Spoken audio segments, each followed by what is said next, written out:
Right now on Full Custom Garage, master metalman Ian Roussel transforms a 1949 International work truck. The other times I pulled this off, there were cars. This is Big Bertha. This is heavy duty. As the build gets rolling, Ian's client takes him to a top-notch truck show. After seeing the rigs at the truck show, I knew we had to take this all the way. He's very, very ambitious, and nothing's frightening to him. It is a little frightening to me. With the project on the line, Ian's got to get down and make it happen. I don't think Bill really wanted to go full bore with this truck, but my kind of crazy is contagious.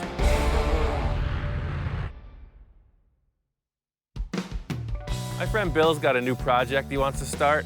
I've worked with him a few times in the past, and all of his stuff has been unique. I really can't wait to see what he's got. I have a roll-off truck I haul trash with for myself and for clients. I have several containers, boxes that I can leave at clients.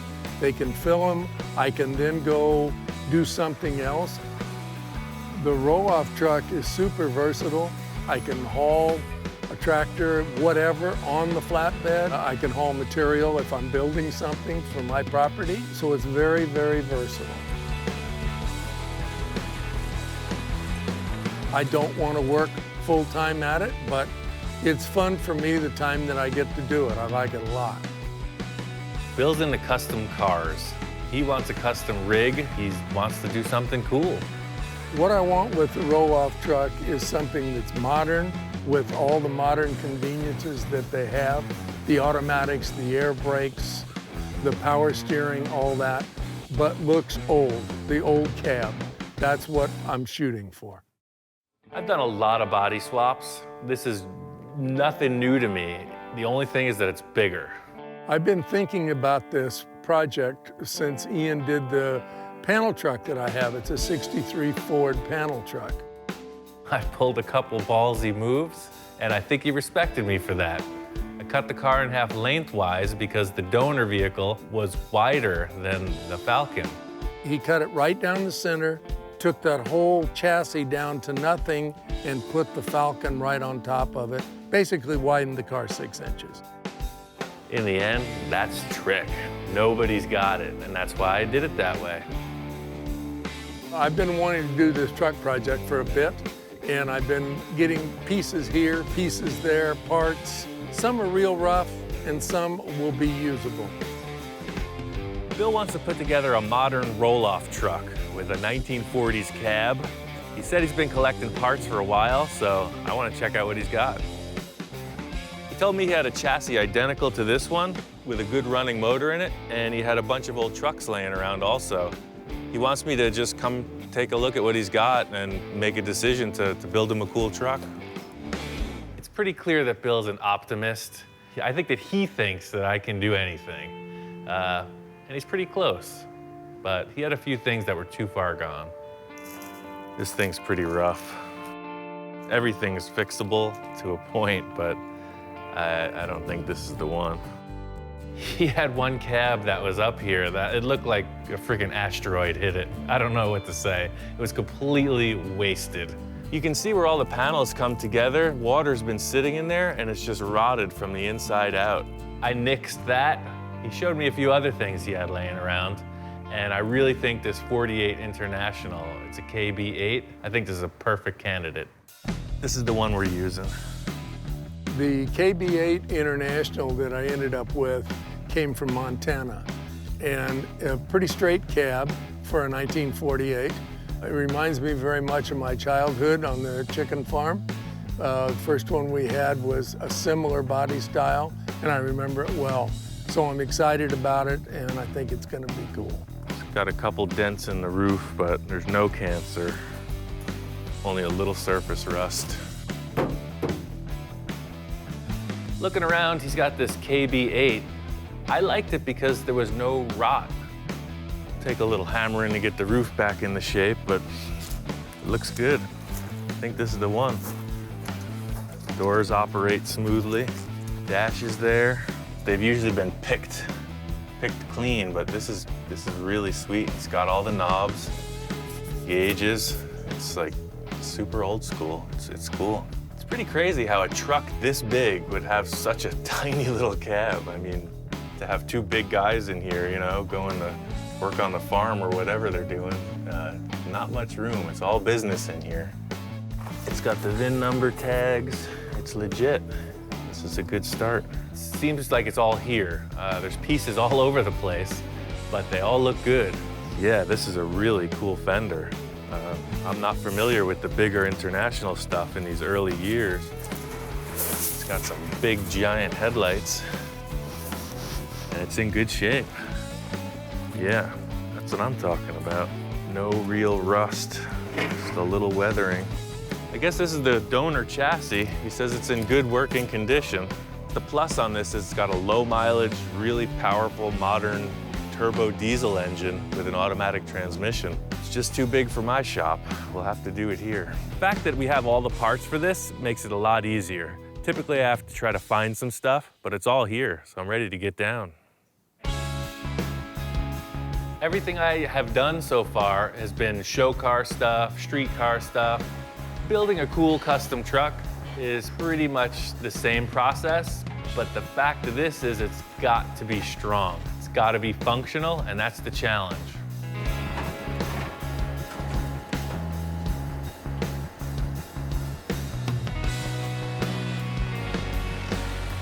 Before I get started, I just wanted to get a quick look at how the cab looks sitting on the chassis.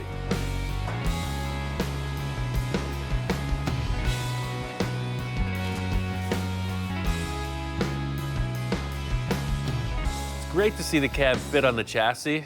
I really like the look of the original cab, and I'm glad I didn't have to cut it up. The problem is, the 48 fenders are set up for a much narrower axle. I made some measurements. I'm gonna widen these fenders 3 inches on each side. I'm gonna weld them all together and then fit it up. I'm already committed to what I'm doing.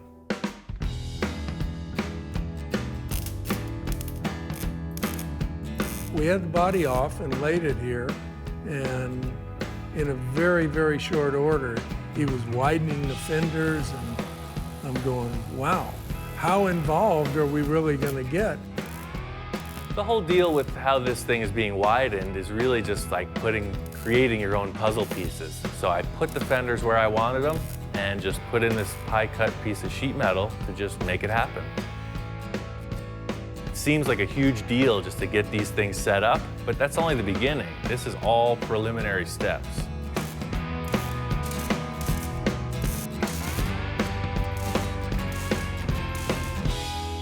All the work I've done so far has been on the outside of the sheet metal. There's a lot of interior stuff, namely the engine and intercooler, radiator. They're huge. Since the thing's all in one piece now, I have to trim back all the excess sheet metal that's hanging around on the inside.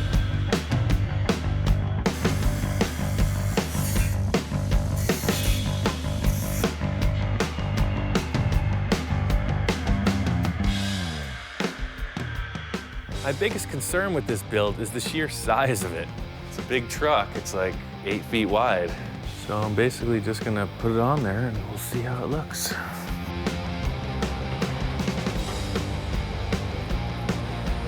When I first walked in on this cab, I had my little grandson Lincoln with me, and he oohed and awed about it, and Ian liked that, I think. Might seem silly, but Bill's grandson is here, and having him to review my work really helps out. Everything I do, I like to have sort of a childlike quality, you know, like a big toy. He looks at it, and it's Tonka time. Straight up, let's play.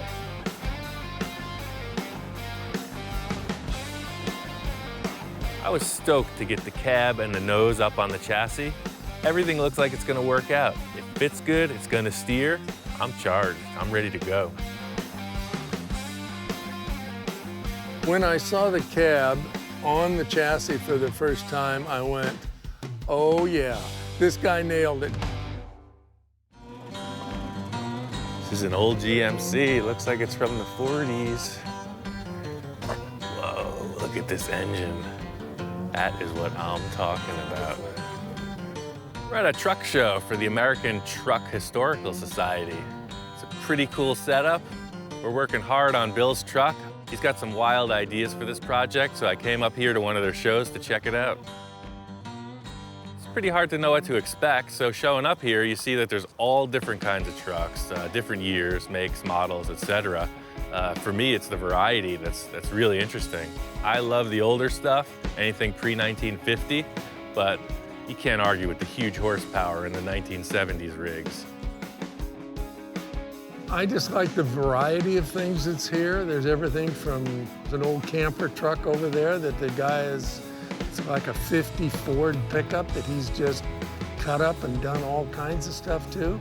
Then right next to it is like a 40s auto car that is a tow truck. So pretty impressive, the variety of things here, if you will. 33 Chevy pickup, and 33. You're all kinds of class in that thing.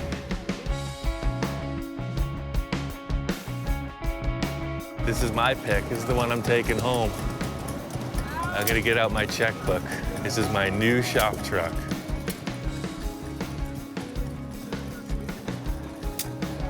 I don't know what the heck this thing is. I've seen one other like it, but it was a full body. I don't know if this has some relation. Apparently they were made for GM, like at some point, maybe a World's Fair or some kind of promotional effort. This thing is amazing.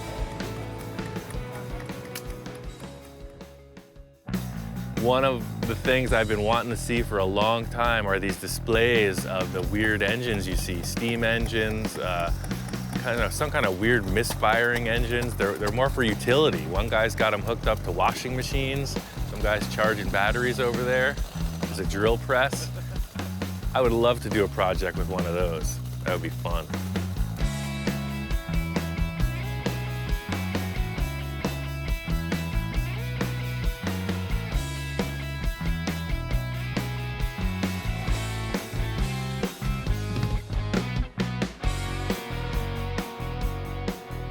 I didn't need motivation to get excited about finishing my truck, but this definitely does it.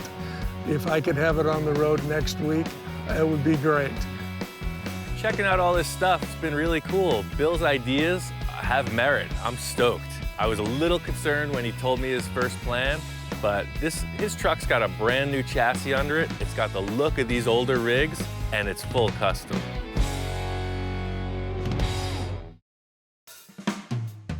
After checking out this show, it's obvious these guys take their stuff very seriously.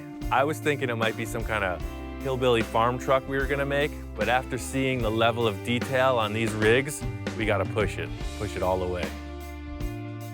I think Ian was very inspired and liked it. The problem is, in my world, these are trailer queens. They put these trucks on big trailers and bring them. I'm going, what? I want a working truck. So we get this cab set up on the chassis, and it looks bitchin'. I'm really happy with it. Bill's big concern is getting access to this engine. He really likes the idea of the old school trapdoor style hood. I think we should just go bigger. The whole plan here is the nose of the truck, the hood, the side panels, the fenders, the bumper, the lights, the kitchen sink. The whole deal slides forward and gets out of your way. You want to check the oil? There's nothing stopping you. I helped out on a build of a really cool truck, showed Bill a bunch of pictures of it, and I think we could use the same formula for this, just upsize everything. We need to get this so that it's a sliding mechanism.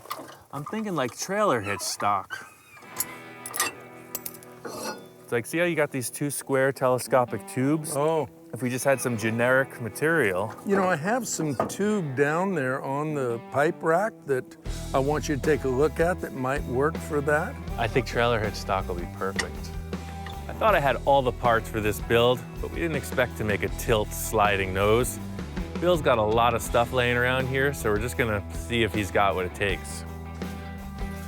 It looks like he's got a bunch of trailer hitch stock laying up here. So this should work for the slider. He's got more than enough. I want to make this nose slide forward and pivot. I think the trailer hitch stock will be the perfect thing to make this work. That's the stuff, man. So my idea for the sliding tilt nose I got this trailer hitch receiver stock, and he has the interior section for that. See, it's different than the standard stuff because it's got rounded edges. So it slides on there pretty nice. I thought I'd take the rust off, but that seems like it acts as sort of a bearing.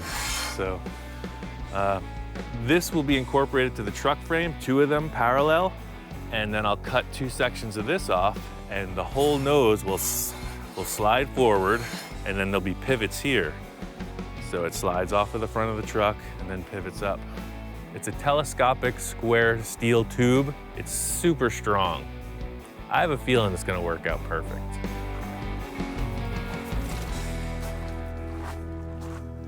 All we need for this nose to tilt is a big ass hinge. Straight up, it could be any way we find it.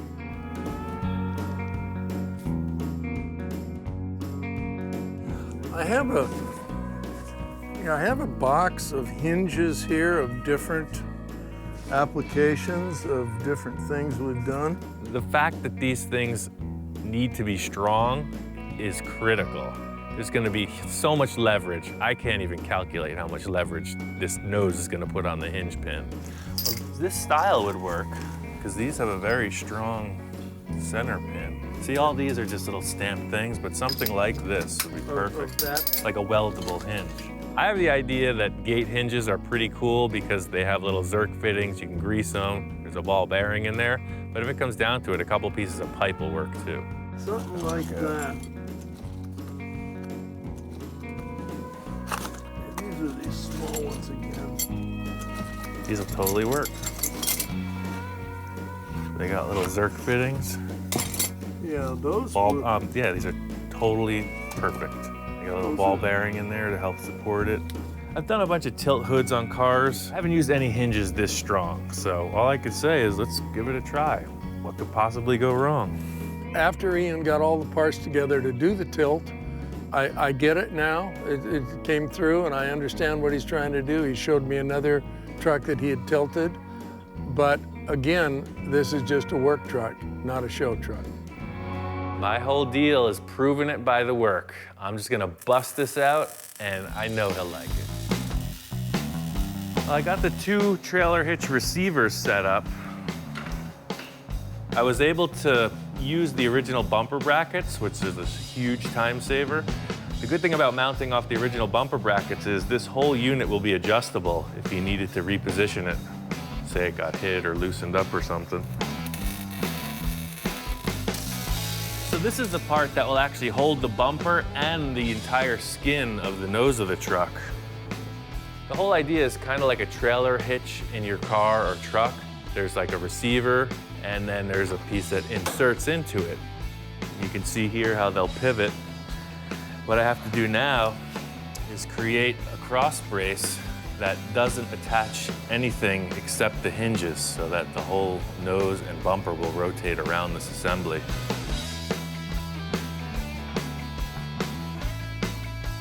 I have to widen this bumper no matter what. Bill's got a cool old license plate he wants to use, and I got an idea on how to incorporate a special frame into the front bumper. I guess the challenge is to find a piece that is strong enough to support the weight of the whole nose of the truck. The bumper's 8 inches from top to bottom, so if there was like a C channel, 8 inches, we could kind of French the license plate and be super strong. You got 6-inch channel, which would fit, but, well, that won't even fit. Huh. I'd say that looks like a license plate frame. I'll just cut the rear legs off of this I-beam, and then we have a surround. That's plenty strong. Some kind of piece of an old tractor. Recycle. The whole thing about using this big chunk of steel, for me, is the strength. This is the center of the entire mounting point of the nose. I know that I can make this thing work. The main feature is that it needs to be strong. The license plate happens to fit, and I think it's gonna work.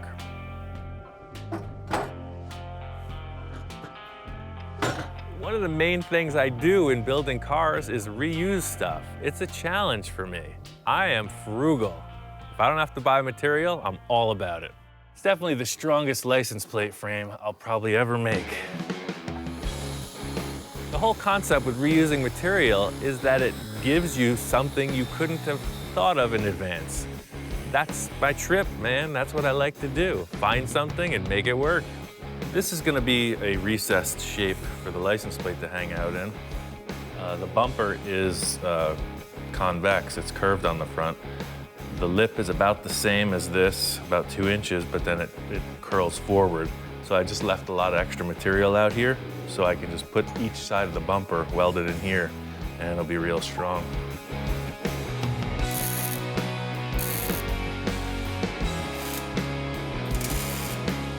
This grill's a little bent, so it's a little deceptive, but the whole framework is squared up with the body, so. I guess I'm gonna just cut the bumper right in half and just kind of fit it and see what it looks like.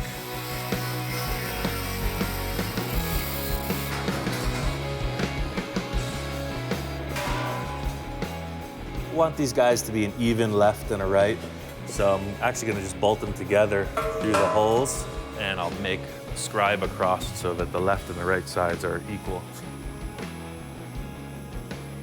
I'm just gonna tack this on. I'm gonna use this line as the top edge and make it parallel with that.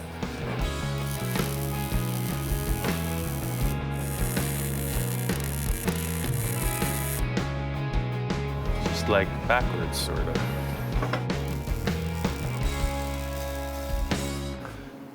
That's the straightest crooked bumper I've ever seen. I'll take it.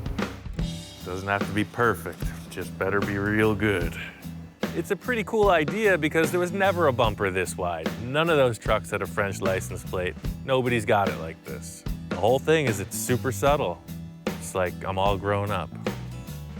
Today I brought the license plate down and he had, as he calls it, Frenched it into the bumper and fit perfect, looks perfect, is perfect. So some of my apprehension is going away. Yeah, I like your license plate. Yeah, it worked out pretty good. Custom license plate. So the, you know, the bumper's still kind of banged up, but you could body work it. We'll clean it up a little bit, yeah. No, I think it looks great, man. A lot of work, Yeah. I don't think Bill really wanted to go full bore with this truck, but my kind of crazy is contagious. After Bill saw that tilt bumper, he was all about it. All right, this is more like it. Usually I'm laying on the ground underneath stuff. I feel a little more in my element. So all I'm gonna do here is we still have the hinge that's just floating. The big structure in the center is something I'm gonna tie into. Just gonna find some kind of a bar. Maybe I'll use the 2-inch stock we have, and I'll just weld it on, cut those braces away, and it should pivot. It's a pretty badass saw.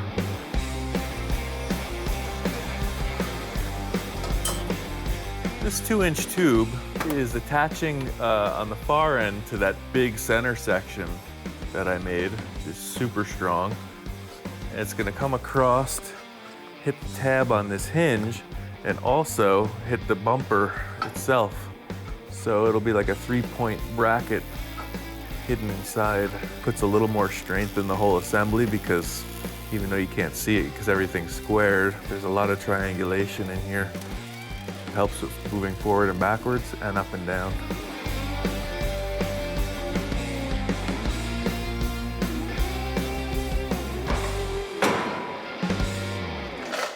All right, so the last part of this is getting the sheet metal attached to the pivoting bumper.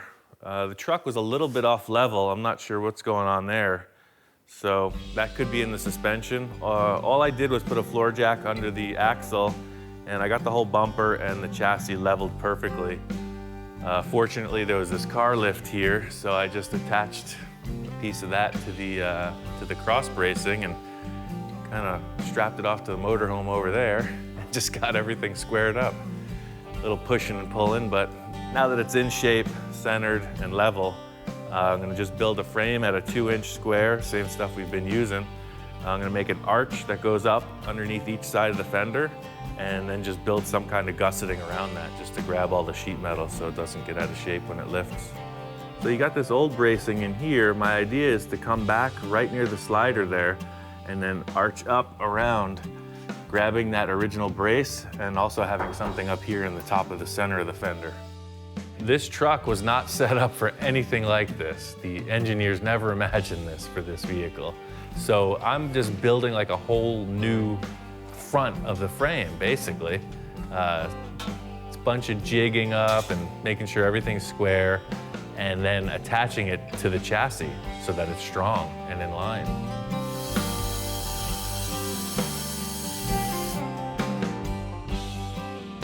So the whole idea is, as this bumper's pivoting, this will pivot as well, but it'll offer support to the sheet metal. So I'm gonna do that on both sides, and then I'll follow up with those arch shapes.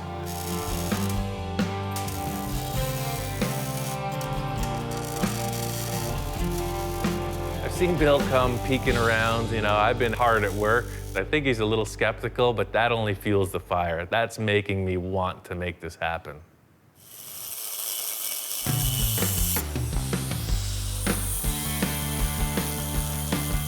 Yeah, the idea with using these curved pieces is by putting them through that machine, it makes them incredibly rigid. It puts a lot of stress in it. So these, along with a few other gussets, will be the support of all the sheet metal inside. The way that this curve comes in is going to be perfect. You see it intersects the original bracket in the fender. I can just trim that back, weld it up, and I'll make a miter joint down at the bottom here. It'll work out good.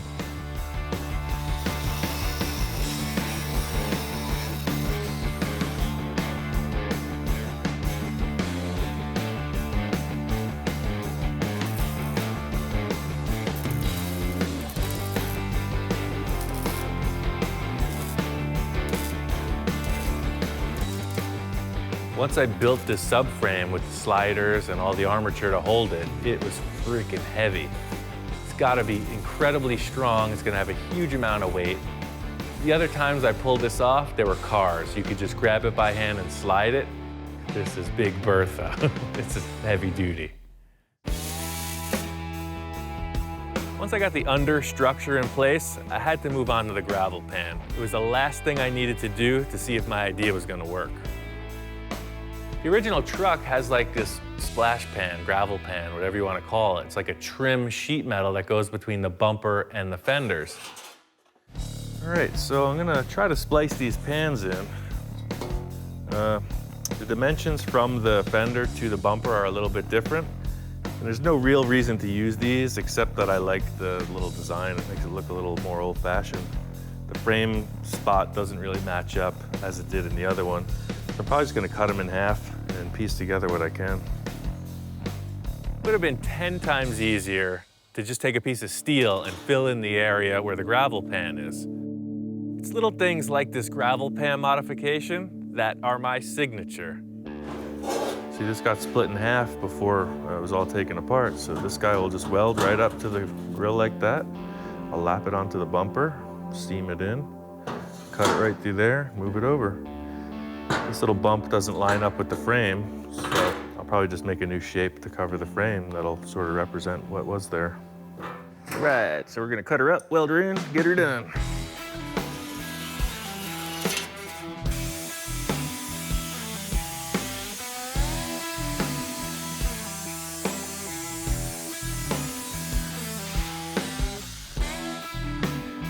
Trying to use the original stuff because it's got these cool embossed ridges in it, and that's really gonna sell it. When somebody looks at it, it looks old, factory stock, but it's mutated, and that's really cool.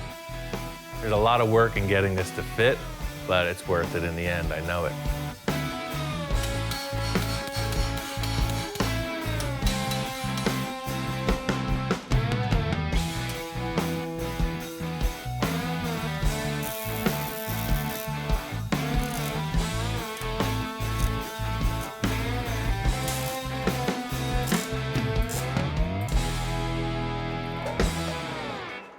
Something's happened with that fender in the past where it's all out of shape. So what I'm gonna do is just space these guys into the bumper so that they're the same distance. These bolt holes are a pretty good guide.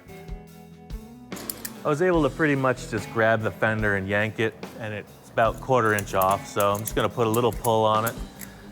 I'll put a temporary brace, weld the pan in, and it matches.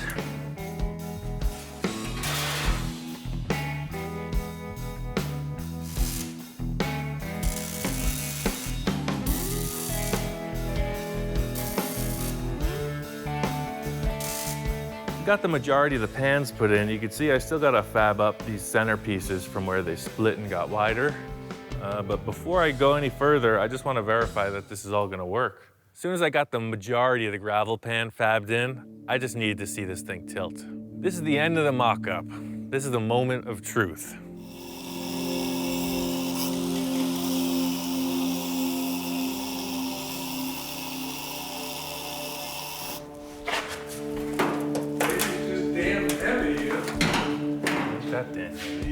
Par for the course. All of this work, I finally get the thing ready to tilt, and it's stuck.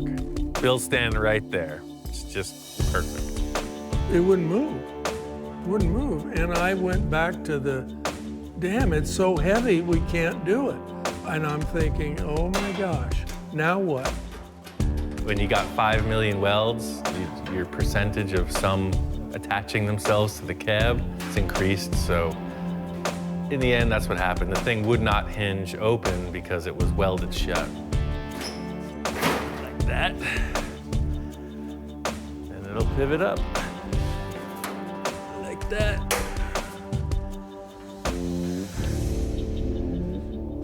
There it is. You got a tilt nose. It is just awesome. Really cool. Everything I hoped it would be. Going for the KO, but I hung in there. I was bobbing, I was weaving, I was ducking.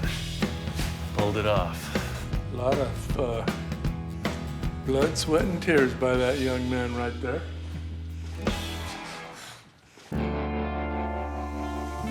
Once I got the hood tilt understructure and gravel pan in, I went on to the hydraulics. It's a pretty trick. Just this one piston on one side slides the whole thing forward and then tilts it up. It's super simple hand-operated pump. They put this little pump back here behind the cab and it works just like a floor jack. It's slick. The great thing about this design is it doesn't rely on the truck engine to operate. It's totally manual. The truck breaks down, you can still open the hood. We talked about maybe motorizing this, but if the truck breaks down, you got no power, how do you open it? So he came up with this hand pump. It's pretty cool. And that's it stays open. It's pretty wild. Once we got this hydraulic pump in place, it operates smoothly. It works great. It took a little doing, but Bill's convinced. It works and it looks bitchin'. I'm just gonna disassemble the whole cab and take it off of the chassis. It's ready for bodywork, so I guess I'll just unbolt everything and catch up once it's in the bodywork. I wasn't looking forward to bodywork or paint on this, but just seeing Bill so excited, I knew it had to get done.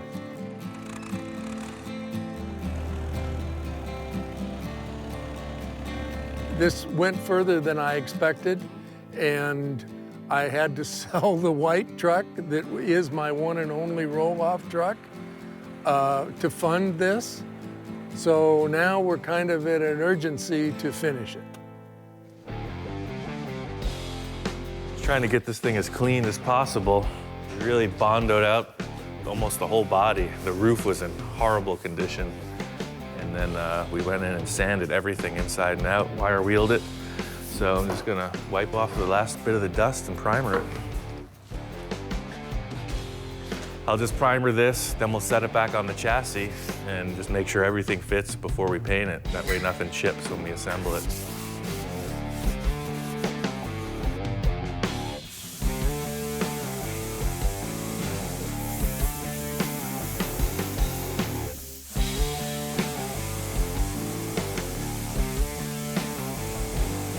The whole idea with test fitting the body is to make sure that the procedure works, namely getting the thing up in the air with the forklift without screwing it up.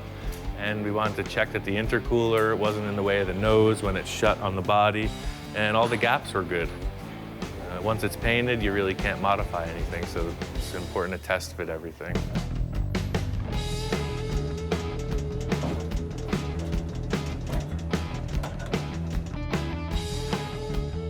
Cool, we'll check out this intercooler. Let's see if it works.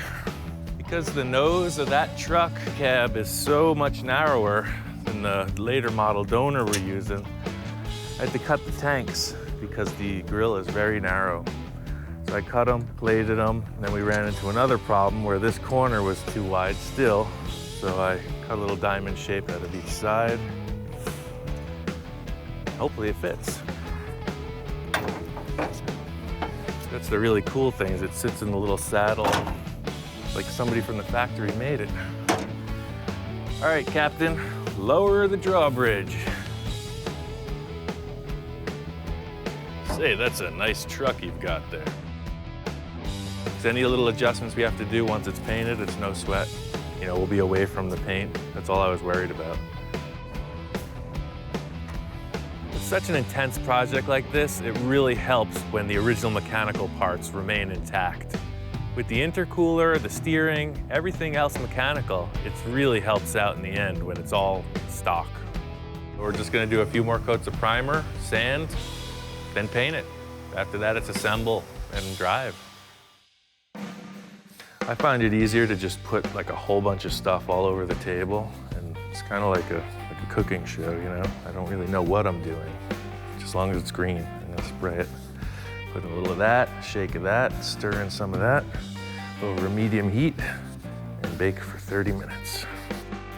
I think what I'm gonna do is just put a big heavy coat, first wet base coat on the roof, and then I'll move over to the doors after I get the first coat on the cab.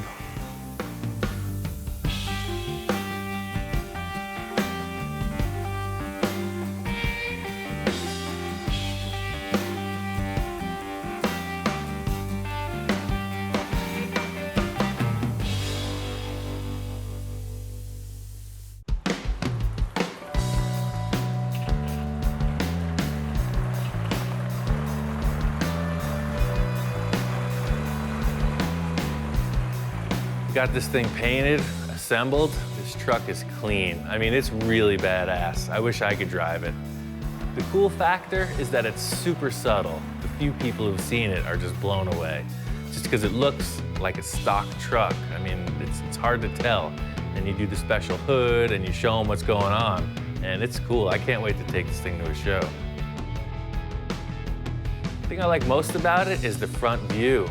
Obviously, we know the fenders are widened, but you don't think that when you look at it. You just think, what a freaking big truck. There's not one thing I would change on this truck. I love everything about it. A lot of that is due to Ian and his persistence and his fabrication.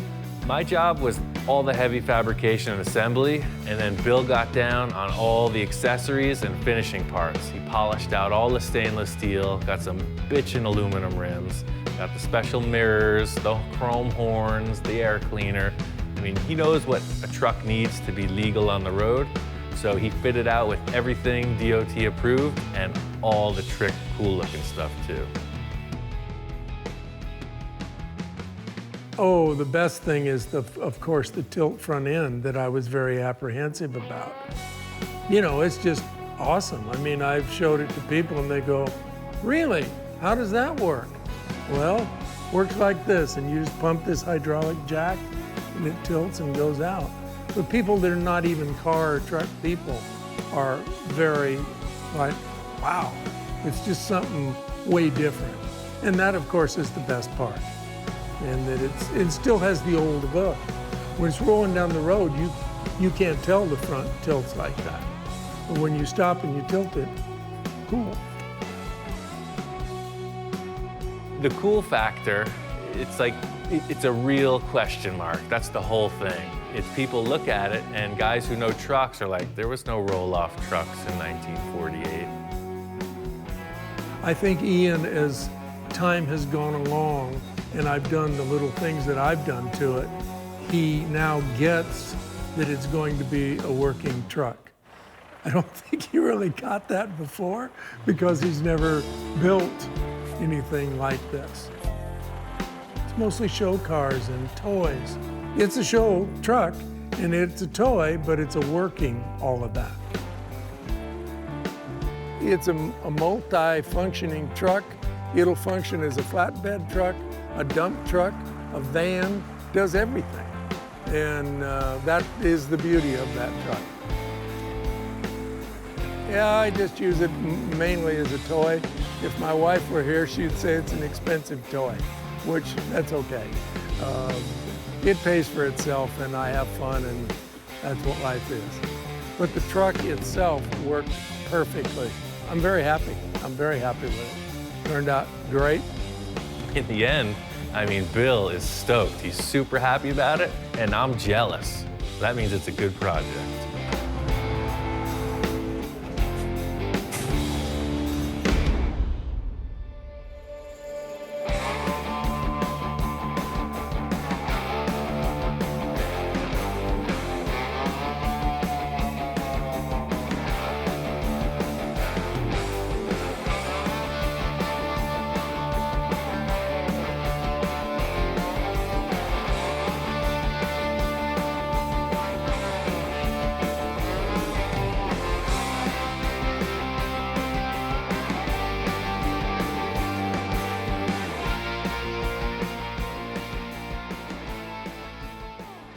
Right now on Full Custom Garage, Master Metalman Ian Roussel transforms the inside of a 1949 milk truck. The whole concept with the interior of this is like pirate ship.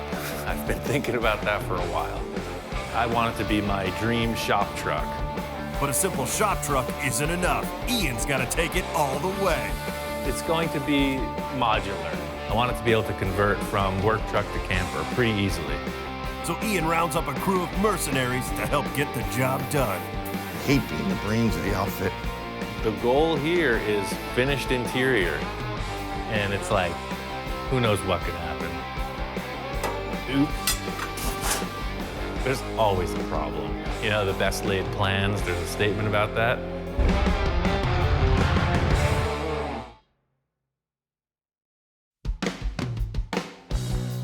This is a 1949 International Harvester. It's a Metro van. It's pretty rare. This is a shorty model, so it makes it very desirable. These are big commercial trucks, so I say shorty because this is the shortest wheelbase available. I got this van because I want it to be my dream shop truck. This is like perfect. It's enclosed, it's a van, it's heavy duty, and there's tons of room inside. The whole thing about vans for me is the interior. It's all about what's going on inside. The truck's in primer right now, and I'm cool with that, but the interior's horrible. I love the way that this thing was set up from the factory. It's got this cool seat that tilts forward. I redid the bracketry on that, so you kind of just get in like milk truck style. I made all new steering column, foot pedal controls.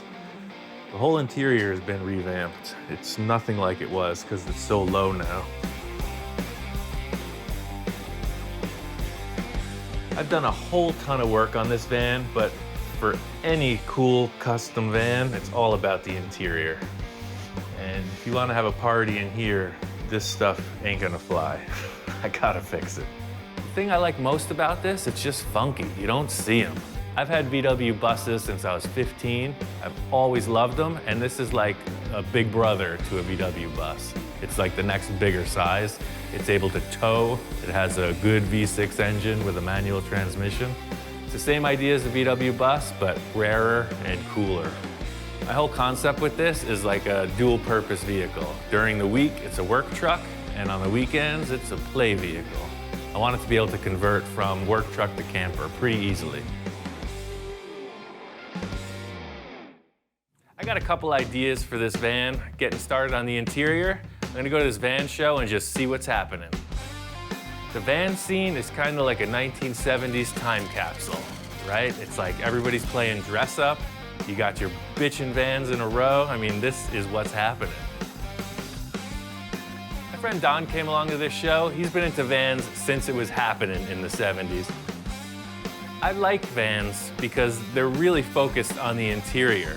Sure, they got cool look on the outside, mag wheels, whatever, but it's all about what's going on inside the box.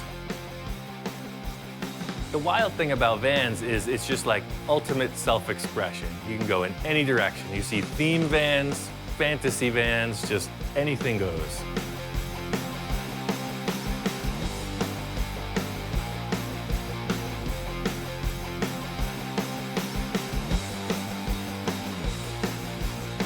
Seeing the van show was really cool, and it just got me inspired to get mine finished.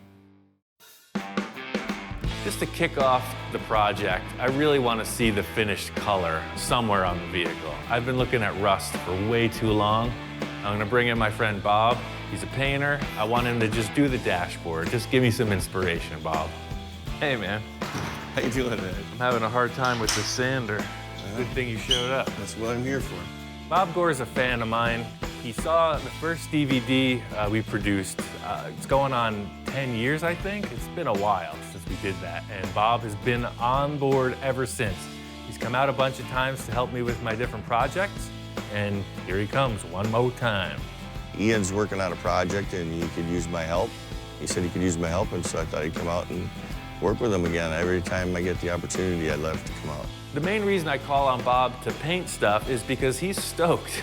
He's like gung-ho, he loves the projects I work on, and that's a huge asset. Instead of just dropping it off somewhere where somebody's ho-hum about the project, the dude comes across the country and nails it. That's commendable. I got this thing I'm trying to finish. I picked this thing up almost 2 years ago, and you remember my silver shop truck? Yeah. Well, that's why I want to paint this silver, because this is my shop truck. This is the '88 GMC pickup. Really? I took the whole frame out from under it, so it's got the motor, transmission, front and rear axle, and I just put this body on it. So you know how reliable that truck was. Yeah. That thing was unstoppable, so I wanted to reuse it. So that's really what this is in essence. The only thing that's left from the original sheet metal is this nose section, the roof, and some portions of the body. The way Ian had described it to me was nowhere near what I didn't expect to see what I saw. This rear bumper is the front bumper from a F-150 Ford pickup. I made the license plate flip up, and then you have your trailer hitch hidden in there. So if you're gonna tow a trailer, it just goes in. The whole idea with this van is it's a keeper. I'm to the point in the project where it's all about cosmetics. Is it gonna be the same color as the outside? I think the whole thing's gonna be silver all the way through. There's so much more bodywork that needs to be done to it. Instead of me painting the outside of the vehicle, he needed me to do some work on the interior. So really, I'm working on fabricating this whole back end. I got a lot of framework and stuff to do, and you can see how crappy this looks. It's got this bitchin' glove box where you can keep all kinds of stuff up here. Yeah. But I just want to get rid of the rust. It's all flaking off. So I just want to sand out pretty much from here down, just the whole front cab. Just got to get it base coated so it doesn't look like a haunted house in here. Sure. This was in a blueberry bush way up north, and somebody was living in this thing for years. See that hole under there? Yeah. There was a wood-burning stove on the dashboard. That's why the windows are cracked from the heat. And there was a chimney. Look, you see the hole going right through? There was a chimney that went out the top. It had signage on it that said like Andy's Place or something. Yeah. See, all the windows were painted black, so some kind of hippie was living in this thing, and I needed to have it. Some ghosts or something. Definitely got some patinas showing. Right. And I'm not going for that.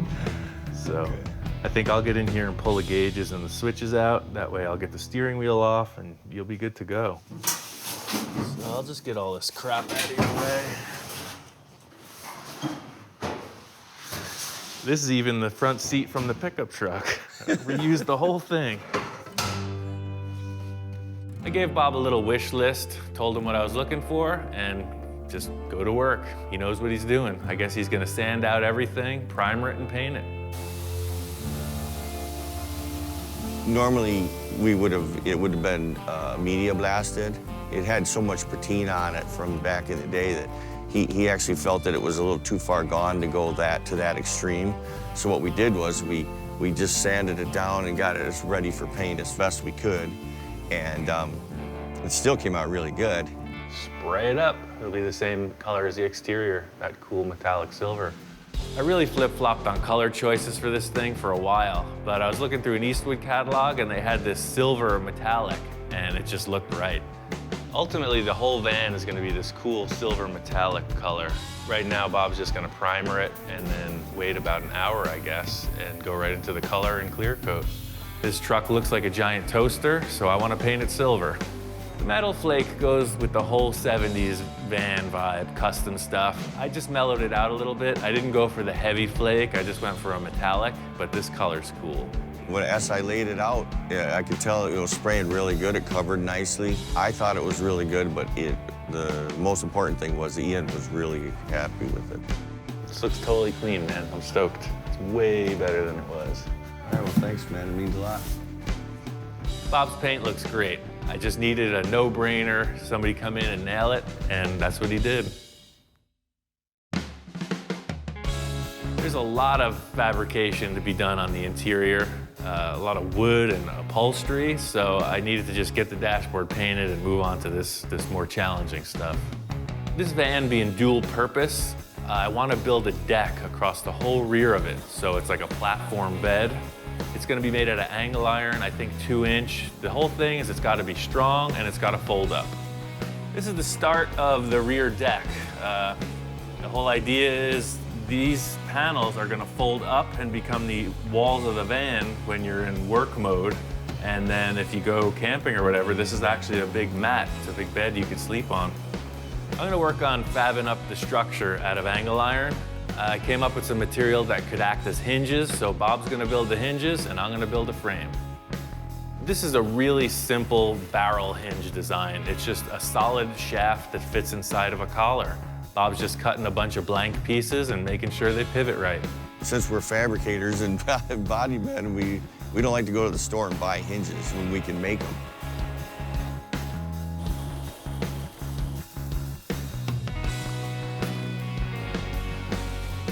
So I thought we'd need 8, but 6 seems to do it. I just welded them right onto the interior structure, so once we cut this in half, the 2 sides will flip right open. I built one big square frame. My plan of attack was to just build it, cut it in half, and it should hinge.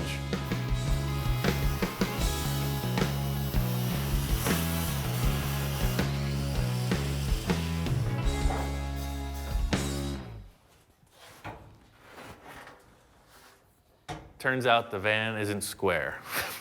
Surprise, surprise. There's always a problem. You know, the best laid plans, there's a statement about that. Typical stuff. Oops, the van wall is angled in, and I had to go a little backwards.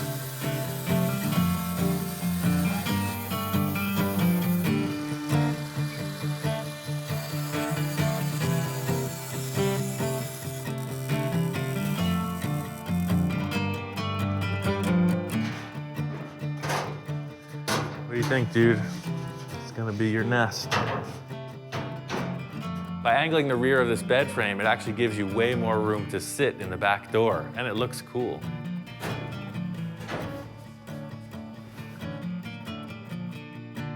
His work is always an inspiration to me, and that's why I love working with him and being involved with his projects, because you can never get bored being around Ian.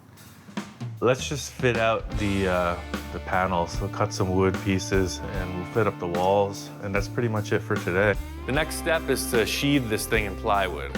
It's all gonna be covered, it's just gotta be strong, nothing fancy.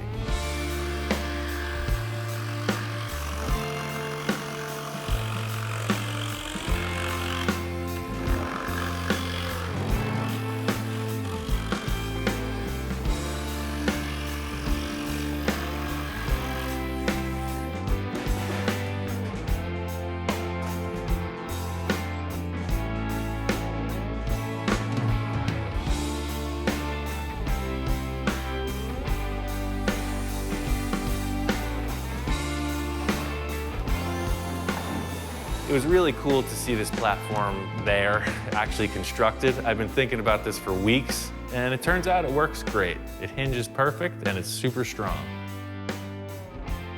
I need some material for the walls. They're gonna be upholstered. I had a couple acrylic sheets, plexiglass. It'll work perfect. You could use pretty much anything. It's gonna be covered with vinyl in the end. I just cut it to fit and put a couple screws in it. What do you think, man? You need a couple bean bags, a few bongos. Cooler full of ice cold beverages. I really thought about how this was gonna work, and I decided by butting this frame up against the door jambs. When I lifted them up, they were gonna clip into place, and it worked. Every one of my projects involves a lot of just winging it. Standing back looking at this, I'm really stoked with the little V shape in the rear, the seating area. It looks great. This is just the first step. The goal here is finished interior. This is gonna be a real challenge.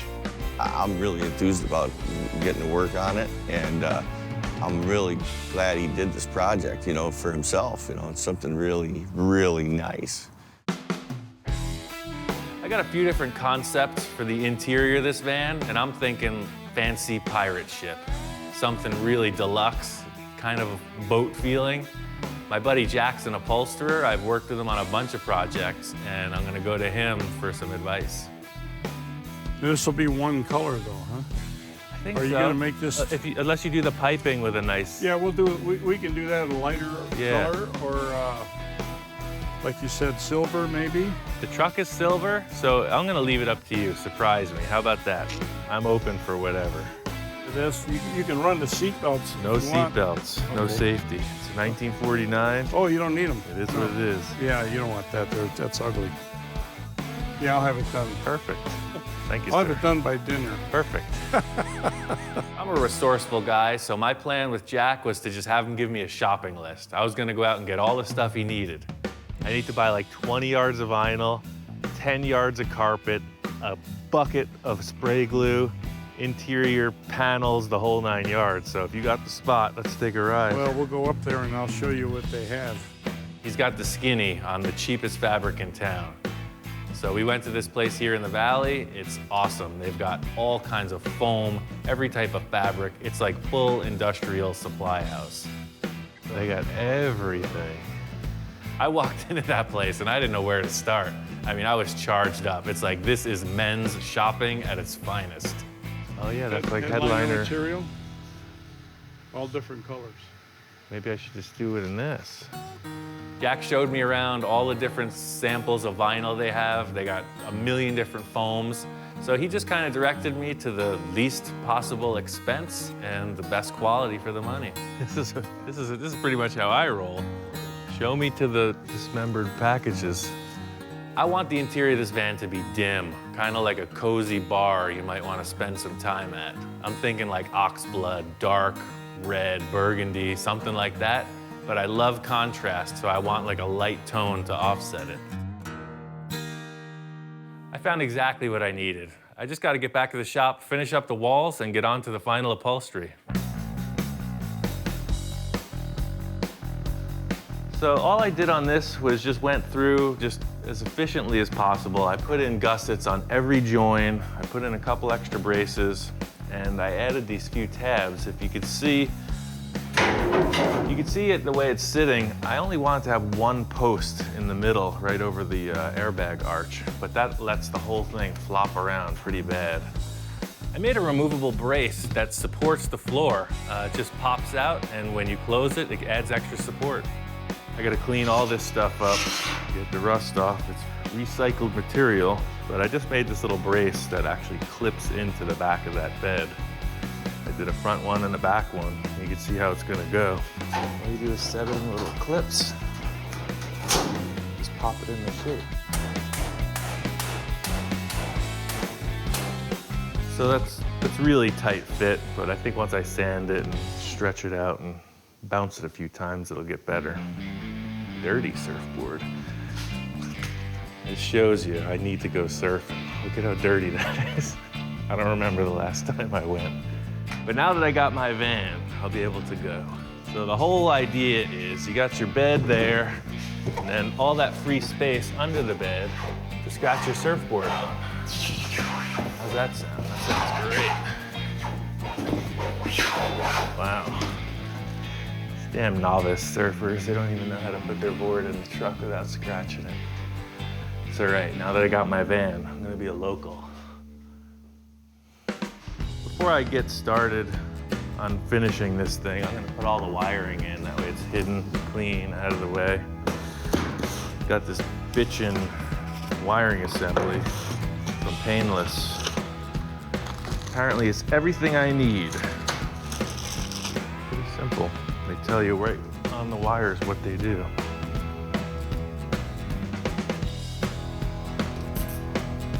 The whole idea with this is they're going to be hidden under the carpet. I don't want them outside underneath, and you'll never have to mess with this. This is all brand new, so you can see everything is pretty straight ahead. This guy's going to go up where the old one was. And the engine stuff will turn around and go right through the firewall, and then the interior wires will come around, go up to the dash, and then come back to the taillights. These are simple trailer lights. They look pretty ugly when you see them on trailers, but I made this whole surround and kind of Frenched them in, so it gives it a whole new look. In the end, you just get this cool round tail lamp. That's all you see. They look kind of old school, you know? That was the easiest wiring job I've ever done. This interior thing is something that I'm really looking to have more experience with. I've done a bunch of stuff, and each time it gets more complex. The hardest part for this van to me is going to be the rear quarters. The whole thing will lay out pretty easily. It's the corners that are going to be such a problem area. It's a really hard shape to make out of flat sheets of material. So to me, that's like the pride of this whole interior, is creating these corner panels. Jack explained a couple ideas on how he would have done this. And I guess he takes a series of paper slats and creates this shape and glues them all together. I don't have any paper, so I'm gonna try to do the same thing out of metal. We'll see how it works out. Trying to take a flat sheet and make a dome out of it is really hard. It could be done with metal, you know, it's just gonna take time. This idea of layering these pieces, you are overlapping them, kind of like a lobster tail, or if you see like a metal glove in like a knight in shining armor, the way his fingers actuate. The same concept, it's just a number of layers overlapping to create a compound curve. This van had a huge amount of rust repair, so I saved the walls. That's just what I do. I replaced both walls on the van, I saved the old panels, and now I'm gonna reuse them. The main reason I decided to use steel is because I have this slip roller from Eastwood, and I knew I could just cut a few strips and roll them right into shape. This is a slip roller. The idea is it takes sheet metal and makes coils out of it.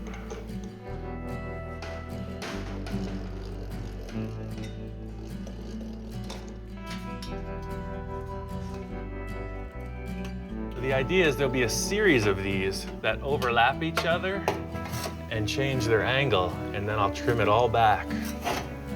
So the first step is obviously this one right here, because we want it to be bigger than the rest.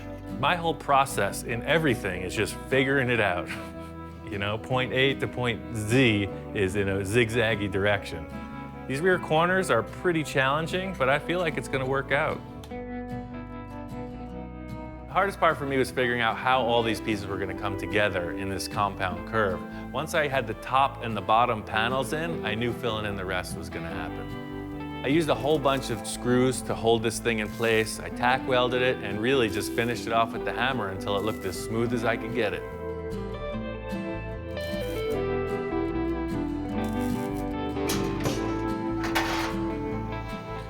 So you can see this side is the overlaps. It's not that big a deal. There's still plenty of room back here. And I could have gone about this like 100 different ways, but this took about 20 minutes and I used up some scrap metal in the process.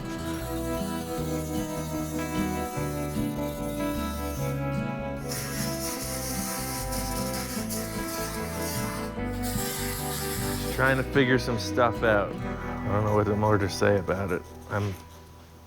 I'm told that this foam will stretch to the contour of this. I'm thinking I'm gonna have to put 2 layers of foam in here because I'm trying to make it as smooth as possible. I don't want it to look faceted or choppy. The whole idea with my plan of attack is that 2 layers of foam and then the headliner material should smooth out all the rough edges. And we won't know until it's all glued up.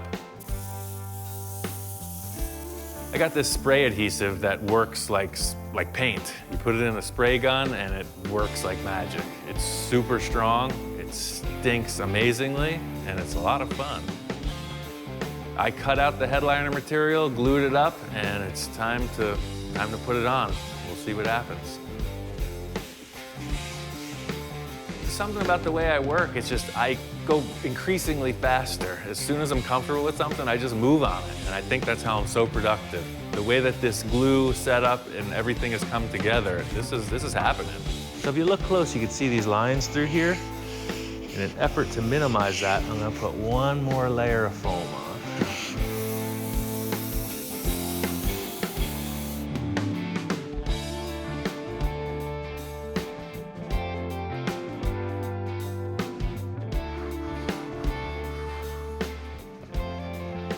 Definitely better than it was when it was a piece of metal, that's for sure. This is the headliner material. I'm gonna use the end of the roll in case I mess up. This stuff's a little dirtier than the rest of it. Some kind of material laminated to the foam on this headliner, so it might stretch differently.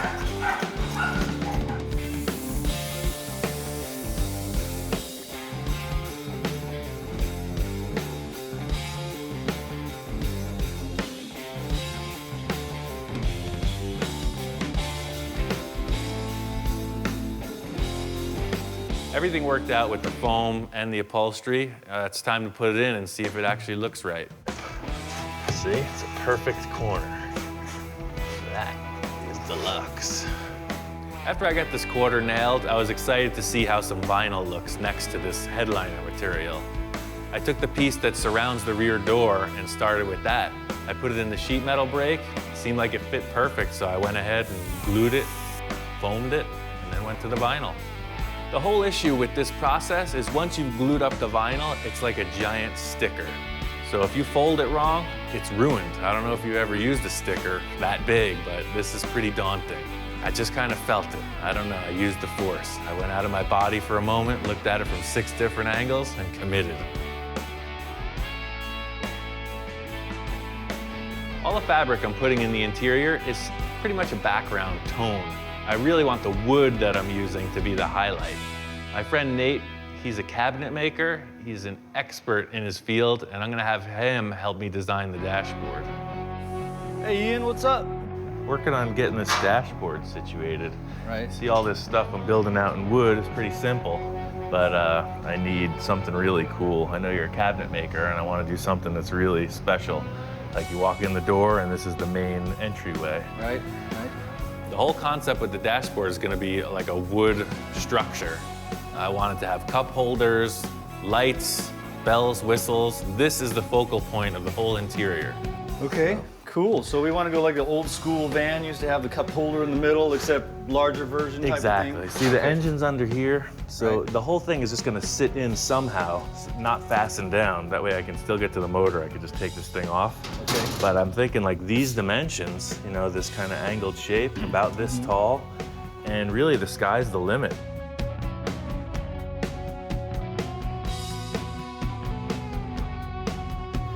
Well, I'll sit down and draw a few versions of it for you, and I'll come back and we can discuss it some more and go from there. I don't even think you have to draw me a version. Really? I think you should just build it. I know you got kind of an artsy thing going. You're a musician. I hear you guys next door. So just like build your cup holder, man. Build something you think is badass, and I'll Okay. use it. And you can hear us next door? Yeah, a little bit. I don't even need to use the radio. Cool, man. Well, I'll be here. Just let me know. Thanks. After going to that van show, Don has not stopped talking about his old ride. He's got an old Dodge van in the back lot, and he's been doing nothing but talking about getting that thing back on the road. I bought it from a neighbor probably 10 years ago. He had it for many, many, many years. The whole concept was get all the mechanical stuff back in order, give it a good cleaning, and put it on the road. But we just started digging through it, and we found some really interesting artifacts. Did you see the book that was in this? It's still got some magic. This was inside. This is the real deal. Look at that. That's what I'm talking about, baby.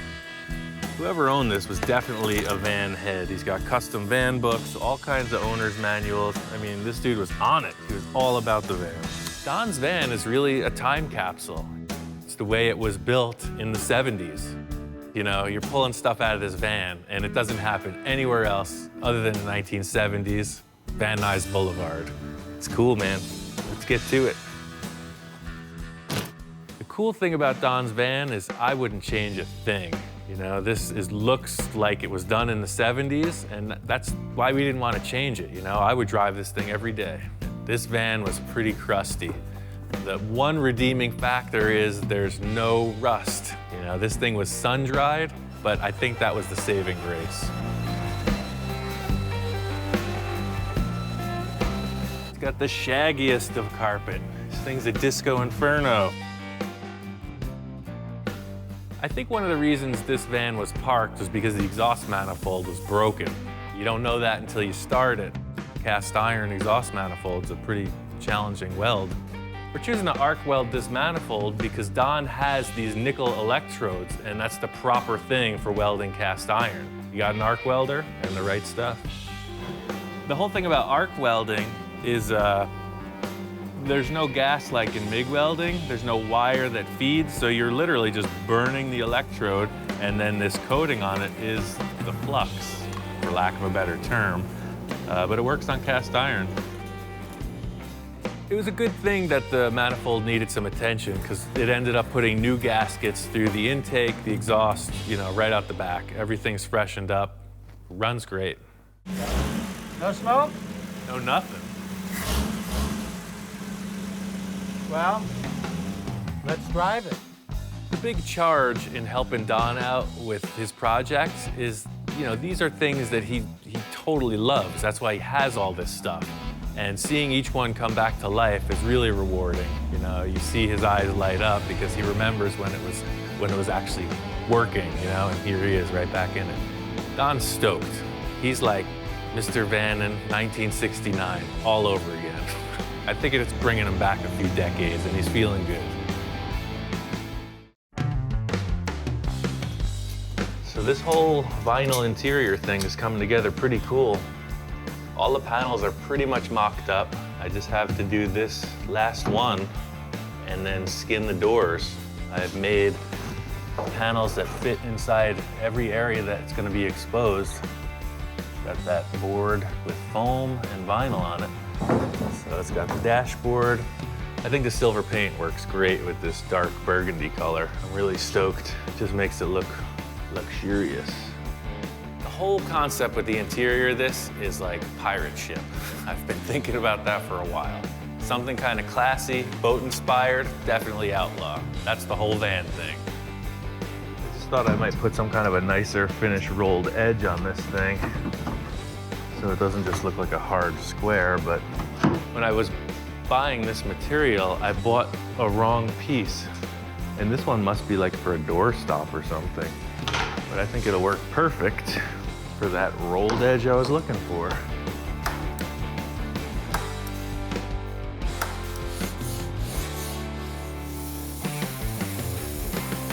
I'm doing what I can with what I got. Interior dudes can go off on this thing and spend a year on the interior. You know, I'm trying to do something that's feasible for this work play vehicle.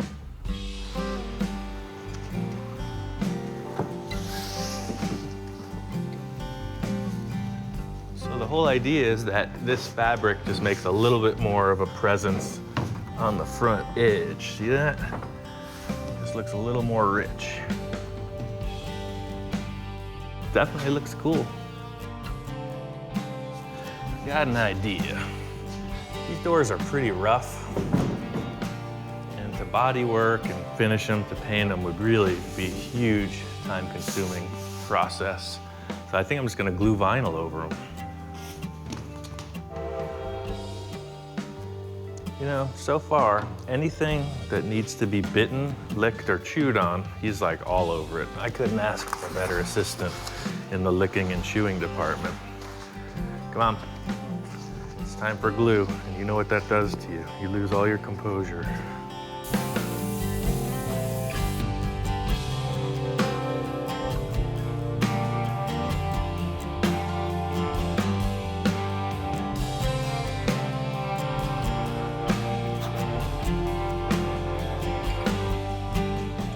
So this looks really great. I love the way the dashboard came out.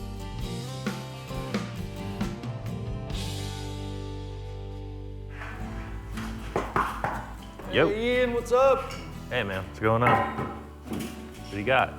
Hey, you know, you kind of left the artistic impression up to me on this thing, and Yeah.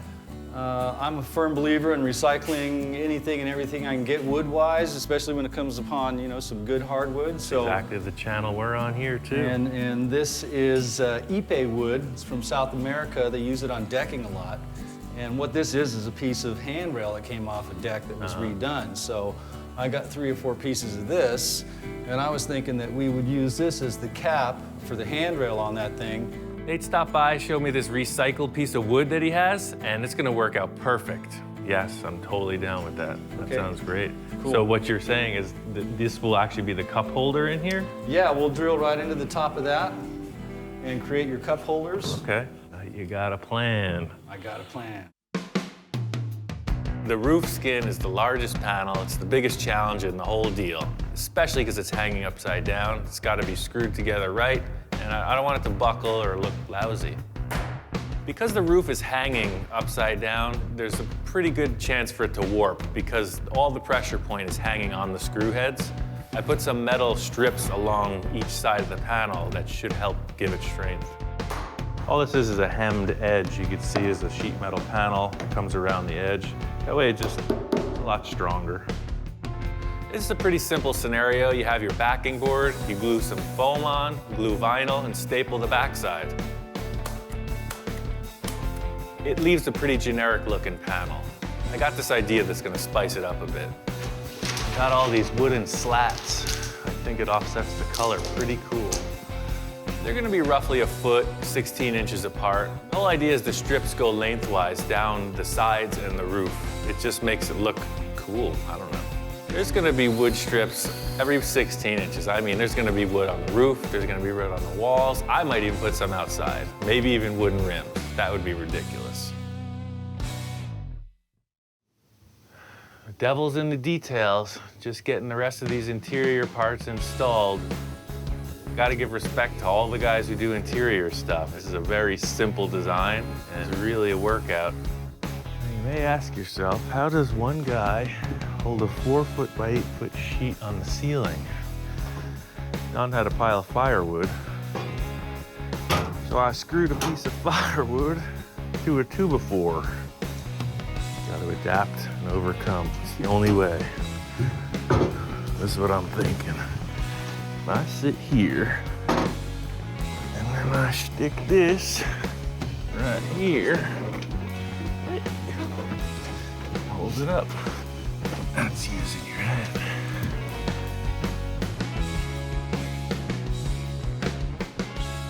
One of the last things I need to do on this van is probably the most gnarly. I gotta cut the glass, and it's like, who knows what could happen. In an effort to do everything myself as usual, I decided I was going to take on the challenge of cutting the glass, and it has proven to be quite an art form that I'm not very proficient in. I thought that cutting this glass would be a pretty good challenge, and it has been. I made templates for all the windows. This is the windshield, basically a mirror, driver side, passenger side. I bought a huge sheet of glass, and I've been slowly but surely destroying it, trying to learn how to cut this stuff properly. There's a plastic laminate between 2 panels of glass. That's what this safety glass is. So the plastic is pretty tough. The idea being when the window breaks, it doesn't shatter all over you. The way you cut the glass is you score both sides with the glass cutter, crack it, and then put some flammable liquid. I was using denatured alcohol. You light it on fire and melt the plastic. The guy at the glass shop didn't want to do this job for me. It's part of the reason I ended up doing it.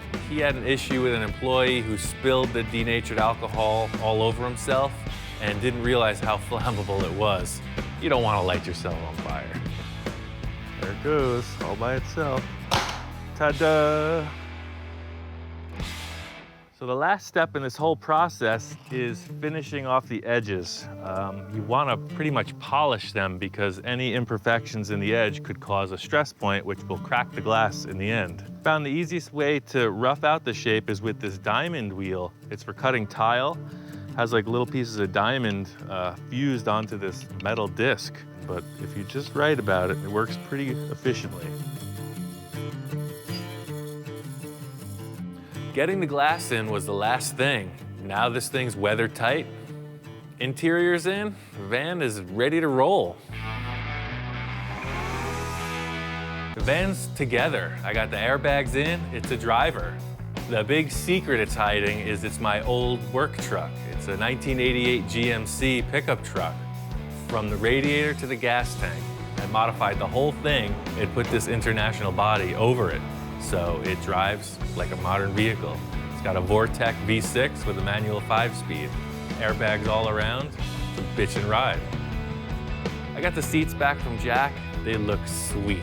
It was his whole design with these stitched ribs and the grommets. I saw a seat he had there, and it translated perfectly to these two shapes.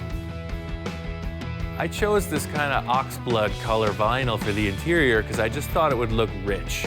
You know, the exterior of the van is pretty mellow, but when you look inside, it's pretty special.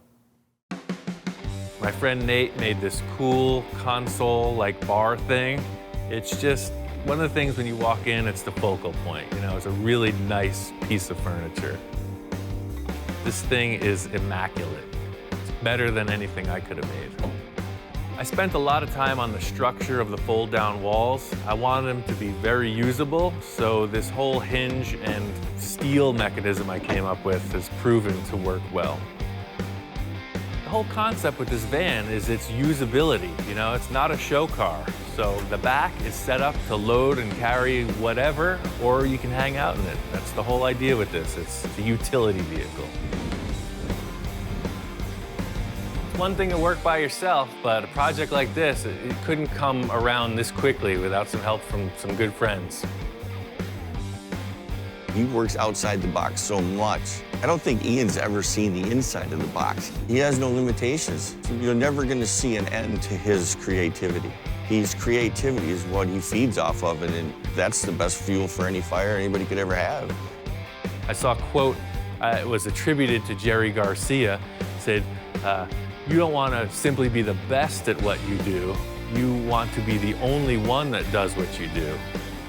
And really that, you know, it's kind of something that just stuck in my head. Right now on Full Custom Garage, Master Metalman Ian Roussel transforms a 1955 Oldsmobile. This is a beat-up old four-door. When most people look at it, they'd probably trash it. All I see is potential.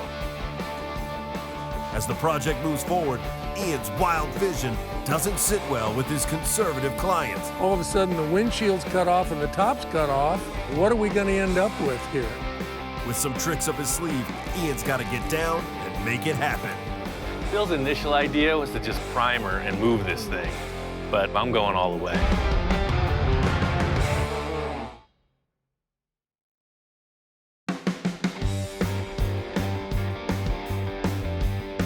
The whole thing about 50s customs is the style, the flow of it, the silhouette. It's really an artistic thing. What most people are trying to do with these cars is make them look better than stock.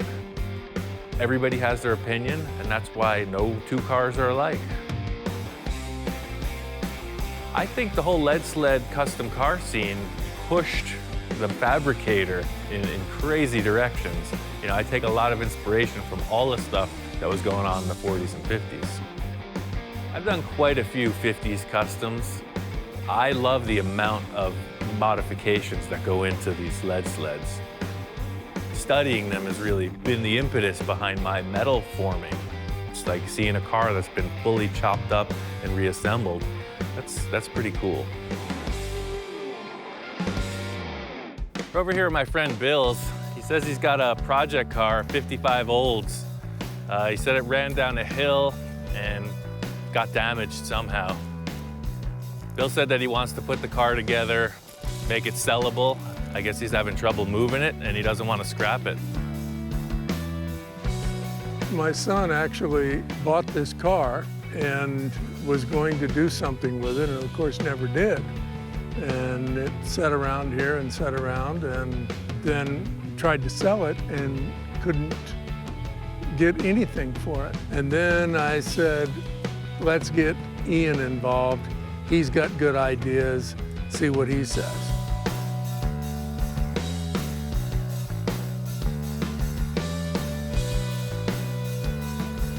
As I understand, Bill's son abandoned the car on the side of the barn. Apparently there was no wheel chocks put on the thing. During a rainstorm, I guess the thing loosened up and cruised down the hill on its own. The car itself looked pretty darn straight. Unfortunately, the tree really did the bumper some damage.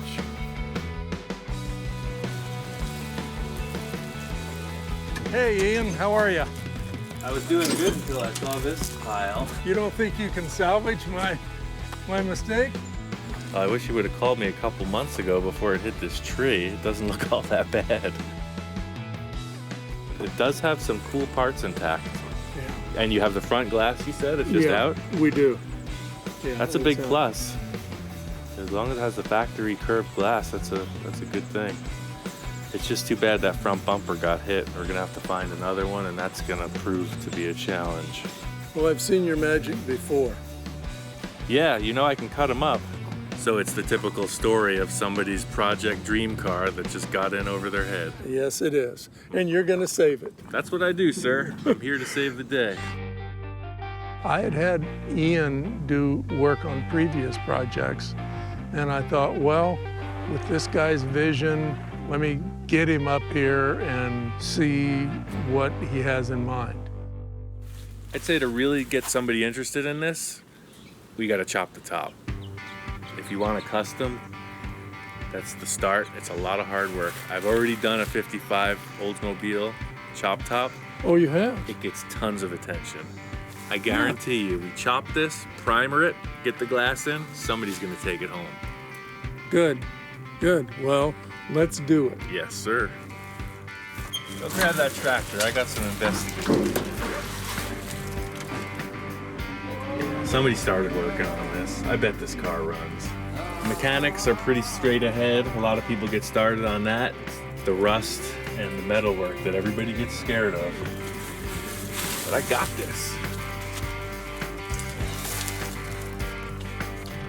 So it's got all the interior parts. Sweet. It's got a bumper jack. It's got the glass for templates. This is perfect.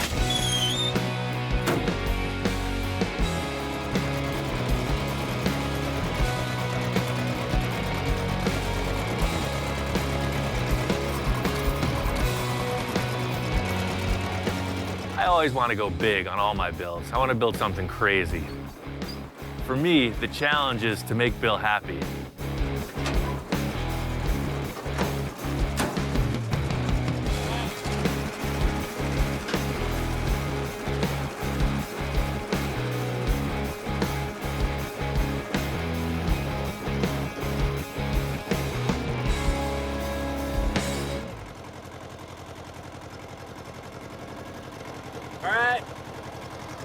This car really isn't in that bad a shape.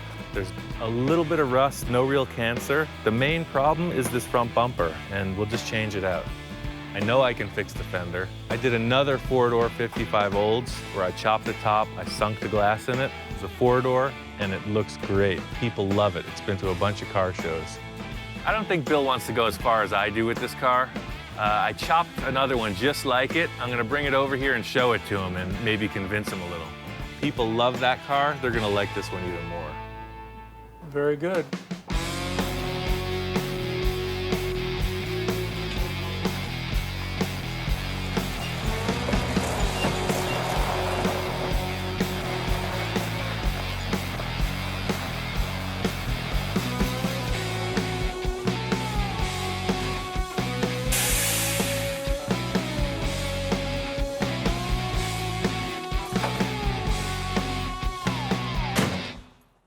See the difference here? These are the same car, just this thing looks radical. It's just chopped 4 inches, and then I put airbags under it. I took the factory glass and I sunk it down into the body. See how this decklet area is bigger than on the other car? Wider, much wider. Yeah, so I just pushed the window in and it's the real deal. So I'm gonna try to do the same thing.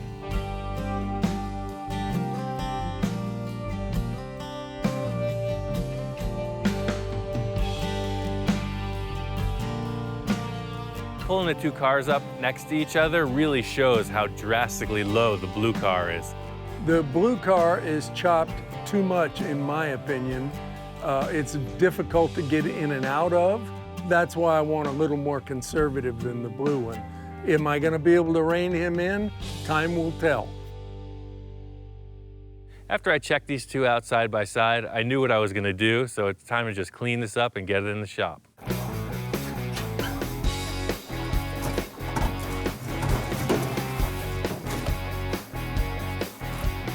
First step is always cleaning out the junk. You got a lot of wildlife in this car we gotta get rid of. I've seen a lot worse. This one's okay. Some dry timber in this vehicle.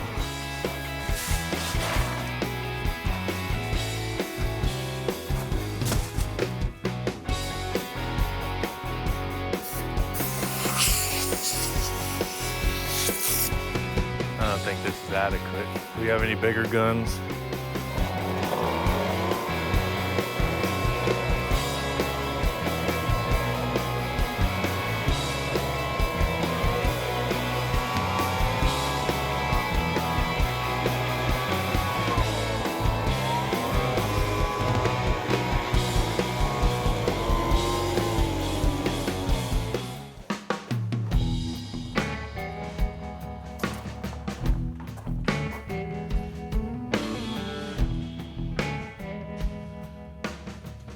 I'm building this car at Bill's shop. It's a really cool space. It's got tons of light, plenty of fresh air.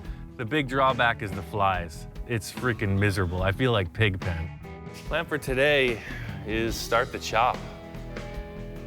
First thing I want to do is sink the windshield into the dashboard. I'm gonna use the stock front glass because it's gonna save a few bucks and look really clean. The downside is I'm gonna have to cut out a lot of the firewall and dashboard just to make this thing fit. What I'm gonna have to accomplish is getting the window, because it's curved, it's like a three-dimensional convex shape. I need to make room for it to fall in, and then I gotta trim back to it.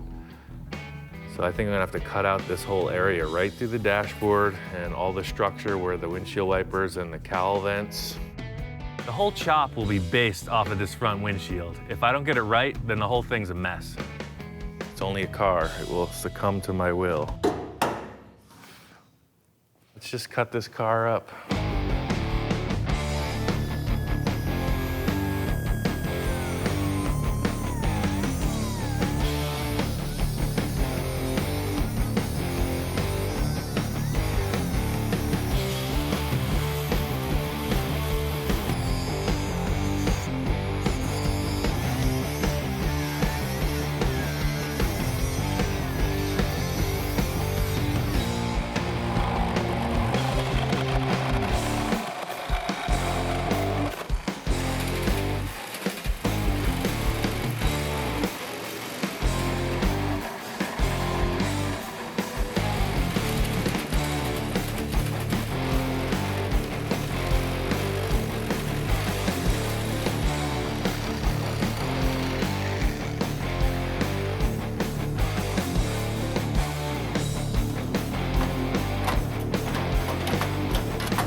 Today, when I walked in on Ian, of course, he gets a lot done quickly.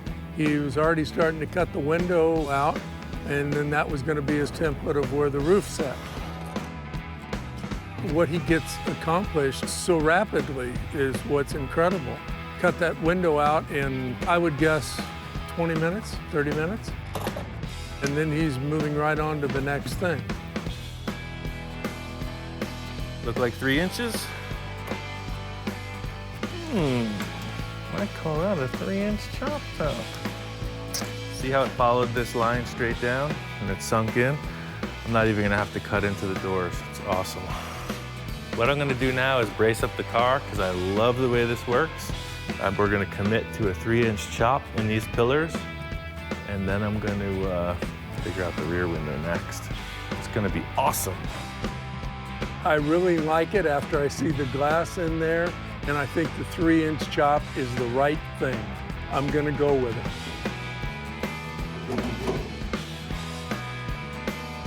This is always a hassle.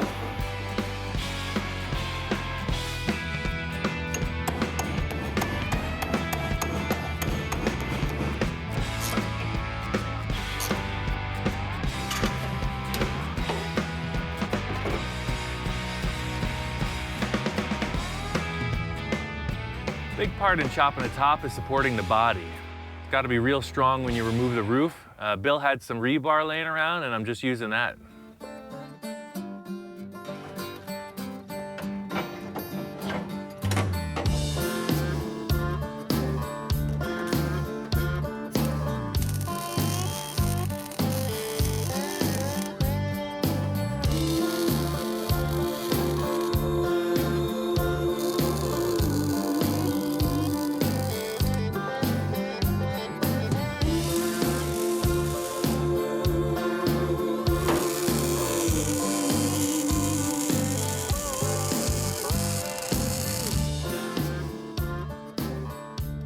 What I'm gonna do first is get this rear glass out of the way. It's fragile, I don't wanna mess it up. But what I wanna do is leave it in its little seal with the chrome trim, that way this shape surrounding it doesn't distort. I'm committed to the shape of the glass. I can make the metal any shape I want, but the glass is what it is, so you really have, to make it look good, you have to commit to the lines that the glass offers. Seeing that I'm changing all the proportions of the roof, I still have to try to pull it off with this glass.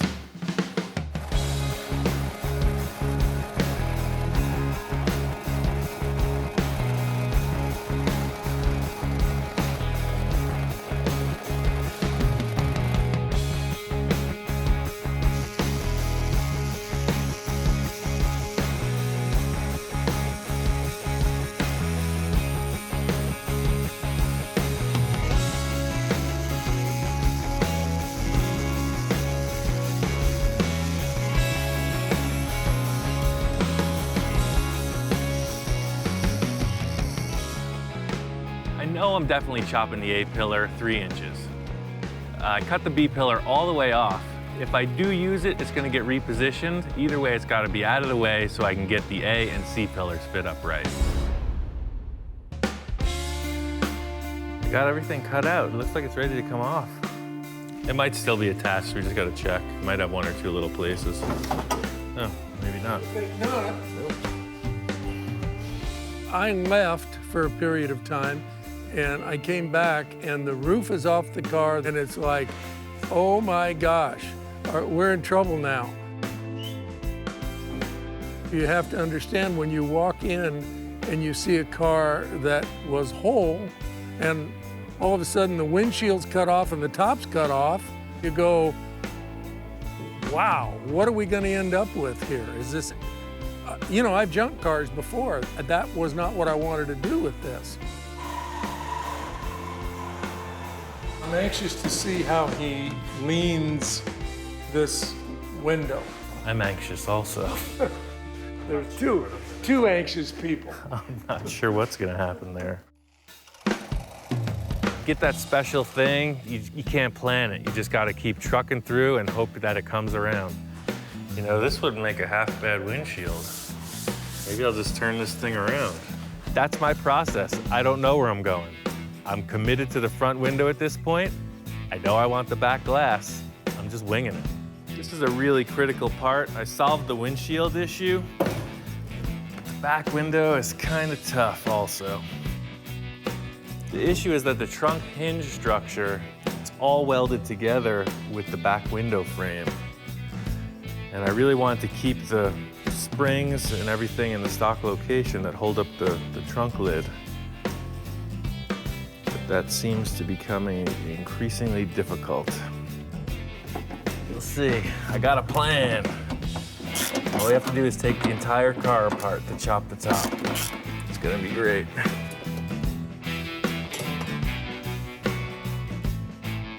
The way that I'm going through this, I've made some pretty crazy choices. I've removed a lot of metal.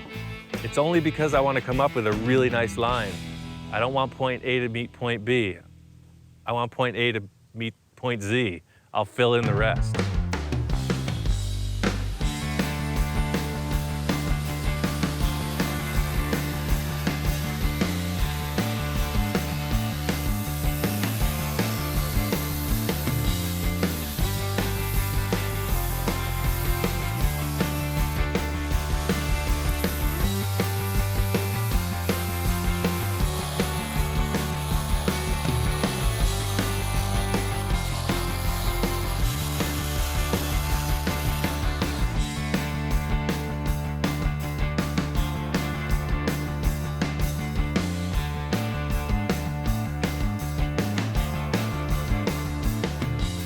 The coolest thing about this is that the trunk hinges are unmodified. Before, when I did it, the glass was down inside here. But now all the springs will go back. I can just weld the supports back in place. We're in deep now. I took out the front glass just to keep it safe. I gotta put the B-pillars back in for support.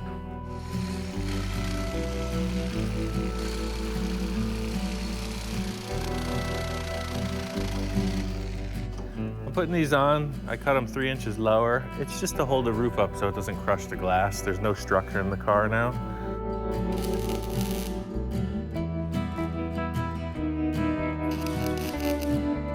I was excited to see the roof back on, see the whole look of it, but putting the front glass in, that's the sketchy part.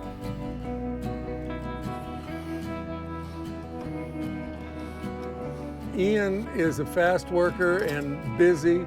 I'm old and slow, and when he's putting this glass in, every time he's doing that, I'm thinking, oh, there's $500. When that breaks, that's another $500. I didn't want to do that, but that's Ian, and it all is going to turn out fine. Yeah, see what we got? Yeah, see, that fits the glass freaking perfect. That's a 3-inch chop. We set the roof back on and looked perfect.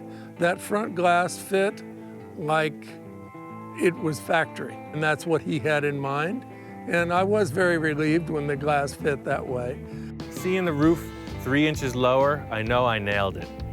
But standing around looking at it, it just needs something else.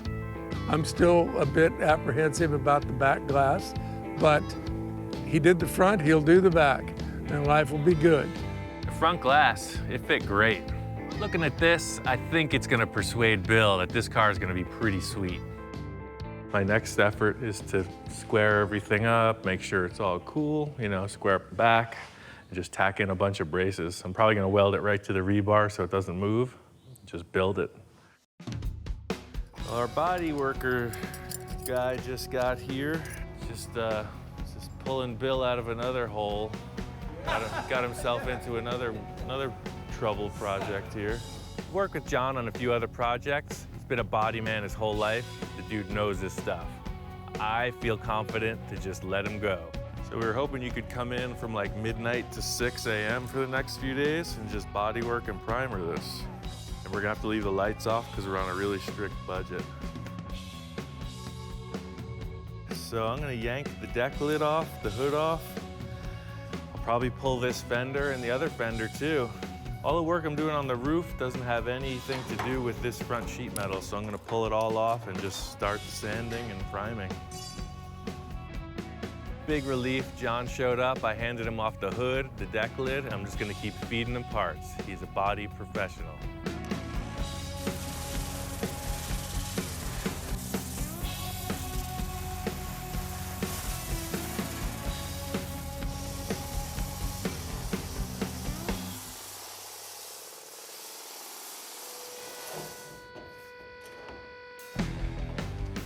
Loved the positioning of the windshield.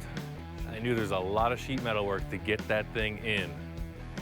I had to build this trough because the stock glass would be a pain to cut, so it was really just a hideaway for the extra glass we're not gonna see. I measured out the roof skin, set up a bunch of pillars to hold it in place, and got to welding.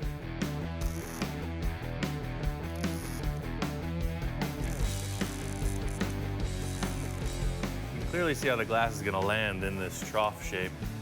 just gonna fit it up one last time and get onto the back window. This is gonna work.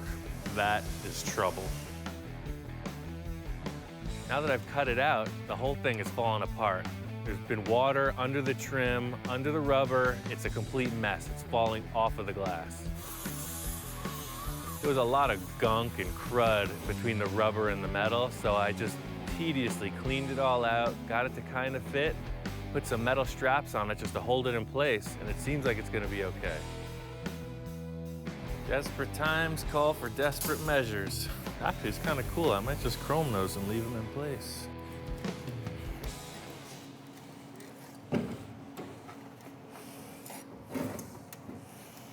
That ain't gonna work. Hardest part about getting this back glass in is making it flow into the trunk. Just taking little cuts, a little bit at a time, and just trying to fit it in.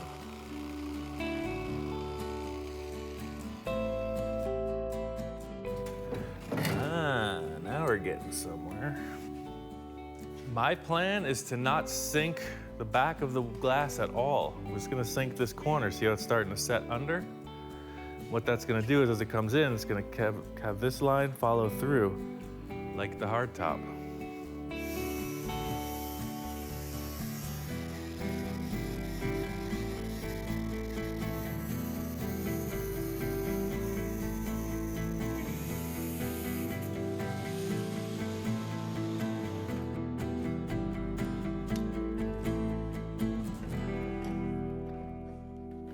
Third time putting the glass in, it fits. I'm not gonna have to do anything except one little relief cut and weld it together. It's awesome. That's the way I work through these things, is you get these small little glimpses of hope.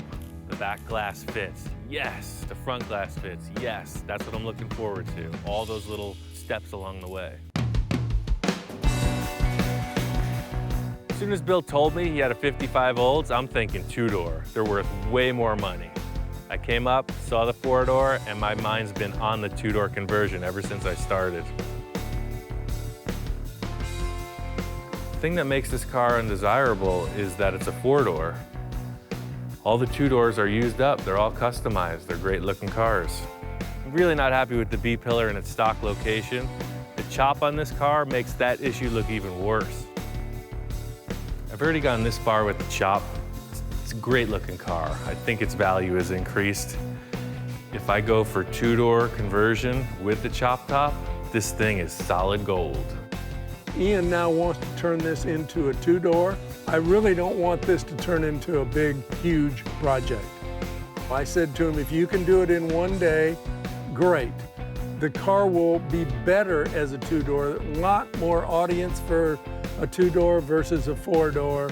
So we'll see how this plays out. There's a few options. I know I can make the doors. That's a lot of time. My other option is to try to source out a pair. Somebody has them. We just got to find them.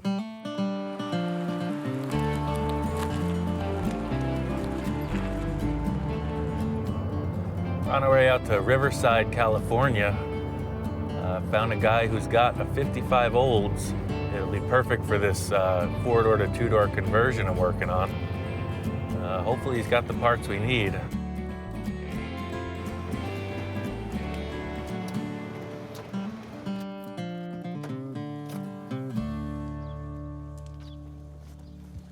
Hey, Hound.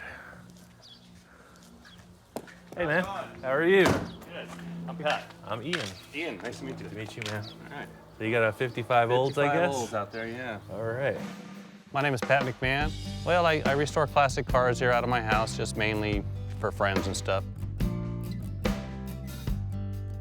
A buddy of mine found a 55 Chevy that he really wanted real bad, and so I helped him get it. We went and picked it up and everything, and I noticed this car, so I made a deal with him on the car, and I just picked up that one too.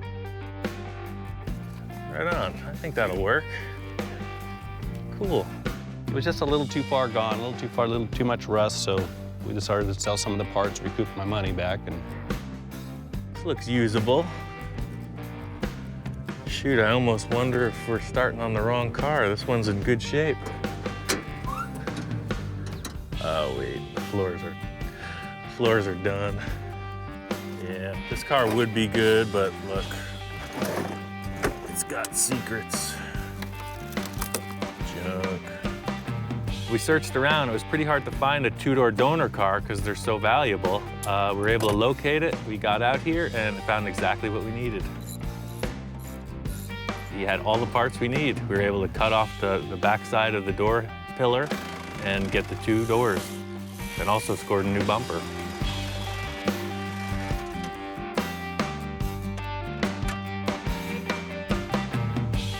We got what we needed. That's the good thing. Back to the cave. Oh, the sunlight's too much.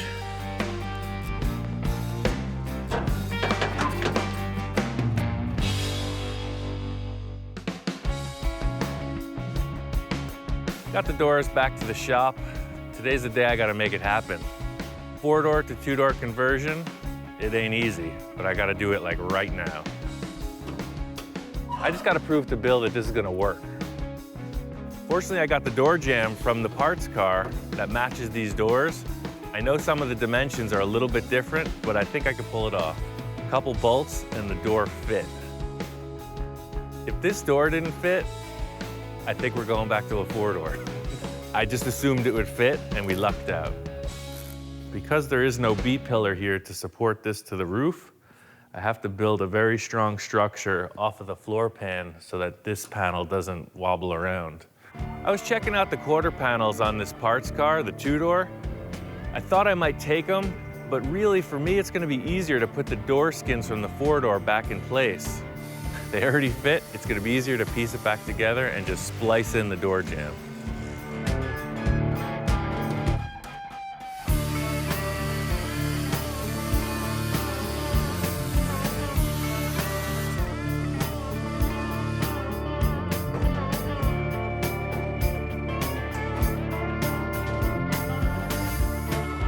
This is the same game as I did on the roof skin. I just marked on the outside of the B-post here. I'm gonna cut that, fit it, probably take about 16 or 18 times to get it right.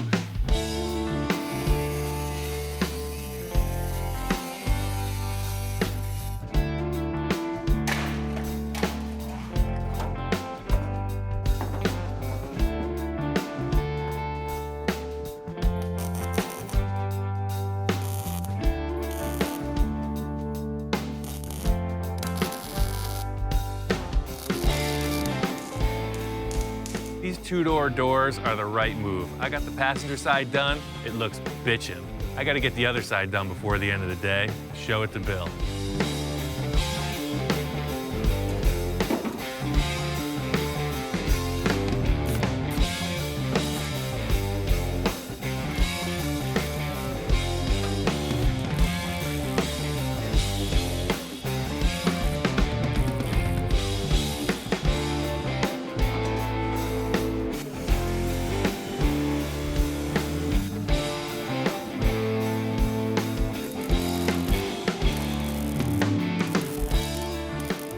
Getting the roof chopped, the doors on, and the rear quarters filled in, that's like a big goal.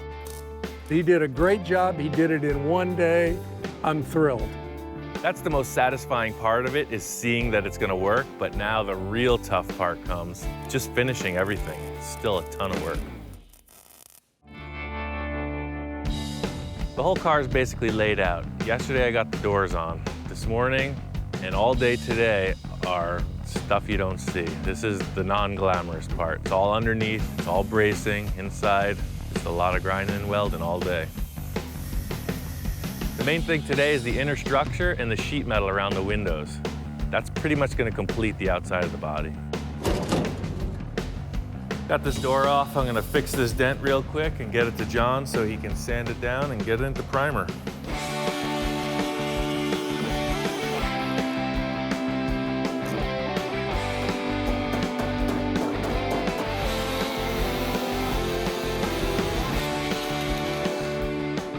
I got this dent pretty much out of there. It's a little wrinkled up, but John can go in with a hammer and dolly and just dial it in.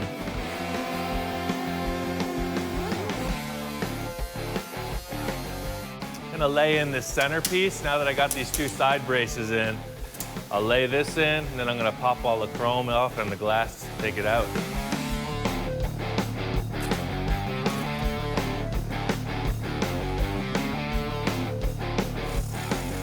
putting the sheet metal in around the trunk area. Getting this and the trim in place is really what sells the whole chop.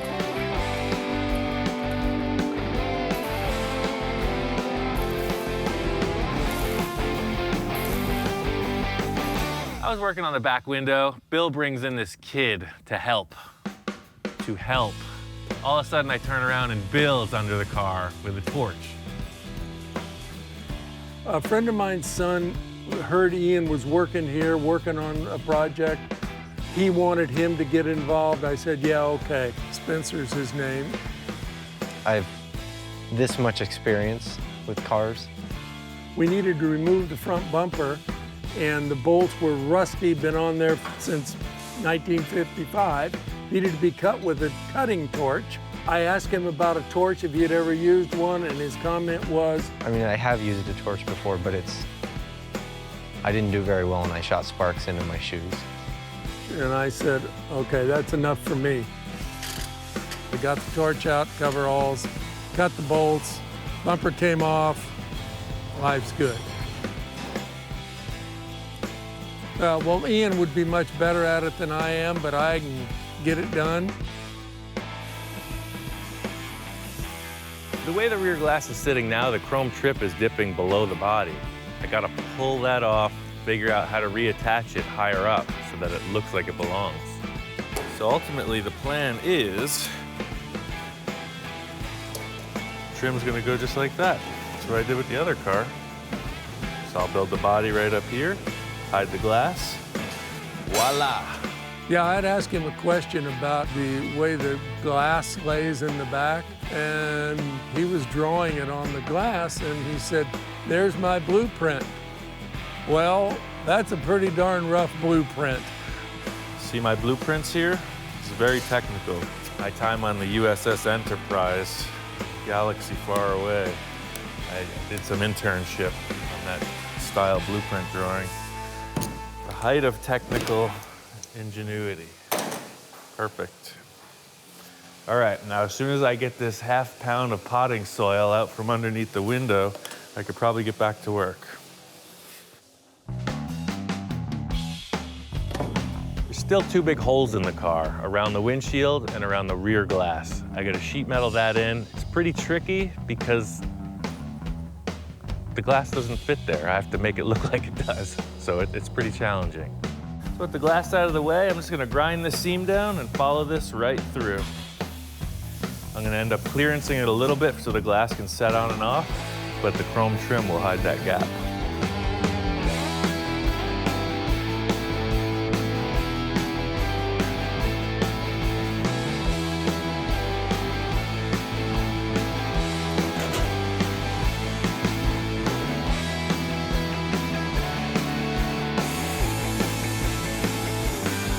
Right now, I'm just finishing up the last few sheet metal pieces around the rear window and the windshield. Fitting in this sheet metal is gonna make the whole thing fit right. It's just gonna look like it's factory.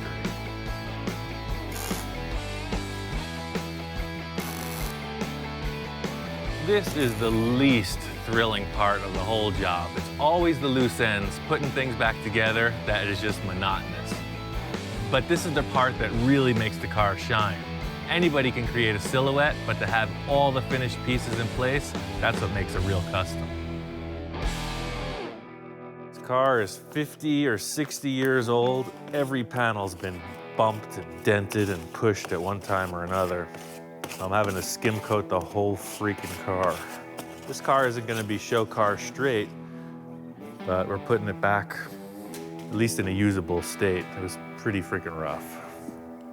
This is the good stuff. It really sands easy, and the thing I like about it most is that there's very little air bubbles in it once it's mixed. Doing custom work is never easy. I picture it in my head, but in reality, it always takes 10 times longer. Pushing 36 grit sandpaper all day, it ain't easy. But look how good that stuff spreads. See what I'm talking about?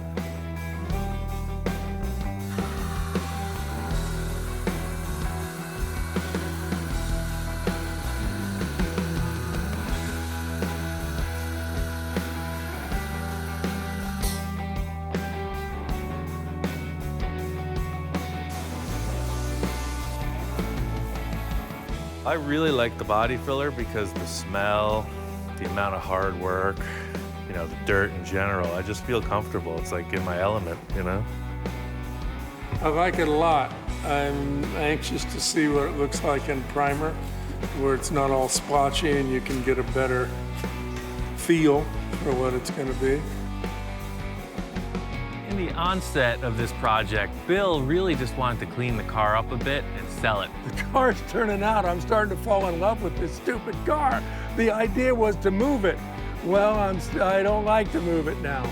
I think I might end up keeping this car.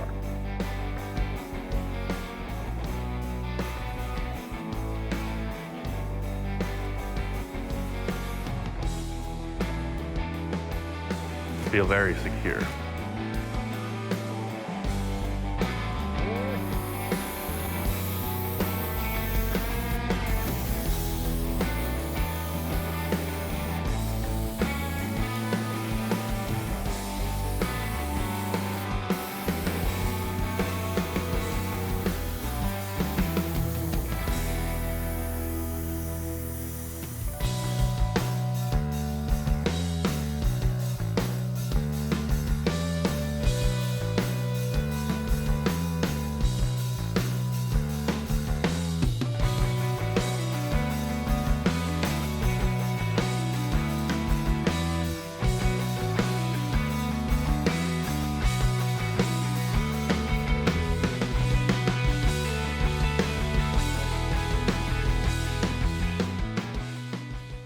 Right now on Full Custom Garage, Master Metalman Ian Roussel attempts to create a wild bubble top on a 62 Thunderbird. This bubble top is kind of the holy grail of fabrication.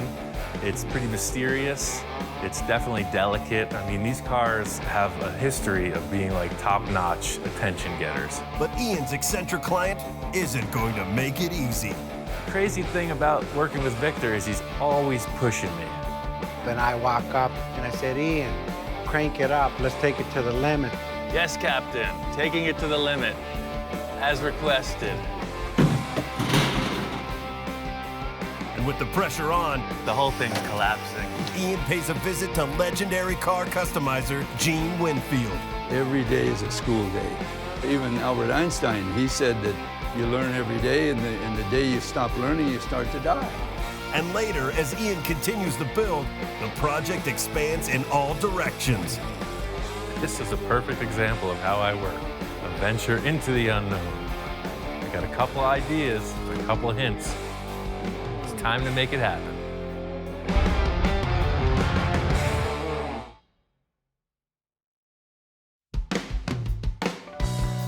Victor started off as his client. I would do random modifications on his cars, and he's become my biggest patron. The dude, I don't know how many cars I've built for him, but if you look at the examples of where this man goes, his cars are top-notch. Ian, throughout our relationship, has been able to achieve anything I ever wanted to do.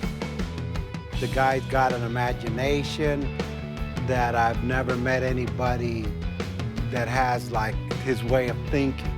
Everything we do is art.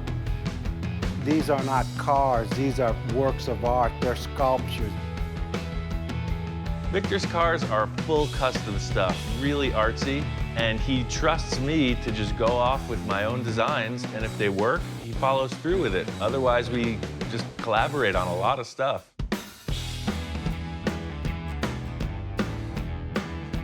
Victor and I are up at this car show up north, and this dude's got the king bubble top of all bubble tops. Apparently, it's the biggest one in the world. This car is out of control. Victor says he wants one, and I gotta pull it off. So I said, you know what? Let's go home and start. Victor is nonstop about wanting this bubble top. He's chewing my ear off about it. And I'm thinking the quickest way to get there is to use one of our old projects. We got this old T-Bird, never got finished. I think it'll be a perfect candidate. This T-Bird project, in my idea, was like a speedboat with wheels. It was this crazy motorized transformer-type Thunderbird. And Victor just wasn't happy with it. He wanted to take it further, and it just stalled out. The reason why I picked the Thunderbird, looking at the car, I knew I wanted to do something crazy with it. The cool factor about this car is it's radically customized. The whole rear has been cut off and remade. It's got a wild lift-up cockpit. The hood is reversed. It's on air suspension. To take this car further is really like out of control. I consider it done. Victor just wants more. Our work is evolving. We've finished a lot of cars, and then he has me cut them apart again. The first task in this whole bubble top adventure is figuring out how to heat up the plastic. The first task in this whole bubble top adventure is figuring out how to heat up the plastic. The only hints I have at this are some pretty obscure writings about how Ed Roth did it. Some folks say a pizza oven. Other people have talked about like electric heating elements. The real challenge here is figuring out how to heat up a huge amount of square feet of plastic at an even rate. I got a couple ideas using some sheet metal, some plywood, and angle iron with a masonry board as insulation. I need to build an oven big enough to heat this thing. So what I ordered was 2 different thicknesses of plywood. The heavier stuff will be the form for the Lexan when we inflate it. The thinner stuff is for the walls. And the masonry board is insulation, and the galvanized steel is just something hopefully to reflect the heat and protect all of it. The loose factor about this oven is there's no way to test it except to do it. So I'm gonna build it, fire it up, see what happens. We're gonna build a frame to hold these masonry sheets and then cut the plywood and sheet metal to match. The cool factor of this whole bubble top thing is like, I've seen this since I was like 8, 10 years old. You know, these cartoons of cars with crazy plastic roofs. How the heck do they do that? I've always wanted to find out. Every project I do, I'm really just trying to push my skills. This plastic experiment is really next level. I've never tried anything like it, and it's a huge challenge.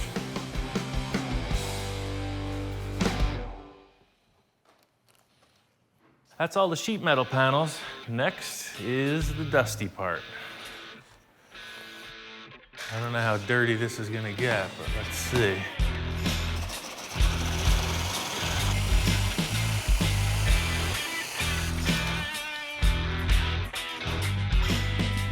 After about 12 or 15 sheets, we should have a nice mess going.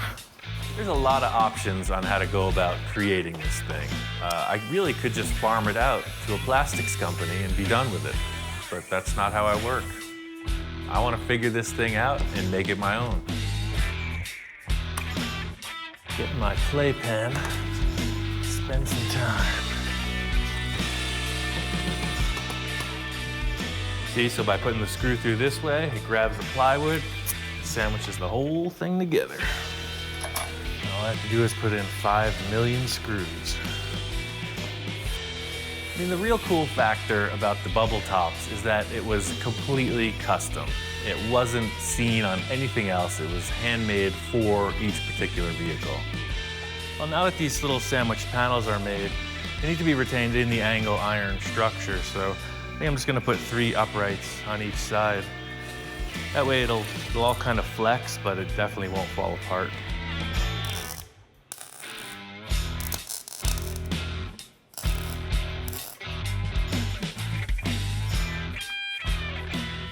Next step is to take the rest of the angle iron and create a perimeter frame that'll be for the lid. The lid's gonna be a few different sandwiched pieces. It all kind of has to fit together, so I'm just gonna finish up the heavy welding here and bring it to the location. The rest is all screws and wood.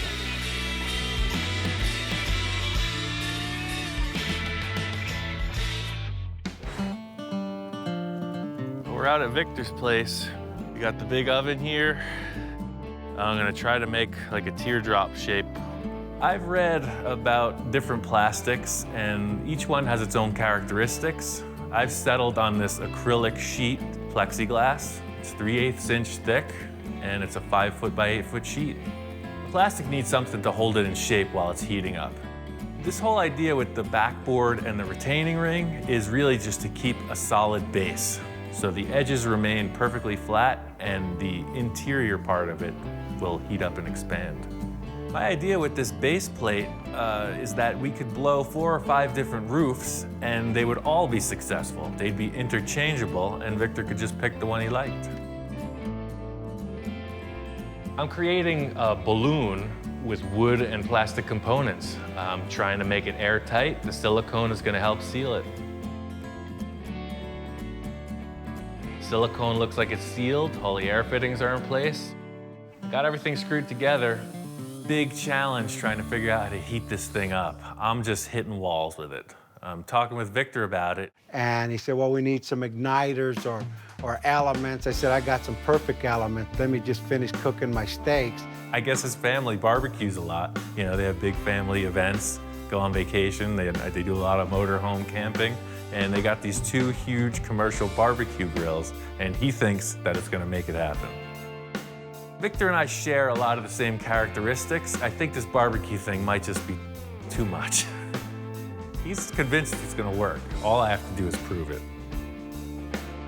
Each grill has 2 propane tanks, so we'll have 4 5-gallon propane tanks, which should be plenty of capacity. As long as these guys get that volume of air warmed up, it should work. All you can do is try. We're either gonna have the right amount of heat or not enough. We'll see. I built this whole oven without the lid on. So we're here, we're doing this, and it occurs to me that with the lid on, you can't see anything inside the box. That's a problem. I used to work in a foundry, and they had this huge kiln, and it had this perfect porthole that you could look into it. So I'm just gonna cut a hole in the box and make the same little door that I saw on this kiln. Got a couple portholes cut in the thing, got a couple barbecue grills. We're just going for it. They make some heat. Let's put the lid on. In keeping with the low-tech approach, I've got some plumbing pipe, simple gauge, and some air fittings. The idea is to just create a controlled air source to inflate this thing. Target temperature for this is 375 degrees to get the plastic that hot. I had the idea that this laser thermometer would be a perfect way to check out the temperature, and yeah, the readings are consistent, it's heating up, and it seems like it's gonna happen. Pretty weird. This huge sheet of plastic, as it heats up, is starting to deform. It's getting like all wobbly looking, and just putting a little bit of air pressure in it.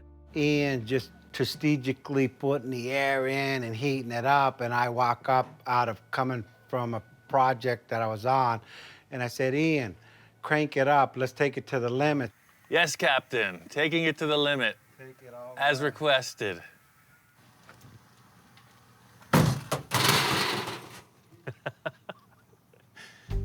That didn't work. Shut her down. I turned my head for a second, and it was like, what was that? Within 2 minutes, the thing started tweaking and blowing, and I could see the look on Ian's face, like, what the hell did you make me do now? Shut everything off, it's gonna melt the plastic real bad. A quick turn around, peeking in the hole, I can't even see what's going on. I'm seeing sheet metal. I don't know what's going on because the whole thing appears to have collapsed. The whole thing's collapsing.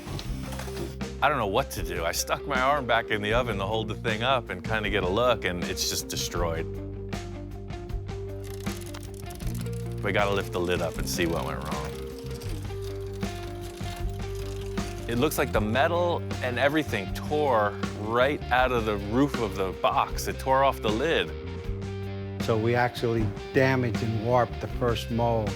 I said, you know, just crank the pressure on it. That was the wrong thing to do, but hey, it's a good story. This thing was twice as big before this broke. So what happened was he lost air pressure and it shrunk. What a bummer. To most people, this thing looks like an utter failure. I'm gonna work through it.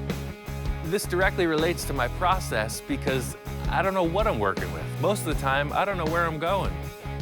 So this is where it failed. It ripped off of the backer board. You can see it's all jacked up on one side.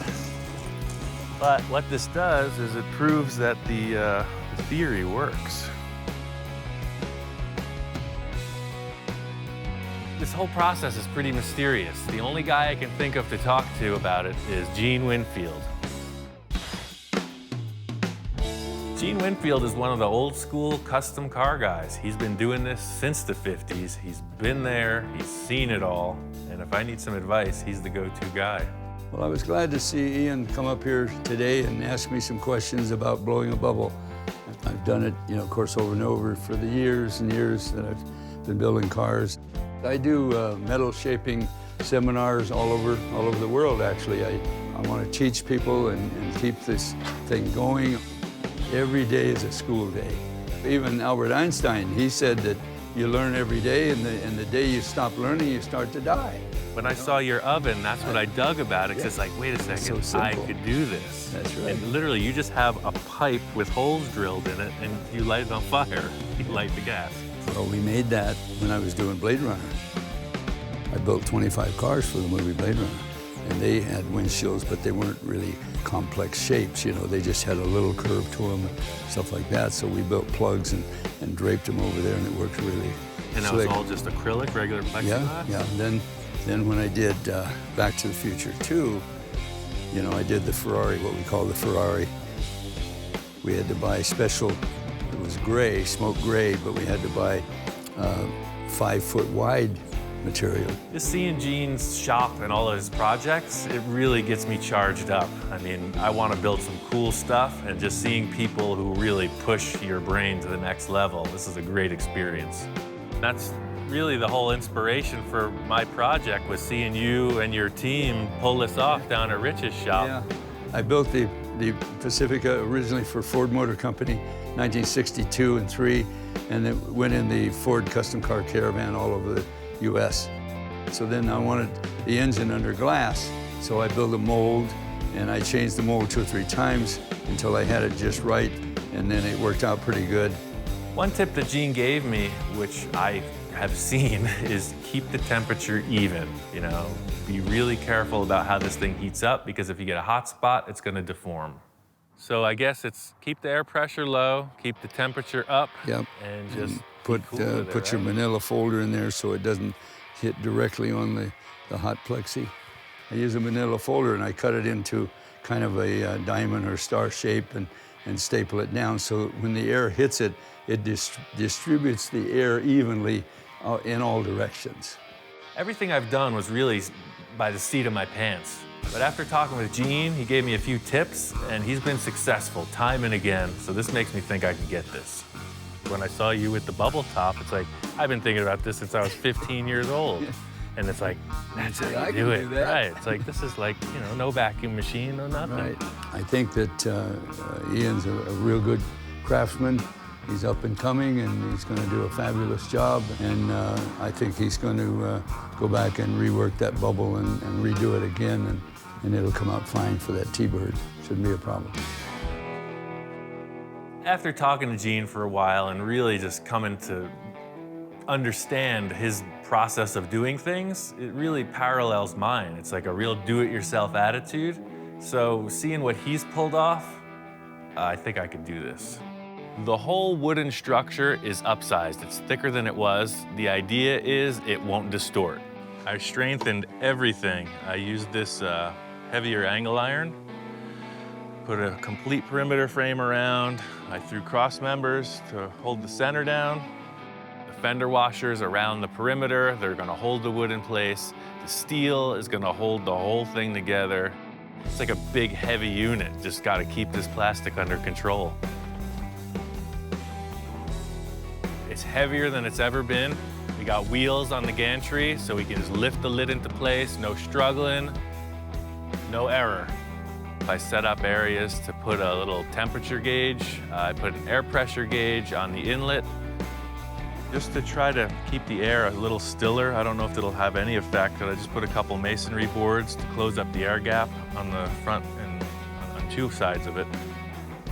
I put some marks inside the box to help out. I didn't know how big the thing was. I was looking at a screw on the wall and just trying to gauge how far down it was.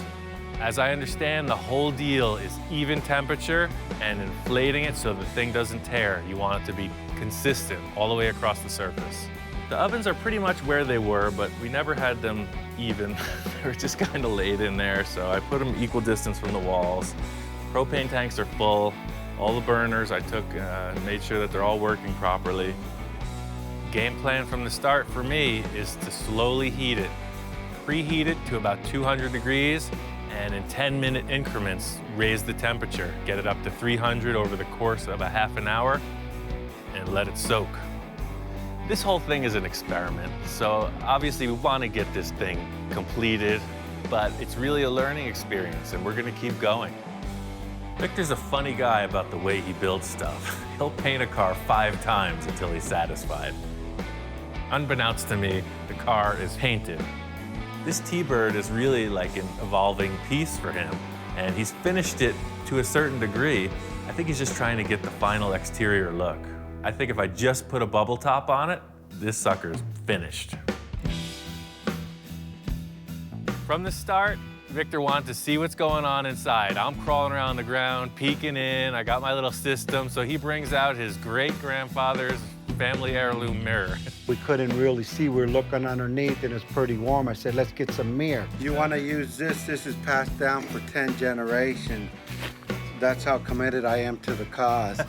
I might lose my heritage, but we got a bitchin' bubble top. He found a way to squirm a mirror in there somewhere so he could check out what's going on. I put it underneath, and actually we were able to see the bubble being blown. Don't tell my wife I used it, but you know, in fact, thanks for reminding me, I'm gonna go put it back inside and wrap it back up. I think it brought a bit of good luck. My plan is working. The slow heat, the low pressure, it's not over 3 PSI at any point. It's very low air pressure, and the thing is taking a great shape. It's the best one yet. There's none of that weird deformity like we had on the first try. Thing looks freaking smooth, man. It's nice. Lifting the lid up, this is a home run. It looks like magic. It's better than I hoped.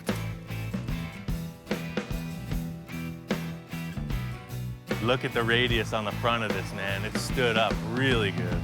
My whole life has led up to this, my entire career. Look at the freaking front, dude. It's like, bing.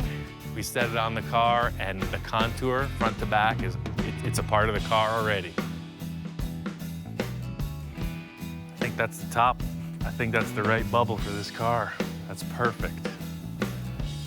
It's perfect. This thing's on the car for 15 minutes. Everybody's praising it, you know, wow, yeah, that was a great experience. Victor wants to go bigger. He wants something better than this. When I seen it come out, I said we achieved our goal. And if we were normal people, we would say, all right, let's get the hell out of here. We're done, but we're not. Technically, bigger means more heat, more air pressure, a little more time in the oven. And we've already proven that that amounts to disaster. But Victor wants more. We were really successful with this last dome we inflated. The proportions are dead on. Talking with Victor, he wants to max it out. That's how he rolls. We're gonna just push it hotter than ever and more pressure than ever. We're gonna get the biggest shape we can out of the box that we have. I'm following the same procedure as the other times. This time though, I'm gonna let it cook a lot longer. The way this one's coming together, this one seems to be coming out the smoothest of all of them. I just don't want to get it too close to the flame because that's certain death. It's still pretty nerve-wracking. There's uncharted territory. How hot can you go? How much pressure can you put in? We'll see how hot it gets.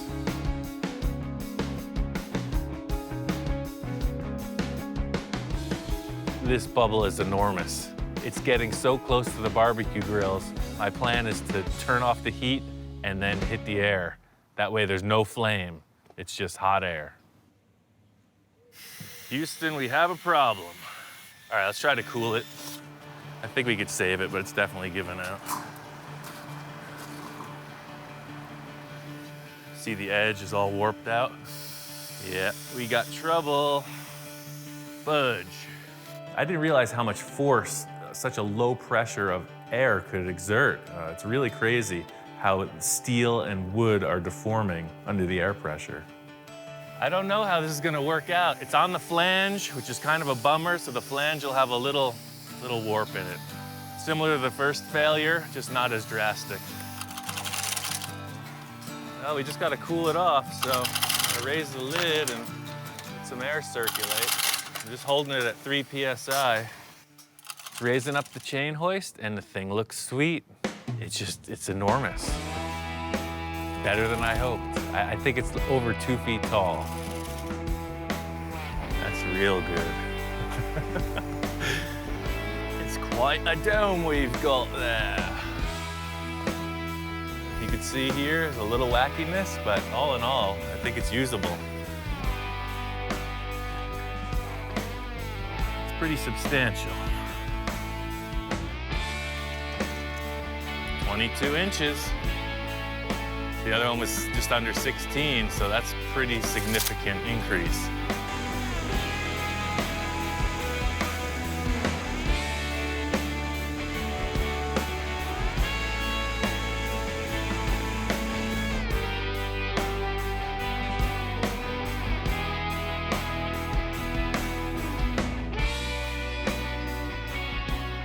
So we're putting this thing on the car, but it's big. And you stand back and look at the thing. It's for a different car. It's too tall for this one. When I seen it come out, and I went back to like we could do anything, and we're gonna try to stretch it even further. So this whole mission of heating and inflating the plastic, that was like a fraction of where we're going with this.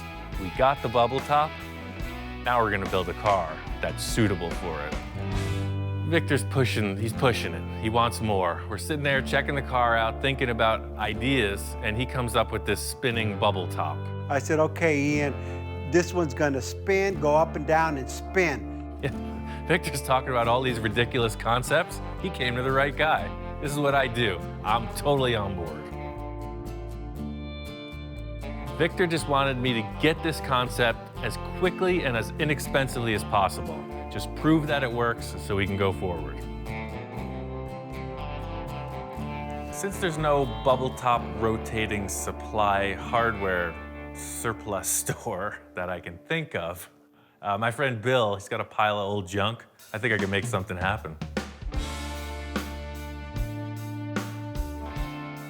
I'm looking for any kind of steel tube that will telescope. It just needs to work like a power antenna almost, or even any kind of antenna where they telescope and get progressively taller. The whole idea is you have multiple sleeves and it should be incredibly strong. So my thought was there would be like a sprocket with some kind of a motor over here, with a chain drive maybe, and it spins the whole deal. Just in the way I'm picturing this mechanism working, I think it'll need like 3 or 4 concentric tubes. I'm thinking just to save space and be ridiculously strong. It has to be super heavy duty. I don't know how much weight's gonna be on here, but the leverage on the pivot pin is gonna be incredible.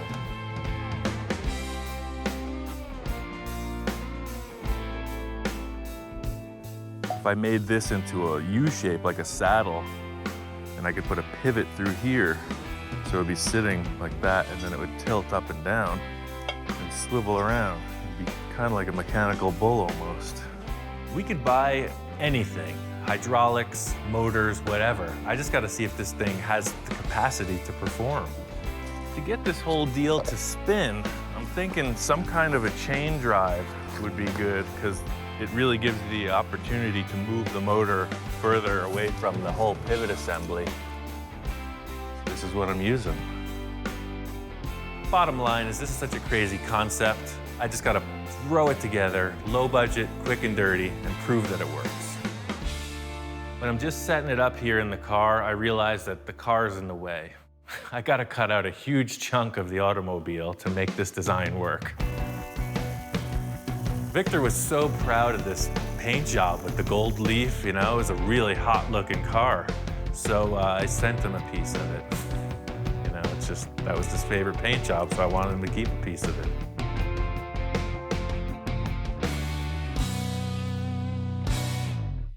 My original concept was to have this lift like on a hydraulic ram or something, but there's just no room. You can see how much room you have now, but when you drop the car,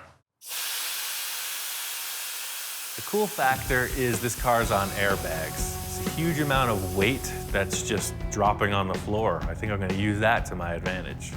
The only way I think I can make this move is by actually using the differential as a pusher. As the car drops, the differential lifts this mechanism up. Like a landing gear kind of thing. As the car settles, the thing automatically opens. I cut out the body, and then I have to fit this outer bearing sleeve. It's working out good because it will weld right to the cross member that I put in for the airbags years ago. Everything seems like it's coming together. It's pretty simple. I just keep sliding these tubes in, raising and lowering the suspension, and trimming them to fit.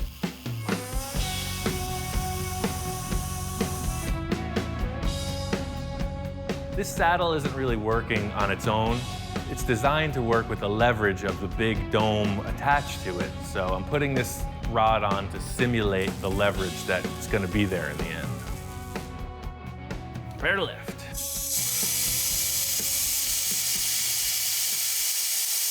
So what's happening is you can see that this is rising out of the back of the car.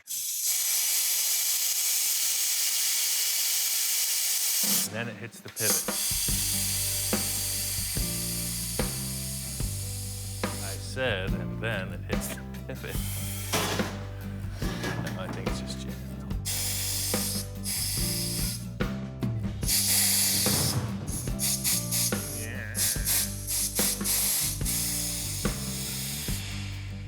Right? That's pretty cool. And then it comes down.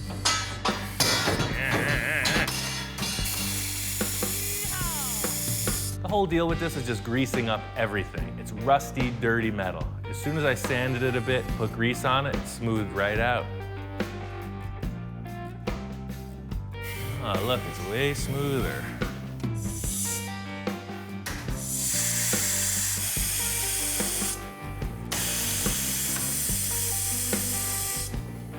I'm stoked. This thing is working better. Every time I raise it, it smooths out a little more.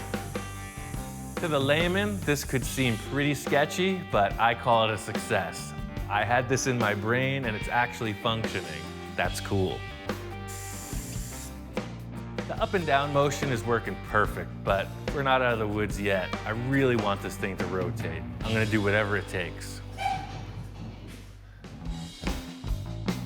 The next step is making a support ring to hold the acrylic dome. It's really a no-brainer. It's just some 1x3 heavy wall rectangle tube. The whole plan with the shape of this ring is to use the wooden backboard from the original oven. That way I'm sure that the contour matches this plastic bubble. The hardest part about this is going to be this really tight radius at the front. I think what I'm going to do is put the tube on the roller and create a gradual arc like it is through here. The thing with the bender is it makes perfect circles. This is kind of an ellipse, sort of like a spiral. So I'm going to have to take that circular shape and tweak it. It's got a couple different radiuses in it. I'm going to have to put the saw to use. I'm going to have to just slice every inch or so and kind of fold in a tight radius for these corners. So the whole deal here is you can see how it was, but by slicing it, see, it makes a tighter radius.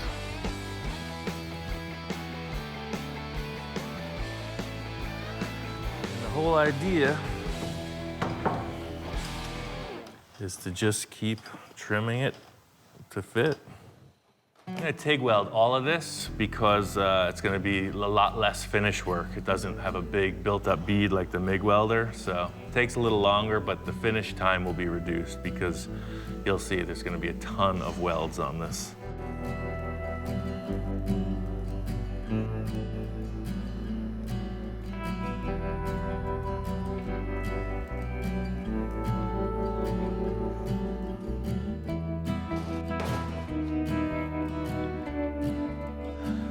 See where it's at. It's darn close. I just got to put a piece in. What I'm going to do is sleeve these tubes inside so that it's a very strong join at the front where they come together. And And then back here, I'm gonna put some kind of a huge support plate that'll match onto that saddle there. Once I put the plastic on here, I'll just go through with a series of holes and put some kind of a rubber grommet. That way the metal is never touching the plastic. It's just suspended in like a rubber bushing. I knew I was gonna hit a wall somewhere in this project. The thing with the motor gear drive, I knew was gonna be a hassle. Yeah, so this motor needs a lot of room. I knew that this motor was gonna be a pretty big setup in the car, so I just cut out a bunch of sheet metal, and then I just went in for the simple lift mechanism.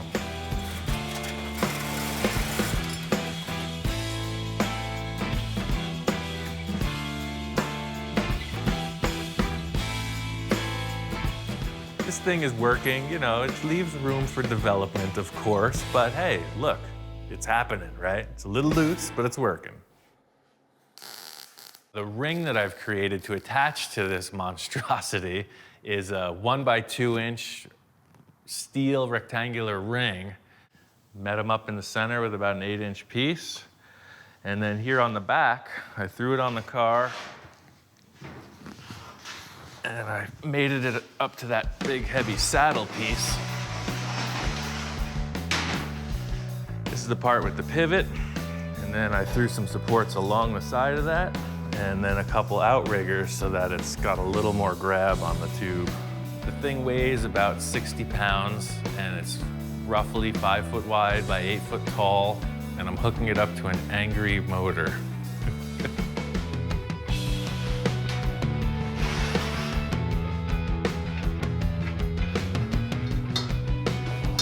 Victor and I have done enough projects to know that his cars are gonna get cut up. It's just what happens. I'm just gonna chop a hole in the doors, modify that, set the ring down. You know, it makes it part of the car instead of just stacked on top of it.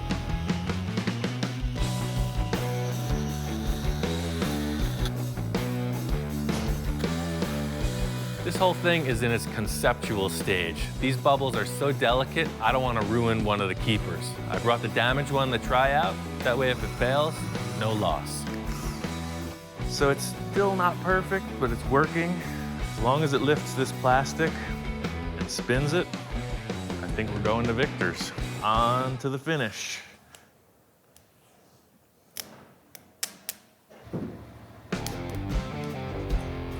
Literally, this car lifts up and spins around. It's awesome. You've never seen that before. Probably for a reason.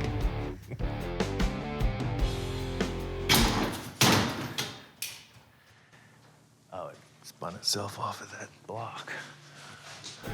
It's kind of half carnival ride, half Thunderbird. I got it working.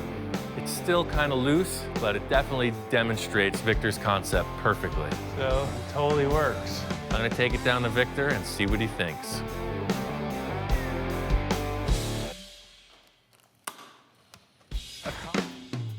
Okay, I got this car back to Victor's.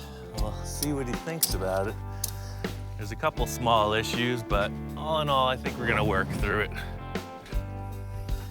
It's really tough to say how Victor's gonna respond to this. I know he likes to far out stuff, but I also know he likes to see things delivered properly.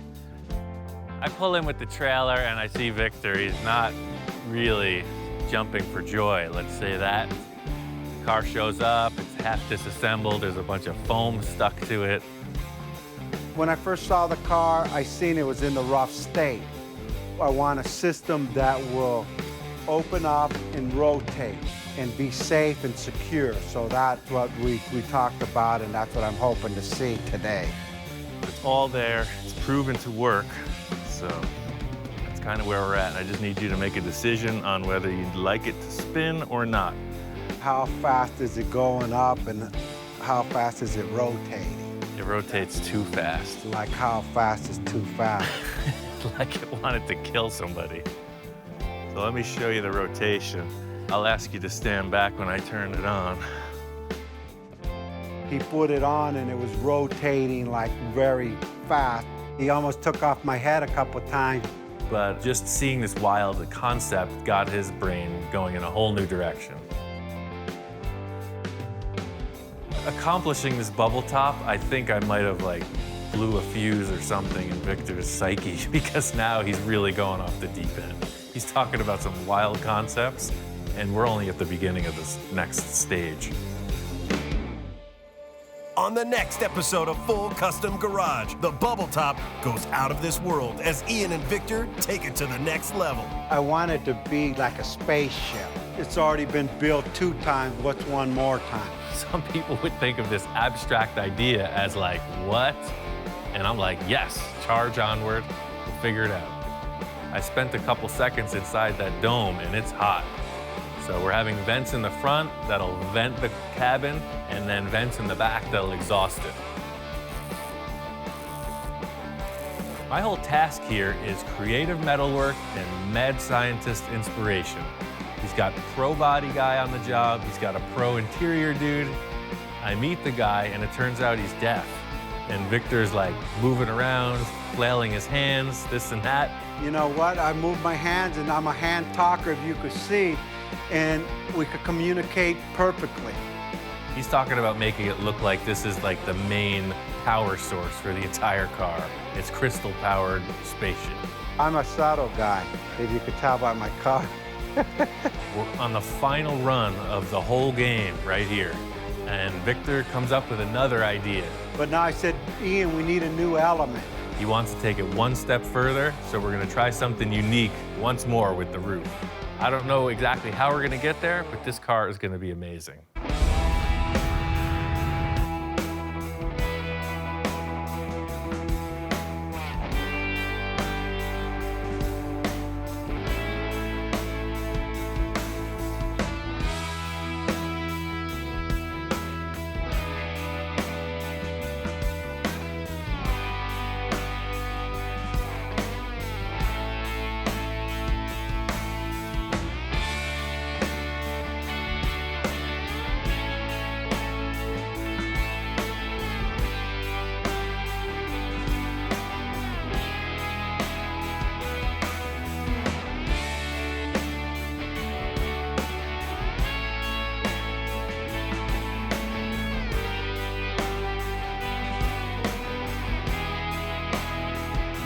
Right now on Full Custom Garage, Master Metalman Ian Roussel takes on the wild world of dune buggies. This buggy's the real deal. It's a 60s survivor. I got a couple ideas that are really gonna make this thing unique. But Ian's client isn't so sure. We're on a time frame. Her birthday's coming up soon. I got plans for this thing. I think he's gonna be stoked, and I think it's gonna work out really good. As the build progresses, Ian brings in some heavy artillery to help the cause. What do you think, Inspector? I got a dune buggy and a forklift and a dream. What more do you need?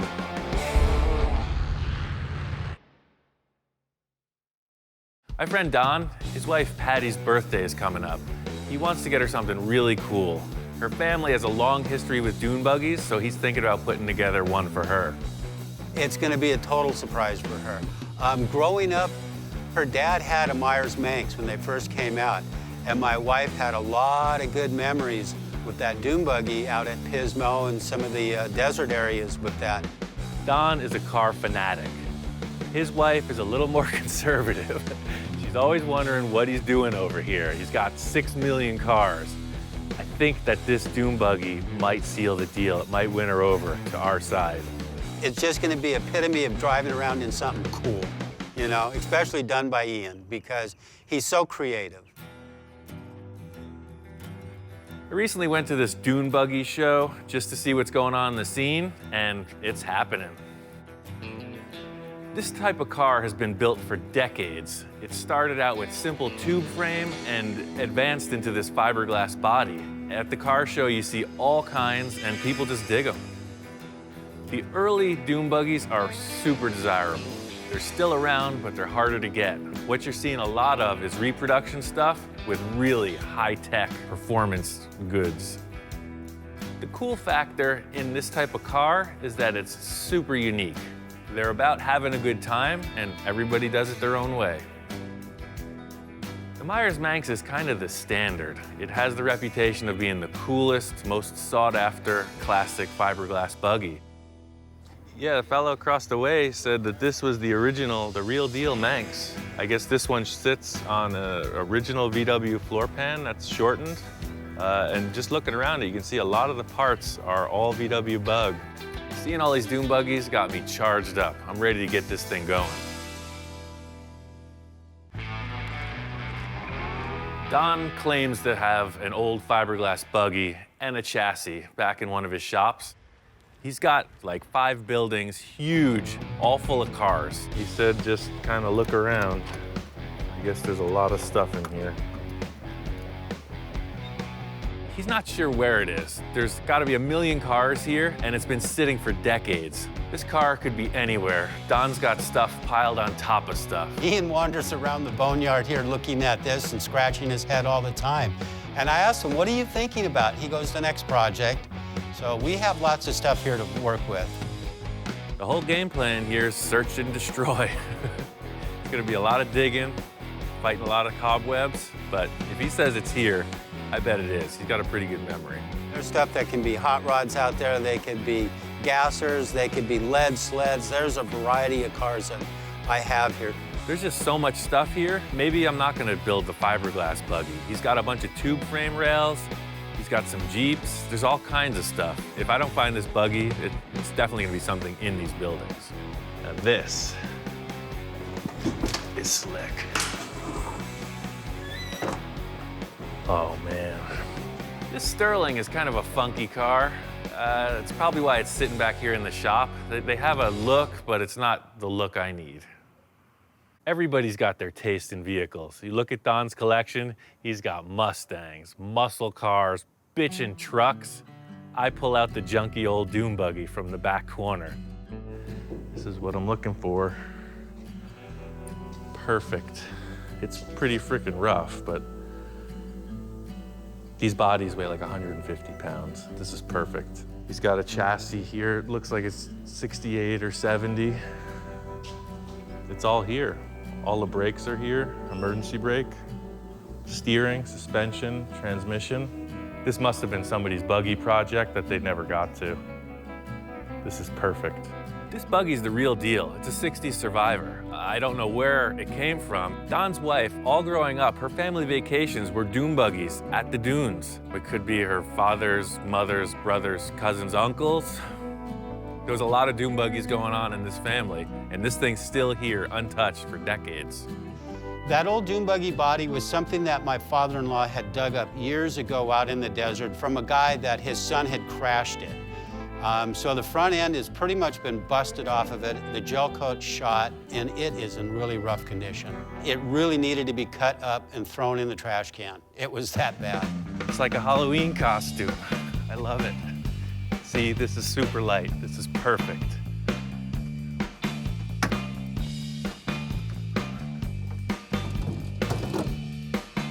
Done.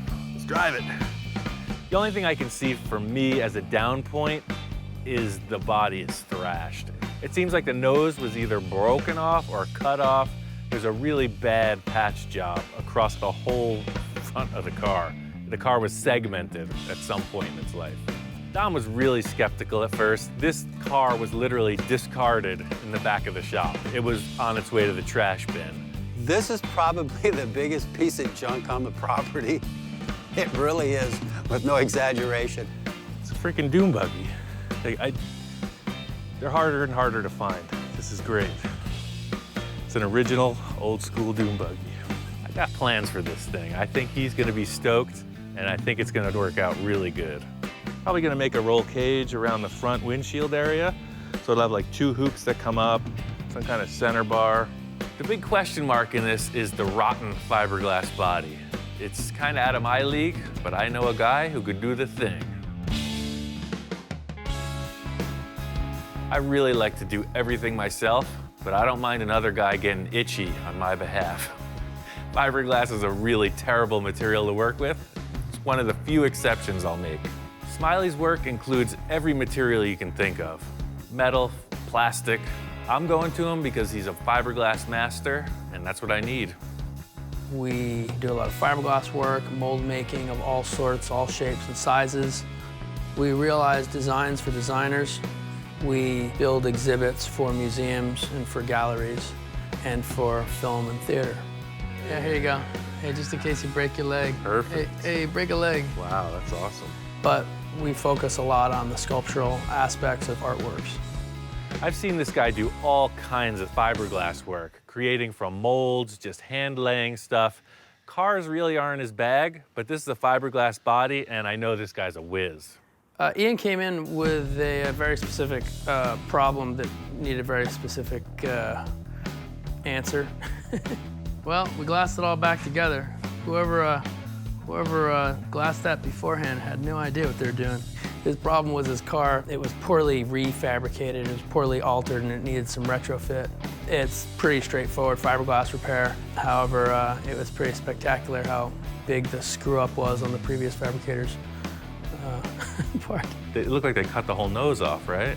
I think they cut the whole nose off and then glued it back together with some kind of combination of chicken wire and bubble gum. Right. We just basically cut out the old section and re-glassed everything the way it should have been. But I can show you if we flip it over, maybe that's a good place to start. Yeah, because I remember it was barely hanging on there. That's why I wanted to attach it right. So, it got really thick in some places, but I'll tell you why. So basically this whole section had some kind of chicken wire in it, and it had no cloth whatsoever in it. The cloth is what obviously gives it strength, but it was just solid resin, which is basically like holding it together with a piece of like glass or something. Well, when I picked it up, it was just chunking out those big plastic shapes, so I knew something was wrong. Yeah. It's nice and strong. Sure, that's what I was looking for. So basically there's an area about 6 inches wide all the way down that went across. Walking in, looking at the car right away, I knew he nailed it. It sits level on the floor. It was all crooked before. The thing's got globs of fiberglass on it, which is what I needed. I need the thing strong and ready to go. It should be straight now. It all sits on the floor now. Yeah, because that was the thing too. The whole thing was really crooked. It was put on like that. It's like somebody had it set up on a freaking crate on one side and then glassed it together. I was really hoping that this thing might be sanded and actually a nice glossy paint job on it, but Smiley's super busy. What he did was what I asked him. He got the thing back in action. Structurally, it's there. I gotta take it, sand it down, Bondo it, and get it ready for paint. Well, that's the thing, man. I think I could do all the finished body work. It was just this structure that I was clueless. I wanted to be sure it was done right. He works pretty much exactly like an artist in the studio works. He has an idea, and he musters the resources that he needs to make it happen. And he's got a number of projects going at the same time. But he works pretty much as if a painter would be working in the studio. He's got everything there. I don't think he really even works with assistants much. He certainly doesn't work on a kind of a manufacturing kind of capacity. He's definitely hand building everything with hand tools in a studio situation. It's not a factory. That's unique craftsmanship, that's unique artistry. And I mean, because he's designing stuff completely on his own, I would not put those in any other different category than like fine art. The fact it's got wheels and motors, that doesn't make any difference at all. I think he's making art. I don't think he'll admit it. I brought the body back to Don's. I put it on the chassis, and I want him to check it out. I got a couple good ideas, and I think he'll go for it. This is the car that was all the way in the back there, and I think it's got potential. It looks rough, but it ain't that rough.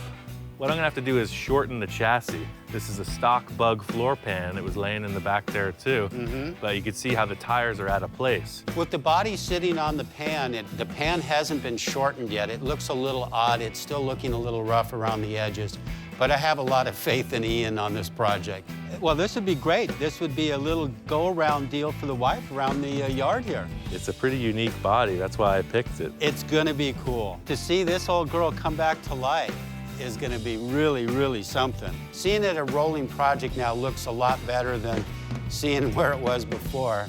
And it's starting to come along. It's still rough, but there's hope at the end of the tunnel here. Don's got a body and a chassis I got a VW engine and a few other parts. I think this thing can come together quick. Right on, man. Well, I'm gonna wheel it out of here and get to it. Okay. After I left Don's, I gave this car a good coat of primer. It's pretty much ready for fabrication. I got it back here in my shop, and it's time to start the fun part. The stock VW Bug is 15 inches longer than this fiberglass body, so the first step is to cut this thing in half. For a lot of people, cutting a car in half would be a real trial. I've done this so many times, it's like a 2-hour process. I'm gonna cut this chassis in half, shorten to 15 inches, and get on with it.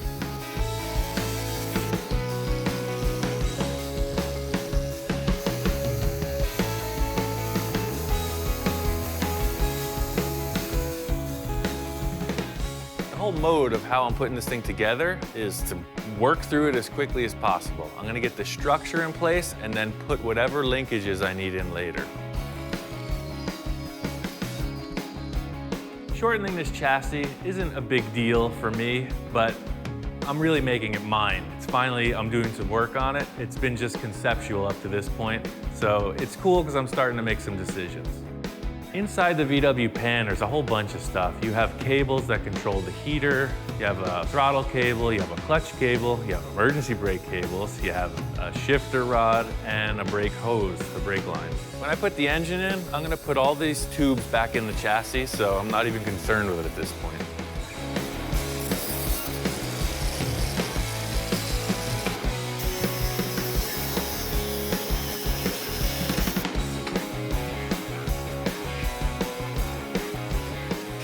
Deal. You see, there's really nothing to it. It's pretty straight ahead.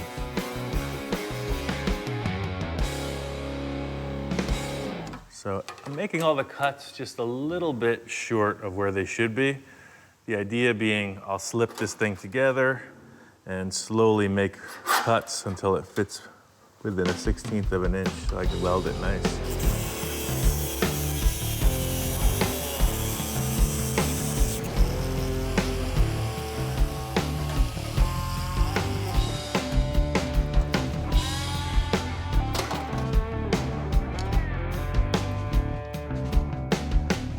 I pushed the chassis back together, shortened the wheelbase. It looks great.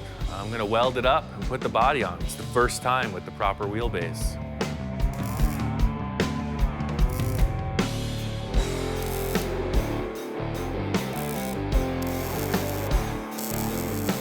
I knew that this body was built for a VW chassis, but this is a later model than the body was. These were for 60s Beetles that had a swing axle. This is probably a 1970 or so. So I really wanted to put the body on once the chassis was shortened and be sure it fit. I never knew if it would fit until now. All my calculations are correct. Put the body back on the chassis. It looks great. I'm stoked. Now it's down to just getting the dune buggy specific parts put together. I wasn't even looking for a dog. I don't even like dogs. This guy showed up next door, won my heart. Hellhound. You weren't relieved from your guard. It was a movie about some vampires back when I was a teenager, and the Hellhound, you know, is the most vicious beast ever. And the whole idea with having a shop dog is he's the guard. You leave, he's on duty. I don't know if it's gonna work out. Think you can have a snack and then just mosey on out on your own accord? It doesn't seem to be very ferocious. If I walk away, I come back, he's asleep, he's eating. It's not a very vicious animal. Thank you. Thank you. Ready to yelp. All right, so it just looks like it's missing a top. It won't have a top, but I'm gonna make a roll cage. The look of all the dune buggies is the roll cage. Some of them had a single hoop, that was really early stuff. I wanna make mine a little more updated. It'll be safer, so I'm still making it with that classic dune buggy look, just better and stronger. So I'm using this 1.5 inch round tube. It's a 1/8 wall. It's good for a roll cage like this. Full race would be 1 5/8, but 1.5 inch for a light car like this is perfect. Roll bars are pretty much standard. Race cars, off-road cars, you name it. Safety is the name of the game. The weight of this car and the strength of the tube is an ideal match. This thing can roll over, no problem. The whole idea with a roll cage is you just want room to live. You know, if something goes wrong, you want the passenger and the driver protected. The roll cage is the silhouette. It's the big part of the proportion of the car. I just want to make sure that it looks right.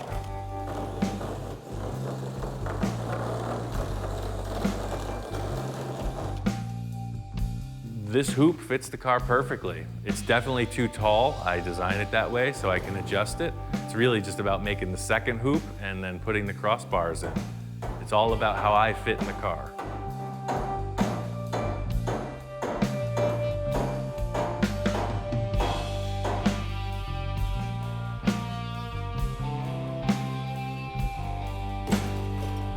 Don has got piles and piles of stuff.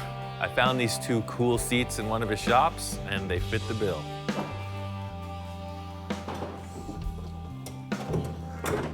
When I'm setting up a car, sit in it, it's all about how I fit.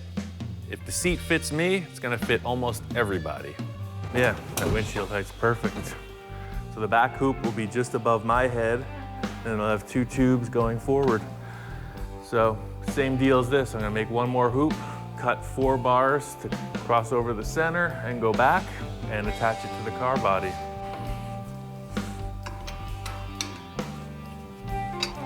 You can see these bodies are made to have this exact style roll cage. See how it fits in perfect down the corner?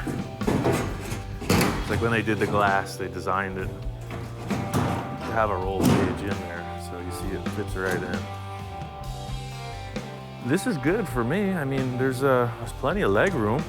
You know, by shortening the car, you think, oh, we're gonna make it unusable, but remember, this Bug was a 4-seater, as small as it is, so I'm actually sitting where the front seats should be, just a little bit further back. Everything looks good. I just need to make the cross members on the roll cage, and it's a done deal. So, worst case, this is the height should all hell break loose. Oh yeah, there's plenty of room. That's perfect. That's the height. The next step is to trim the lower sides of the windshield tubes and commit to this height. You can see the tube comes straight through, and I actually want to angle this windshield back a bit also. And that ain't happening because of the tire. So I'm gonna cut this off, and I'm gonna have to reattach with some kind of a different plate.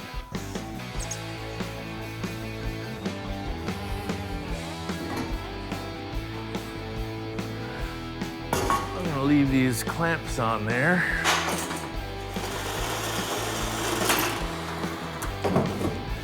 That fits better now. So it's really all about the rake on this windshield. See, pulling it back to there looks pretty good.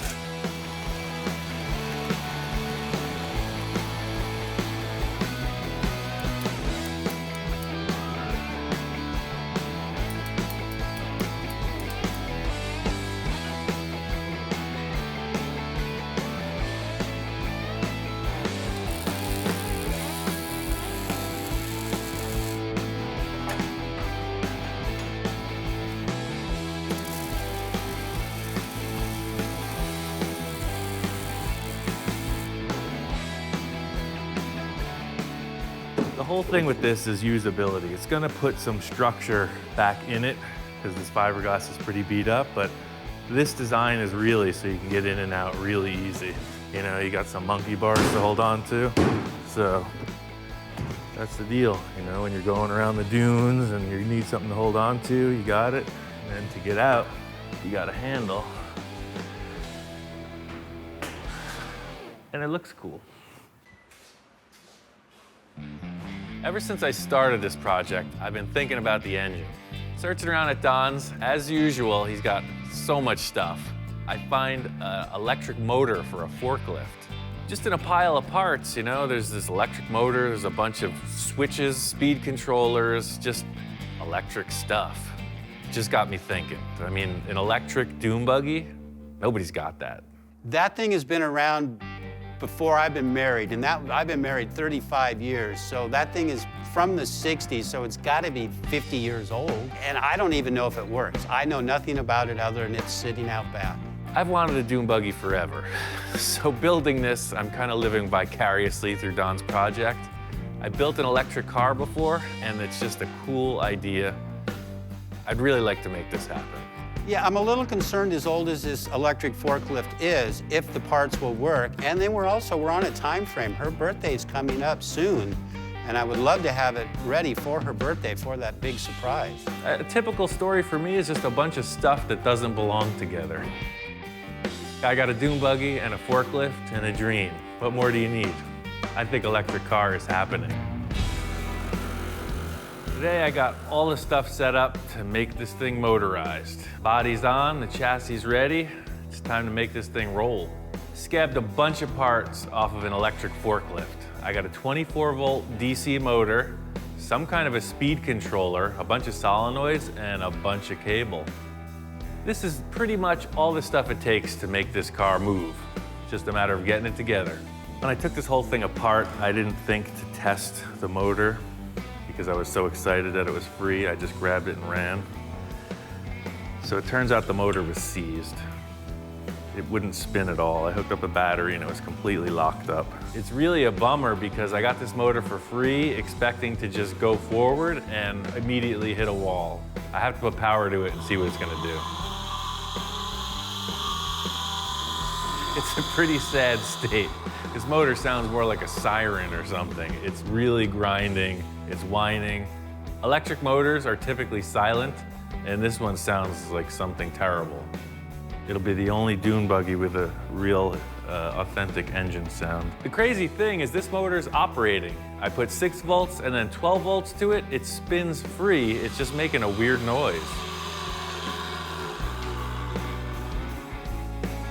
Full speed ahead with this program. I don't care what it sounds like as long as it works. This motor has to plug in to that shaft. This shaft is what spins the gearbox. That's basically what we gotta do is stick that thing onto that thing. The big challenge in this motor swap is the coupler. I'm having to create some kind of a cockamamie idea that mates this forklift motor to the Volkswagen transaxle. The coupler's gotta be strong and it's gotta be balanced. I found a shaft that matches the VW transaxle. I got a collar that matches that diameter shaft, and I'm gonna weld it together and run it. I just transferred these holes to this square frame. So this face goes up against the transaxle. Same bolt pattern as the Volkswagen engine, and they're centered so that the 2 drive shaft things are lined up. I put together some really hairy contraptions. This thing is pretty dialed in. It's loose, but it's gonna work. It seems like it's gonna work. That fits the Volkswagen transaxle. What do you think about that? It's gotta work. I'm going off the standard VW gearbox, so it has a neutral, which is perfect. I don't have to worry about the tires spinning. So it's kind of a safety mode. I'm just gonna hook up the motor and run it, see what happens with no stress on it. The big question mark is how does this thing spin? So being in neutral and running it 6 volt and then 12 volt, it's cool. It's not perfectly balanced, but it's damn good. The cool thing about this dog is the first couple days he was sketchy, but he's becoming shop dog. It seems like the dirtier he gets, the mellower he gets. So I'm just not gonna wash him. It's such a bummer. It seems like anything that can go wrong will. This electric motor spins the reverse of what a Volkswagen engine does. That means we have 4 reverse gears and 1 forward gear. It's in reverse now, which will make it go forward. It's something I need to figure out. Yeah, there it is. I'm not gonna get caught up in the fact that reverse is forward. Sometimes things go sideways for me. It's still gonna move. First gear is here, and then second gear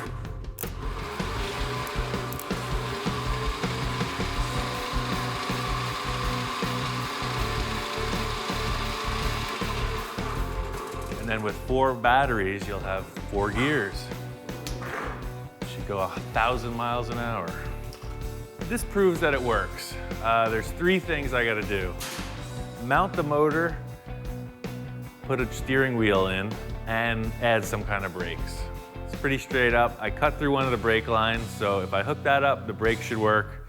I'll hook up the steering wheel, and it's ready to drive. What do you think, Inspector? Think it's all right? He's schooling you?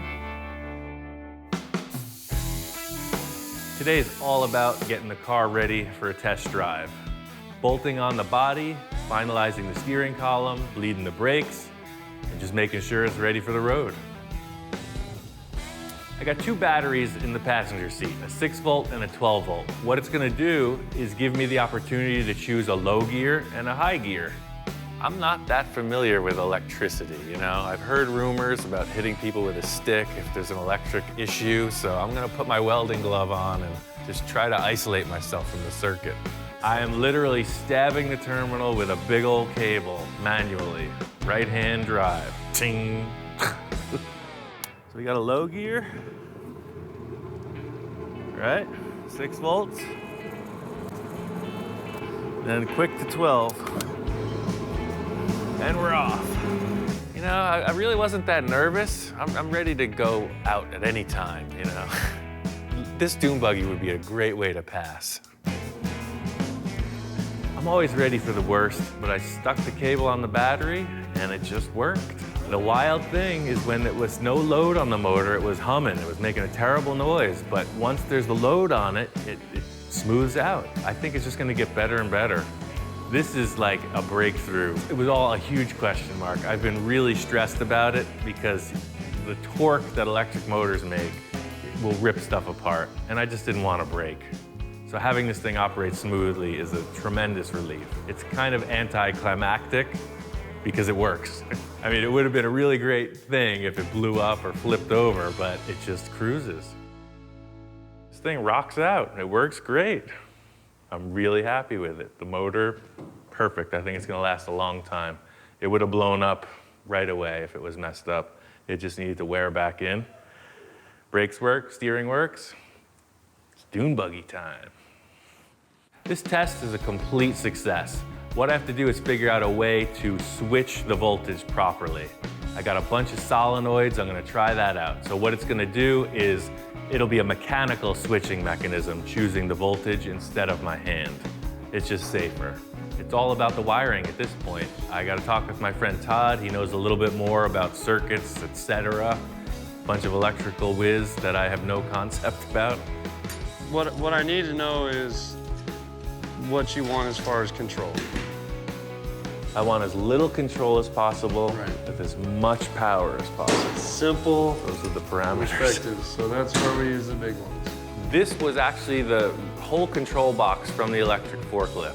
What this box did was control a series of hydraulic motors, but we're repurposing everything to control one single motor instead of a series of smaller ones. I want to take this relay, I want to take this relay, I want to take that relay, and I'm gonna write a schematic on it, and we'll just wire it and whatever check fittings. it for functionality. Yeah. Todd had a pretty good idea on how to make a speed selector for this, so he just drew out a schematic, and I followed his drawing.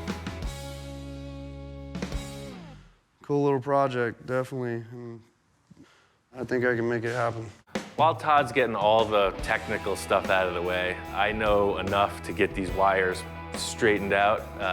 Every time a wire passes through the body, it has to have an insulator on it, so I'm just drilling a series of holes and fittings in the firewall. I gotta build a battery rack, set up a solenoid rack, and after that, it's just screwing wires together. I'm gonna show off all the electronics. Instead of seeing a gasoline engine, you're gonna see this whole Frankenstein contraption under the hood. I'm gonna put in some flashing lights, disco ball. It's gonna be awesome. This part of the process is the final step. As long as we get this speed controller mounted, it's onto the paintwork. Nothing in this build has been that big of a challenge except for the electronic components. That's the big task here in the whole project. You making progress? Yeah, I did exactly what you said on your sketch. I couldn't get 4 6-volt batteries, so I mixed it up. I got a golf cart battery, a truck battery, a boat battery, and a forklift battery. So it's kind of like Tetris in here, but it works. Well, it looks like everything's hooked up properly. And then this is your switch circuit here? I couldn't find a slide switch or a rotary. So you know, with the 6-volt, it was really just a bump to get it rolling. Okay. So it's push button, so it'll go. 6 will just get you rolling, and then that's cruising speed. Second gear is 12 volts. Third gear is 24 volts.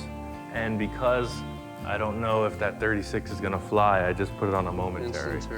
If it seems like it's gonna work, we could just put a switch there. So let's see if it works. Yeah, just run it.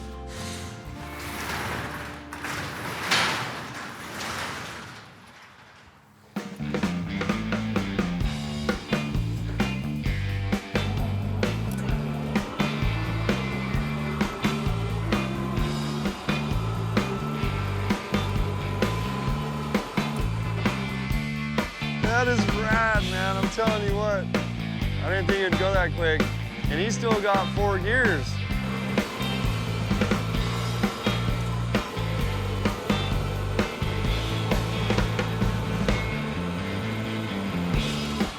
It's a little spooky when right out of the box it works, you know? Speed controllers operated fine. There's power, there's speed. We're ready to rock. See that? It worked. That is brilliant. Dude! Totally works. Right on. Awesome. Yeah.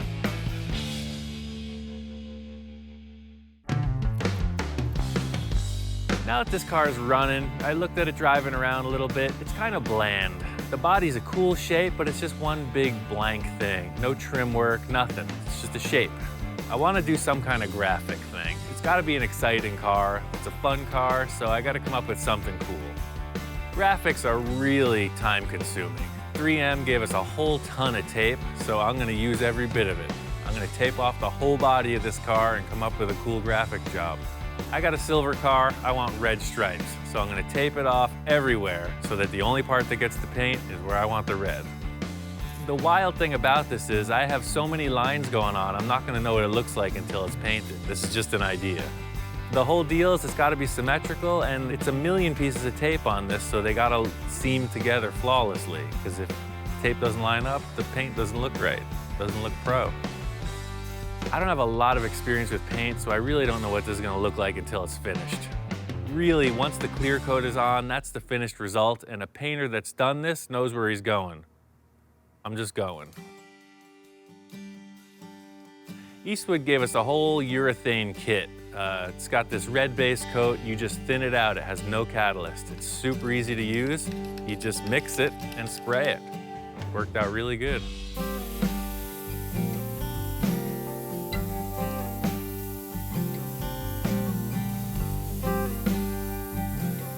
I didn't talk to Don about any graphics. He saw the car primered and loved it, so I hope when I show it to him, it flies. It's kind of dim where I was spraying it, so I rolled this car out in the sun to check it out, and it's pretty much the moment of truth. Did I make it? I started peeling it back, and the glitter was just popping. The sunlight was hitting that, it looked great. And then Dawn shows up.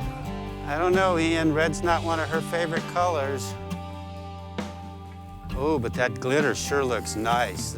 Even though red might not be her favorite color, come on. Every gal is a fiend for glitter. She loved the glitter. Right? Look at that metal flake. Oh, wow. That's really starting to come alive now. That looks really cool.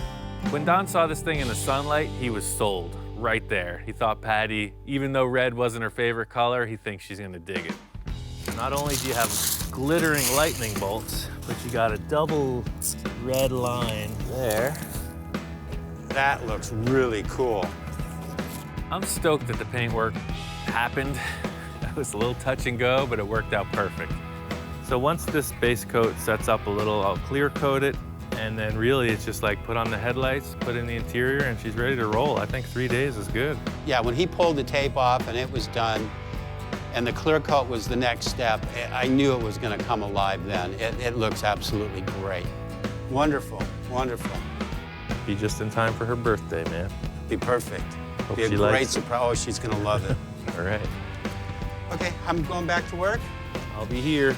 This isn't a really technical paint job, but it's way further than where I was going originally. And that's the thing, once you get excited about something, just keep going with it.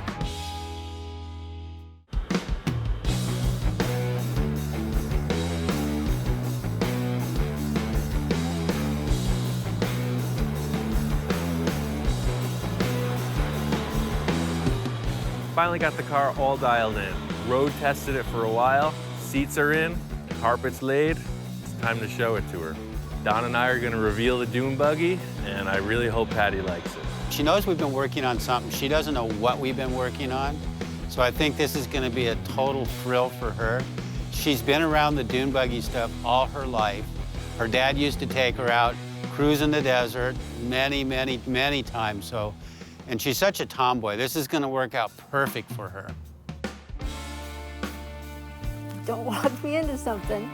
And here is your birthday present. Oh, I like the red. Wow, this is, oh, and you carpeted it. This is totally cool. No gas, all electric. Oh, wow. You can hot rod this around all you want around the compound here. That's so neat. And it has the hubs just like the race car. Just like Dad's race car. That's awesome. This is gonna be so much fun. Hot damn, she loved it. She really, really loved it. It's way cool. I like that it's sparkly, and I like the red. The pinstripes and everything on it is really cool, draws a lot of attention. It's way cool, I like it.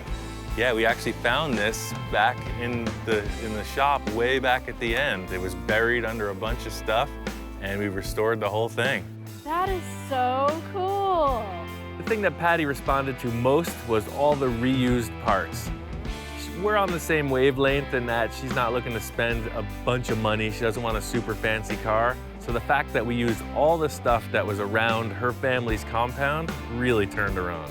All of those parts are repurposed from something else. I mean, I don't think he spent hardly a dime on it except for maybe some headlights and a couple other things. I mean, we're into this thing for next to nothing.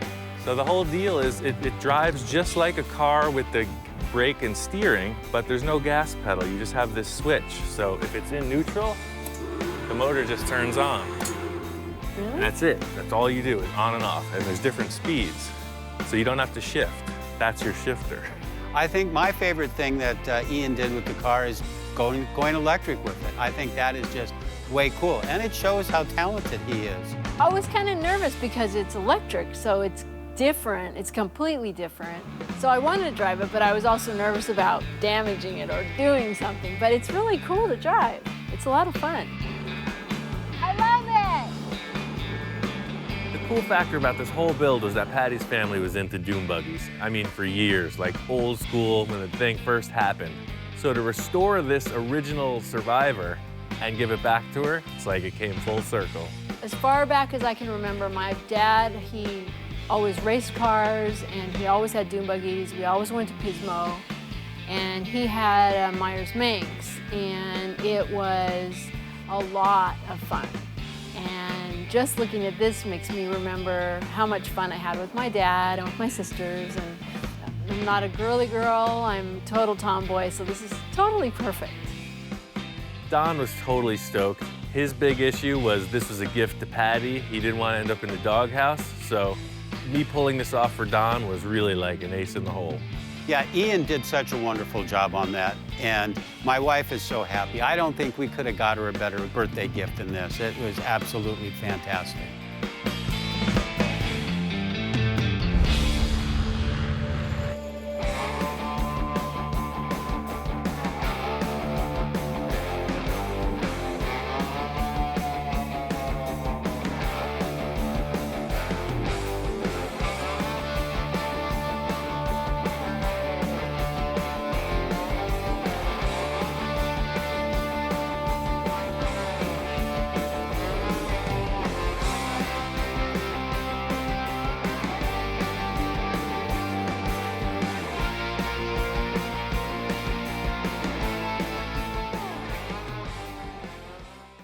Right now on Full Custom Garage, Master Metalman Ian Roussel built a chopper-inspired trike from the ground up. The whole concept with this bike is giant rear tires, long extended forks, total 60s, 70s Ed Roth style trike. Outlaw stuff. With his hand on the throttle, Ian's not slowing down. It's all about making this thing look badass. You see a lot of trikes out there, and it seems like it's the look that they miss on. I really want to make this thing shine. And later, Ian's wild ride hits the brakes. Like most things, best laid plans never seem to come to fruition that easy.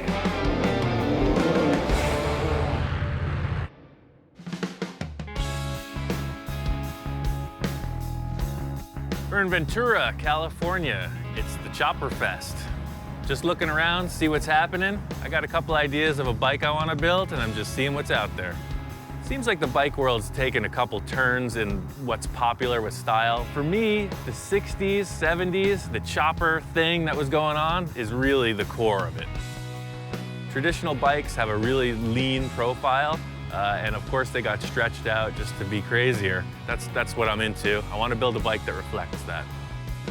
The thing I like about these bikes is it's all fashion. They probably don't ride that good, but damn, they look bitchin'. Forks are all stretched out, no suspension, rigid frames, really stretched out forks, just crazy ideas on wheels. A big part of the chopper scene were these straight four engines, Hondas, Suzuki's. Denver's Choppers was building frames for these kind of engines, and I just think it's cool. I want to take that element of a really long bike, but make it a three-wheeler. Trike conversions have always been popular for motorcycles. It's really hard to get style into this three-wheel design, and I'm just gonna push my skills and try to make it happen. The whole thing I'm gonna try to do is build a trike that's badass. The problem I'm having with all the trikes I see is it just looks like a pile of stuff. It wasn't forethought. It just looks like they took a motorcycle front and stuck a car on the back. And I'm just trying to move through that. I want it to look like a motorcycle. My whole gig with the swap meet shopping is really just looking for anything cool. I'm not dead set in what I want to build, so I just might find the thing that sets the tone. Looking around this swap meet, I'm thinking handlebars, seats, gas tank. If I can find some existing stuff from the 60s, it's going to make my job a lot easier. I'd rather not have to make everything. If I can find it at the swap meet, then it's just way more progress. I'm walking away from here with a lot of cool ideas. There's still haven't found the right parts yet. Chopper Fest is a great show. I got a bunch of cool ideas. After seeing a few trikes out there, I think there's room for improvement. I have an engine from a '79 Honda Goldwing. It's a motorcycle motor and transmission. I want to mate it to a car rear end. My friend Don, he's got all kinds of cars and trucks. The last time I was over there, I remember seeing a rear end from an El Camino. I think they'll be perfect for this trike. Yeah, this would be perfect. I'll just clean this up and bring it home. Trying to get this trike built in 2 weeks. There's a big bike show coming up. I want to bring this thing there. 2 weeks for this project is really fast. I've been thinking it through in my head. I got a lot of plans. I think it can happen. Good as new. The whole concept with this bike is giant rear tires, long extended forks, crazy paint job, total 60s, 70s Ed Roth style trike. Like crazy cartoon character just jamming down the highway, outlaw stuff. Trying to use parts that already exist, it's easy in some ways, but in other ways it's more difficult. They weren't designed to work together, but you know they do work on their own. For me, the process is having an initial idea and then just building most of it just kind of on the fly. So finding something that exists and modifying other pieces to work around that idea is the quickest way to do it for me. I need to take this whole axle apart so I can narrow it. It's got offset differential. I really want to make the thing as narrow as possible, so I'm going to have to shorten the axles individually. I want the tires real close, right up next to you where you're sitting. The coolest thing about the motor and rear axle on this is it's a motorcycle engine coupled with a car rear end. That's cool. The issue I'm facing is that the output shaft of the transmission is about 4 inches off center. I guess what I'm going to have to do is narrow one side of the rear axle more than the other. I think the easiest way for me to figure this out is just mock it up with the tires and just see how narrow I can get it. This is the real deal. OG 1970s Krager SS. It just fits the whole 70s thing I'm doing. You can see how wide this thing is. It's just, I want something very compact. The thing I have to figure out at this point is I have my direct center where the two axles at this point meet dead center. This differential is gonna move over about 4 1/4 inches. So I think what I'm gonna do is make this axle 6 inches narrower than this one. Through all my calculations, it says that that is correct. I think something like this.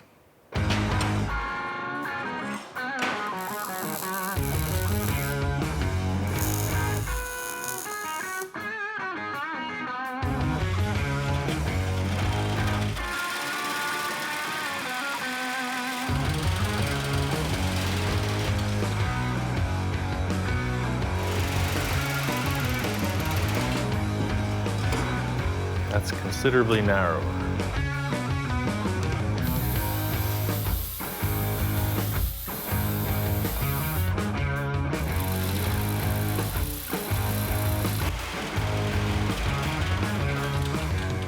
So you see the reason now, it's pretty apparent why I put these little legs on here, because they're all still at the same height.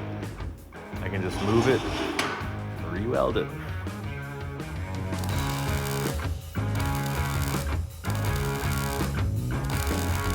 The axle housing looks perfect. It's got different length axles, it's offset a bit. I think it's gonna work. I narrowed the housing to what I needed. This bike has an offset differential, so I just ordered a couple axles that were machined to fit. So you can see, considerably shorter than the originals. This is the test fit. Hopefully it's good.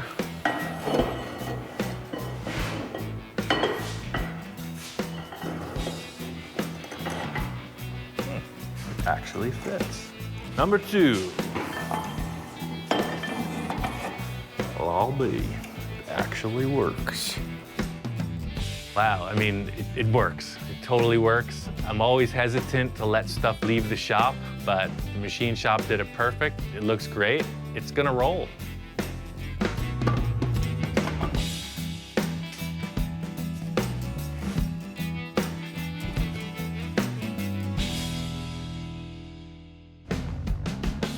This rear U-joint matches the rear axle, so that's a GM part. And I just happen to have this old U-joint from a 49 Ford laying around. So I welded them together so that it's like a miniature drive shaft. The thing about the U-joints is the only way I'm really gonna know if it works is after it's done. The shakedown run, that's what's gonna tell the tale. The way that I've been building things, it's really found objects. It's used parts, old stuff, things that really have no purpose being together. I could just buy a motor and transmission and rear axle from a supplier. They sell trike kits all day long. For me, the turn on is trying to get this thing together with all these unique parts that don't go together. I'm gonna go visit my friend Gary. He's an old school biker. I know he's got what I need. I've been in this building here for 36 years, and he mentioned something about what he was doing and on a bike, and I said, wait a minute, I think I have something buried here that you could possibly use. Long time no see, sir. Best thing about having friends like Gary is he's been around forever. He was doing the thing when this was popular, so I know he's got what I need. I'm coming to steal the forks I've been hounding you for 10 years. Yeah. I spy. Here they are. Aha. Yeah, I was going to do a project with them, and I never got around to it. And no sense in letting them just die. Right on. They're definitely old and used, but they got good grease in them. These are perfect, man. I've reached a point in age where, I got to start cleaning some of this stuff out of here. You can collects only so much. And then you go, what are you ever going to use it? No. The Z-bars? Yeah. Yeah, those are wall hanger. Right. These are the real deal. These are old school. These parts are great. I just need one more thing. I looked right next to the ladder, and there it was, an Invader rim. That's an Invader rim, sir. What the heck? This is old school too, man. That'd be perfect for that front end. Tire looks like brand new. This is exactly the flavor that I was going for, man. You want the right stuff, you gotta go to the right people. Totally fits. It's exactly the combo. I didn't even realize that. It's perfect. The whole flavor of the thing is 1970s wild chopper stuff. So the forks are period correct, the handlebars are from that era, and I even got a front rim and tire. It's a good setup. Looks like it could have been back then. It's like a time machine. Well, it really helps, right? So I gotta polish all this stuff up, then assemble it. I mean, I'm not gonna re-chrome any of this stuff. It looks great. I'm just gonna clean it, steel wool it, polish it. I want it to look like it was from like a leftover, you know? Total survivor. I think these are perfect.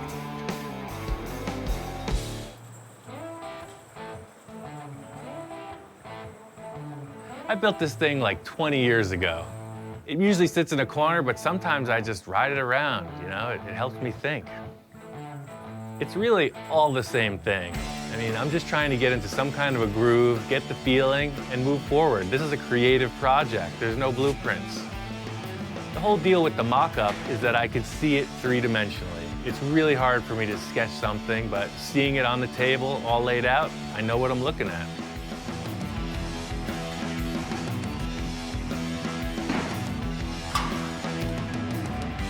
The whole concept with the mock-up is being able to make changes.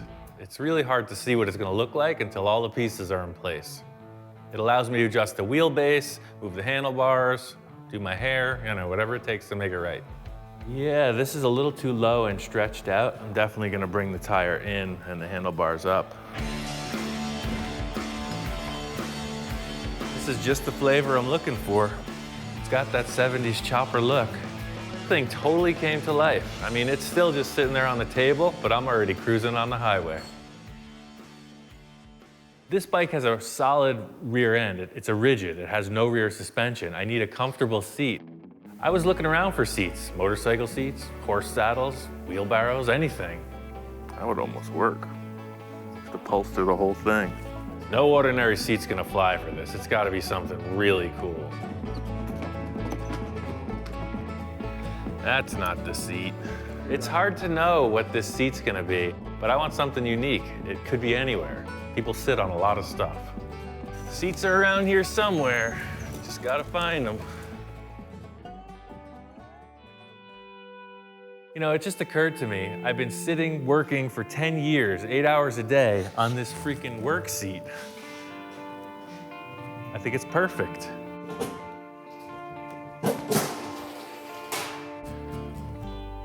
I want the seat to be right on the axle. As soon as I put it in place, I was like, wow, it's low back, really wide. It's perfect. I'm gonna put the seat right on the rear axle, so I'm gonna bend a hoop and set the seat. That way I can sit on the axle, put my hands on the bars, and decide where they should be. Using this 2-inch round tube for the seat support, I'm building the whole frame out of this. It's 1/8-inch wall, it's super strong. I'm just gonna twist it up and make my own frame.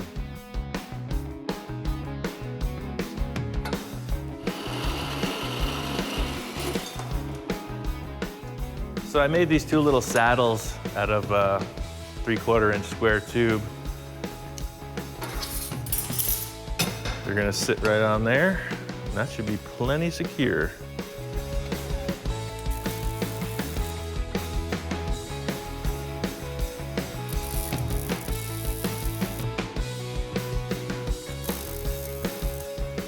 This is what I'm looking for. Kind of low, kind of forward. That way with the rigid rear axle, you know, you're not leaning back and it's not beating up your back. It's gonna be a pretty rough ride. So like this, at least you got your own little internal spring working. Wind in my hair, bugs in my teeth. Here we go. I'm just working through getting this frame welded up. I really want to spend my time on the bodywork and the gas tank. You're not going to see the frame at all. It's not a feature, it's just a structural element. It's got a rigid rear end. It has no suspension in the back. So the only thing that's going to give is the headset, the Springer forks. There's no shocks, so it's got to be a strong frame. I think I'm going to set up the top tube in the frame so that the gas tank sits above it. Like you see the Frisco style choppers with the gas tank above the frame. I kind of want to reflect on that. Most times you'll see like a straight backbone that comes through straight up into the headset. I put a little bend in it because I don't want a big like tunnel through the gas tank. I want to put as much fuel in here as possible. Because it's going to be a coffin tank, I was thinking it would just follow the line of this bend. You'd have a big open shape that held a lot of fuel.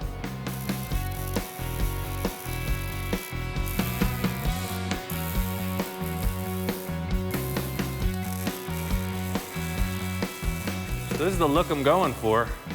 I see the 2-inch tube backbone, 1.5 inch uprights, and then I'm putting a big gusset around through the headset. I'll weld it in all the way around so it's big, chunky gusset holding the headset in place. The whole idea of the trike, it goes back to when I was a kid. I mean, all the cool kids in the neighborhood, they had big wheels. Everything I build with these far out proportions, it all goes back to that. When I grow up, I'm gonna have the craziest freaking trike or the wildest hot rod ever.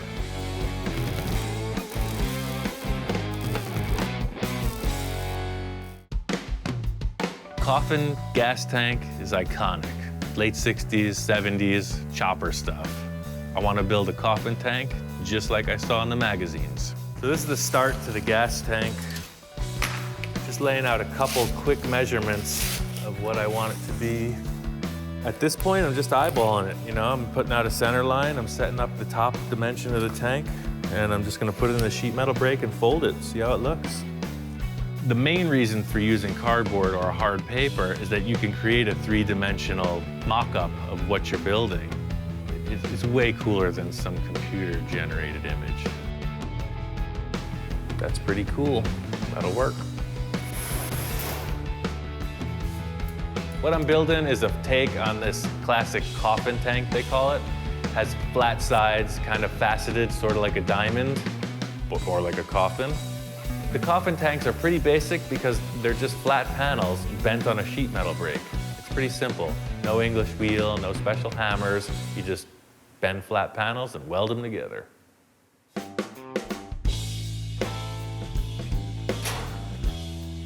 See what the hem edge does? Makes a really rigid end to weld on. Just as an example, when they're welding together, you'll have 2 of these heavy edges folded over double.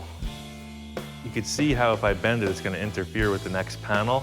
So I got to clamp these to the table and fold them with a hammer.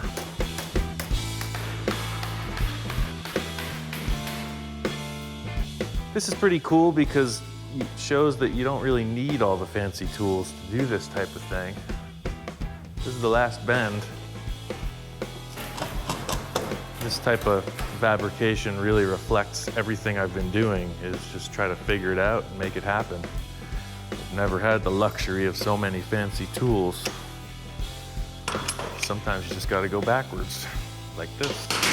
A couple pieces of tube and a couple clamps. Done. This type of gas tank's kind of old school, no special forming, it's all flat panels. The key here is making sure it's all welded solid. If the welds aren't good, it's gonna leak. If it leaks, you're on fire. That's no good.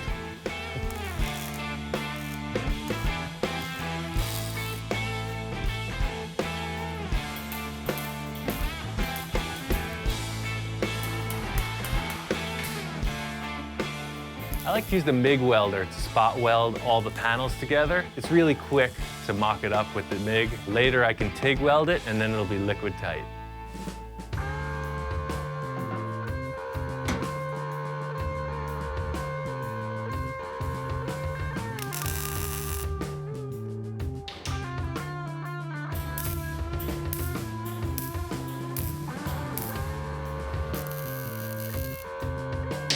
That looks good.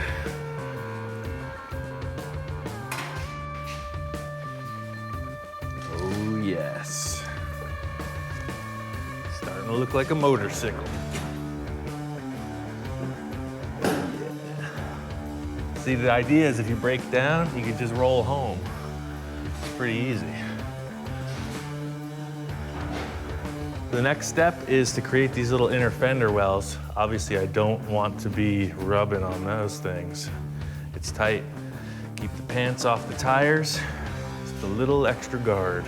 I'm always open to using existing parts. Sometimes it brings you fresh ideas. Just thinking about what's around. My friend Bill's got a set of tractor fenders, and they might be perfect for this. I love the idea of a freestanding fender. There's nothing for these things to attach to, and it's exactly the way a tractor fender's set up. Now this is what I'm talking about. It's crazy because this tractor has almost the look of the little seating position that's gonna be in the trike. These fenders, I might just take these and modify them. It's exactly what I have on the trike. The seat right here, the tire's very close, and these do the same thing as I'm talking about. You see the rubber, and they just protect the rider from falling into the tire. That's it. Nobody's got fenders like that, baby. You're in your little chamber. Well, you're definitely protected from the tires. But, they look absolutely ridiculous. These fenders are not gonna work. These fenders are a little too Flash Gordon for me. It just makes me think of a clown with a big tie on, you know, big shoes. It's just not cool. It's gonna look comical, and I'm not looking for that. My plan is to duplicate this design, but smaller, half size. I'm gonna use a round rod all the way around the perimeter, and then finish it off with a sheet on the surface. Here is an improvised arch maker. I need to create a radius around those tires. There's a lot of ways to bend tubing. Sometimes I just do it primitive. It works for me.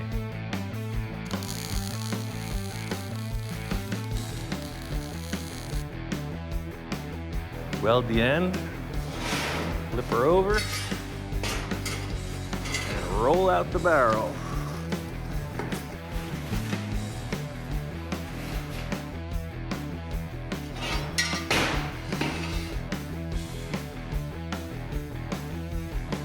This rim made the ring too small, so I'm just gonna stretch it out on this tire. It's always easier to open the arch up than to try to shrink it down. So the idea here is to get this to be about just a half inch or an inch off of the surface all the way around the tire, kind of like here. So all you do is just start to beat on it.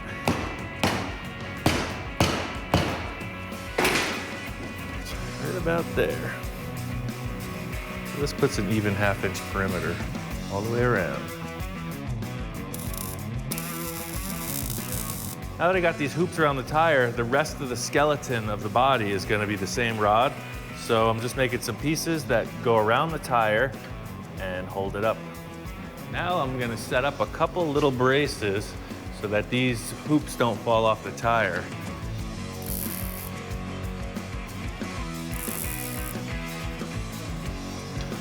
Really, the only way you can create these shapes is by eye.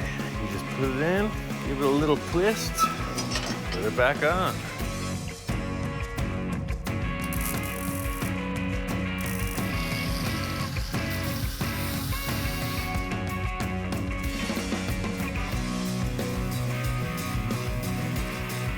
So I'm gonna create a little sheet metal edge that'll come from this side to this side and just put a little crown in it. This is why a man would want soft cardboard, for those very delicate areas. So my plan, cut the steel a little bit bigger. This is just a rough guide.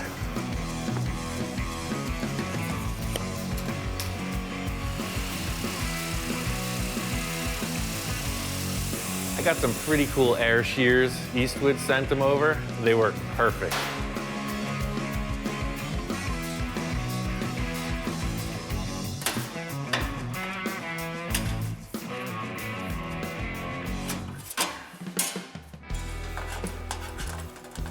one of those instances where you realize you can never have too many clamps. You can see it swings down and then out and then back around, and it's all one panel. It's gonna be a lot easier when it comes to bodywork because there's no welded seams. Some people may cut it on the highs and lows, but I just swung it right around.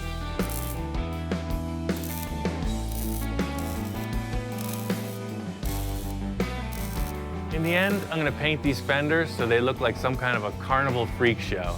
I want it to look like you're locked in on some kind of a wild ride.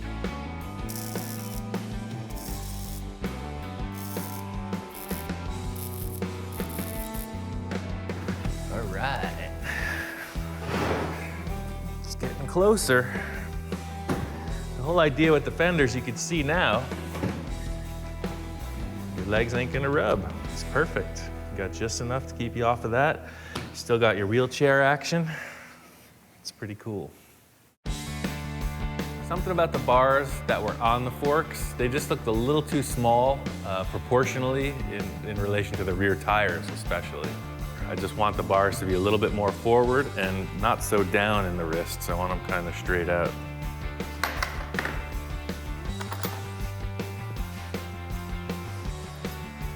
I feel like with those giant back tires, the handlebars should be a little beefier, so I'm gonna make them out of this 1.5 inch round.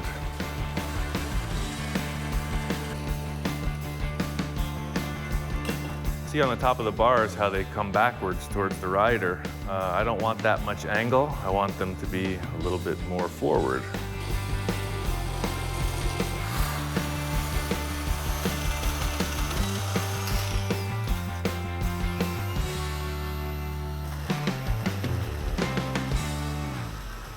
I want a little bit of pullback, so I'm just gonna put this piece of bar stock under it.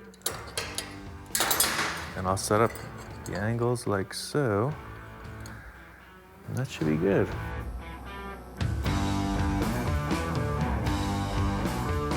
Just kind of winging it, whatever looks good.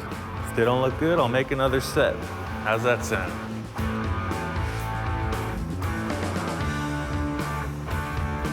Right now, I'm just trying to make sure that they're both even. You don't want one limp arm, right? So I'm keeping these angles parallel, straight through, and then they're the same distance off the table. And that's all there is to it. Another issue with the forks that were on the bars was the risers. I thought they looked a little bit too spread out. I wanted something right down on the headset so that the springs really showed. These are the risers. They're gonna weld on the bottom of the handlebars. Instead of bolting on like those, it'll be a clean, clean look.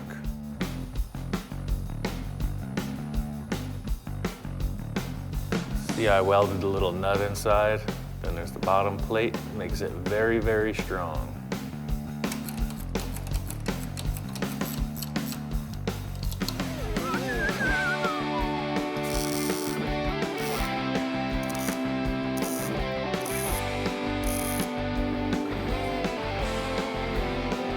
Feeling it, man. I'm feeling it. Born to be mild. The bike's really coming together. It's got the flavor. The handlebars were like the final touch with the fabrication. It's on. Now that the fabrication's done, I'm really starting to think about some crazy paint job ideas. But even that's getting ahead of myself. I need to make sure this motor runs. It's been sitting around for a while, and I hope it still works. This build's coming along great. The next big thing I gotta deal with is the engine. So I'm gonna try to adapt a Volkswagen carburetor to this Honda engine. I had this thing laying around. I just put a rebuild kit in it. Aside from my personal belief that everything should have a bit of Volkswagen in it, they're basically the same shape engines. A VW is a flat 4 boxer motor. The Honda Goldwing's the same thing. From the factory, the bike came with 4 independent carburetors with a big junction box that was the air cleaner. It was really well designed for maximum performance, but they're gone. In looking at the Volkswagen motors, they have a center carburetor with a long runner connecting both cylinder banks, and then they have a short splitter like on the dual port manifolds. It seems that they tried to make this as even and short as possible. So I'm gonna try to replicate that. Bought these U-bends, and of course they're not the right radius. They don't match from cylinder to cylinder. So the first step is to cut them so that they fit the existing intake from the Honda.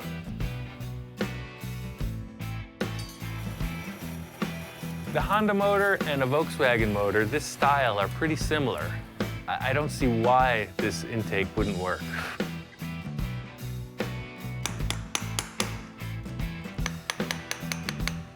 Those two half circles you see coming out of the castings will get welded together, and then there'll be a port cut on the inside edge of each of them where the crossover tube mounts.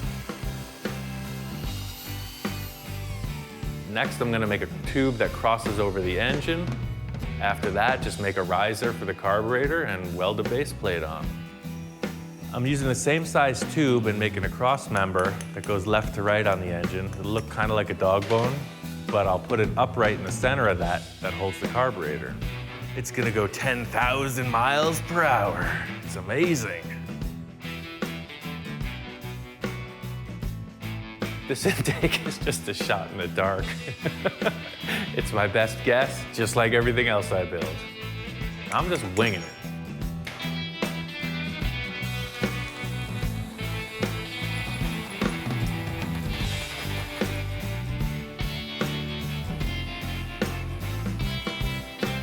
Found this cool little air cleaner. It's more just like a wire screen, but I modified the end of it so that it fits the VW carb. And now you understand why the frame has that strange shape in the front. See, that sits just like that. Pretty slick.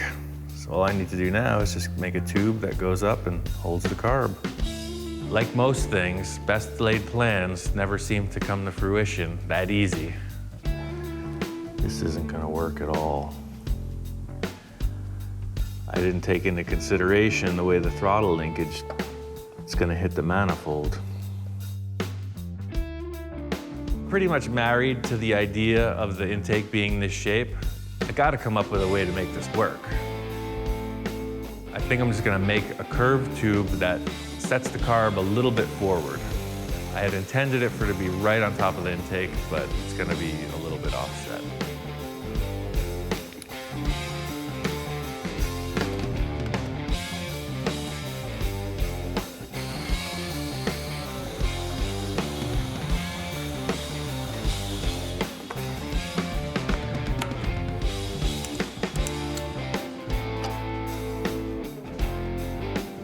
Yeah, the motor's rigid mounted, it's not gonna shake, so the carb won't hit the frame.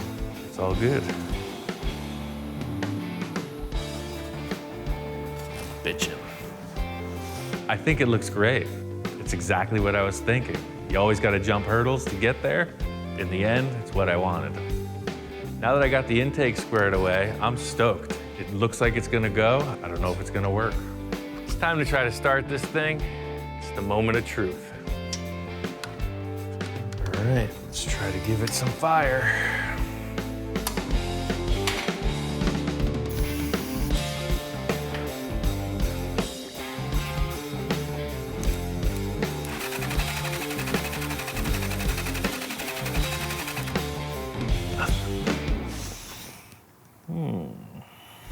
Every internal combustion engine is pretty much the same theory, so I knew somewhere it wasn't getting electricity where it needed it. No spark. There's this red wire just sitting here. I don't know if that goes to power. There's a little thing in here. It's no more ignition points. So this magnetic module needs power. That's what it is. Aha. So somebody changed out the points to this cool little electronic ignition. I had this whole motor rigged. The wires were twisted together. There was no fuel tank, no exhaust. I don't even know if there was oil in it. I just wanted to hear it go. Prepare for start.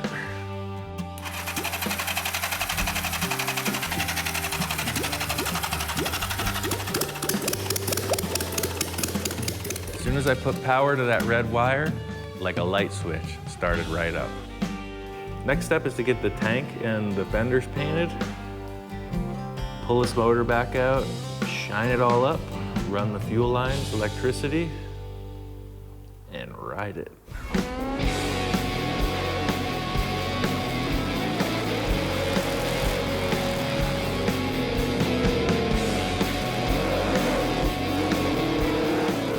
This bike is bitchin'. I'm really stoked. I mean, it totally works. It feels good, it's got plenty of power. I couldn't have done it better myself. It's perfect. If you just want to have fun, enjoy something, goof off, this is the bike for you. The whole thing with this is to look like a giant toy. It looks like a big wheel. It's one thing to think about a project, but to see it right there, it's great. It's what I live for. My whole thing is just trying to push it, trying to push the boundaries. It's easy to make something that's already cool. I want to do something new. Paint's really kind of a loose interpretation of like a psychedelic 60s chopper kind of thing. You know, it's got the pearlies and the flakes and stuff. I just thought it fit. I mean, I think it works really good with the bike. You can't go wrong with an octopus gas cap, and that's like next level. It's a squeaky toy, it was a dog chew. It looked like a gas cap. The whole rear of the bike was really just something to take your eyes away from the radiator. It's a really simple setup. It's just a mesh screen, covers the radiator. There's 6 exhaust tips, 3 on each side, some cool, old school British taillights, and that's it, bodywork. It's a liquid cool bike, so I really just tried to make it look like a royal throne. That was the chopper vibe. Throne on wheels, and hey, there it is. I just finished the trike. I brought it out here to the Born Free show to reveal it, and it's on.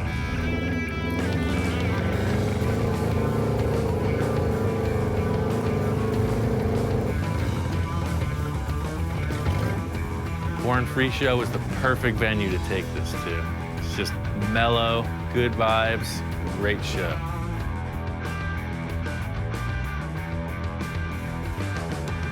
I feel like this show really embodies that 60s, 70s hand-built bike vibe.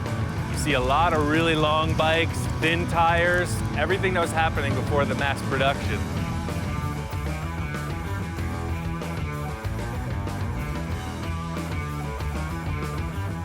I have a trike myself, a chopper trike Ironhead. And this one here is totally hand-built. It's one of a kind, totally unique. Whoever put this together knew what they wanted as opposed to anything else. I mean, you're not going to see two. And we're looking at the drive shaft on this, going to the rear end axle. Just it's totally unique. I've always built Japanese bikes, and I noticed this had an old Goldwing motor in it. That's from the same era as the bikes I build, so I came over and took a look at it. I like all the angles, you know. I like a style of bike called a digger, and they had angled tanks like that, you know, like mid-70s sci-fi type of stuff. And I noticed that before I even realized it had the Japanese motor in it. Once I saw the Goldwing, that just topped it off.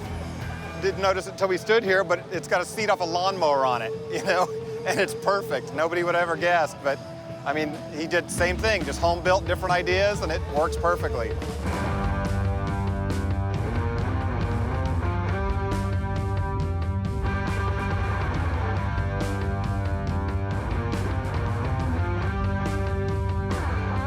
The whole thing behind what I'm doing is it is meant to be displayed. It's meant to be exhibited, thrown out there for everybody.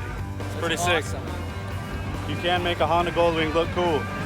And a badass trike that's like super short. I don't think it probably pops wheelies like no other. A lot of ingenuity in it, very clean. The reason I wanted to build this trike in the 70s style is because I guess the 70s style bike was a little more experimental, it's more creative, and I just like that aspect of it. It's kind of like the weirder it is, the more it sticks out. So. Yep, yeah, more people like it.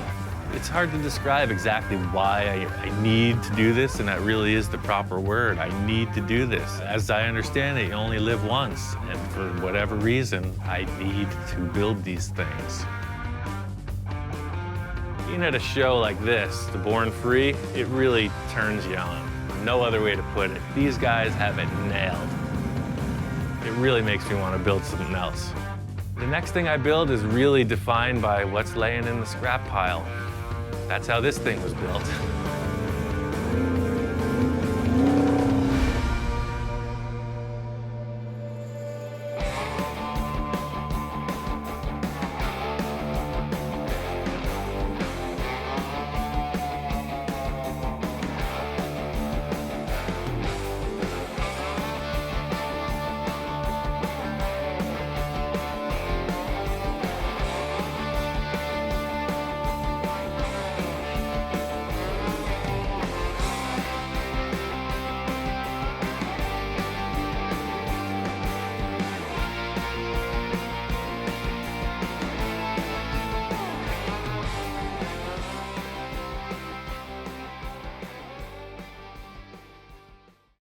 Right now on Full Custom Garage, Master Metalman Ian Roussel continues the transformation of a 1955 Oldsmobile. I gotta finish this thing. It's looking good, but we're not out of the woods yet.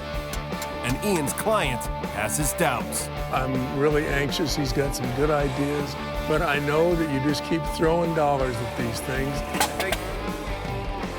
Bill's looking at buying a replacement, but I ain't gonna let that happen. I got plans. And later, the workload doesn't get any easier as Ian takes on a Henry J. Chop Top. I thought this chop was gonna be a walk in the park. I told the client it was gonna be like the VW Bug I made for him, and that was easy. Oops. I don't know what I signed up for with this project. I thought I was just pulling it out of the ditch to ship it down the road. I'm in deep. I ended up chopping the roof 3 inches, and I sunk the windshield into the cowl, so I needed to make a tray to support it. I tilted the rear glass forward and sunk the edges into the body. I needed to make that happen, but then I decided it'd be even better if I made it a 2-door. Finished up the bodywork, got it ready for paint, and we decided something mellow, yellow and white 2-tone paint job. And that's when Bill decided he wants to keep it. The car's turning out. I'm starting to fall in love with this stupid car. The idea was to move it. Well, I don't like to move it now. I gotta finish this thing. It's looking good, and we're almost there. This is my custom bed sheet, window gasket, insulation, vibration dampener trick. Very specialized. This whole window is going to be suspended in a big rubber goo, big silicone blob. The original window rubber won't fit, so I'm pretty much just hanging it on tape right now. Then I'm going to set shims, little rubber shims in it, so that the glass is positioned. And I'm going to glue all the way around both sides of it. That way the glass is never actually touching the metal. It's just suspended in a big silicone frame. The last bit of fitment is the stainless steel that goes around the glass. This car's roof line is modified drastically through the glass area. I'm having to make special clips to hold it in place, trim the molding down, and refit it. It's a different shape than it was from the factory, so it's taken some time. Somebody who knows what a chopped car should look like is going to pay attention to all these window moldings.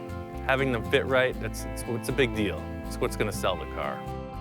Using the original glass, the original window trim, and making it look like it's a factory thing, it just enhances my work. It makes it look stock. That's the tricky thing. Once I got the glass in, I put on the white walls we got from Coker, and it really set it off.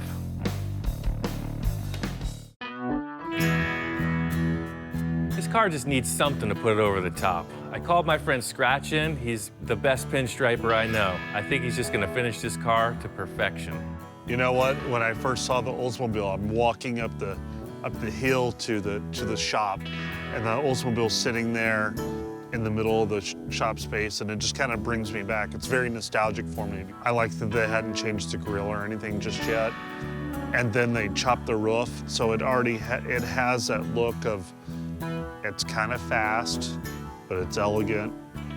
Don't mess with me. Scratch really likes Oldsmobiles and traditional customs. I knew he'd be perfect to pinstripe this thing, but Bill was a little skeptical. What's your thoughts? I'm thinking kind of conservative, probably by your standards. Well, I'm super conservative. I know that's hard to believe. It is. It's actually really hard to believe, but it's this guy over here. He's the wild man. Ian introduced me to Bill, and we're gonna do just a mild striping job on it today, and he's gonna let me loose on it. So I'm gonna tell him kind of what I want to do and see what his idea is, but hopefully he'll just give me the okay to do whatever I want, because it always turns out way better if I can just do what I want. Let the artist be the artist, let the customer like it. I figure we just do a piece here, a really nice piece, and then just a couple of small pieces on top of the headlights, the tail lights, and then in the trunk. Scratch just explained what he had in mind, and Bill was totally on board. I tried pinstriping a couple times, and I know it's not for me. takes a real steady hand. You gotta be thinking 10 steps ahead of what you're doing. And I think it's best to just leave it to the pros. It's one of my favorite cars. And I always enjoy striping an Oldsmobile or helping somebody with their Oldsmobile. The pinstriping is like the final touches, you know? Your gal might put on jewelry or a fancy necklace. The pinstriping is just the last bit. No, a lot of people don't know this, but pinstriping actually was an art form that was made up to cover up bad bodywork. So striping is always in the same places, in the front of the hood, in the middle of the deck lid. And that's where the emblems and stuff had been shaved off. And then over the headlights and over the taillights, because that's where they would French the headlights or French the taillights. But later on, custom bodywork was taking so long, people would have their cars at their shops for so long that they're like, let's just get a stock car, lower it, and do a panel paint job on it. Like, has a stock original paint around it, we'll just tape it all off and spray another color, or we'll tape it all off and just do striping around it. And that's basically what we're doing. What I want to do is I always start off with a teardrop in the middle, but I want to incorporate a rocket or a rocket theme or simulate a rocket because it is a rocket car, an Oldsmobile rocket. So when we're done, you're going to stand back and go, oh, look, there's kind of a little bit of rocket there. Here's the fins. I always start in the middle and then build my way out. That's been my rule of thumb since I first started striping. I always start in the middle and build my way out. And I'll take a step back and look at the car to see if that's enough striping or if it's too much or it needs more, another color, and then sometimes the customer will chime in. I really like the pinstriping. It's subtle, but it came out great. I am pretty proud of this job. When I got done with the striping today, I really like it. You just step back and look at it and everything has a really nice feel to it and it accents the proper pieces. You know, I had it wrap around the bezels, the taillight and headlight bezels, and then the front piece is really nice and elegant, and the back piece is not too much. It's just subtle. It's just a small piece in the middle, and I think it looks good. Scratch's work was perfect. It was a no-brainer. Bill was stoked, but we're not out of the woods yet. The paint on this car looks great. All the little details are attended to, but it don't go nowhere. The engine has yet to run. Bill's saying it'll go. We just gotta see it. All right, just give it a kick and I'll do the throttle.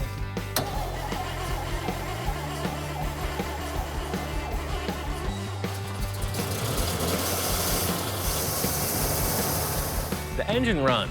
It's got oil pressure. There's no weird clunking noises. That's a good sign. But it's just not acting right. There's something going on with the fuel delivery. Ready? Yeah.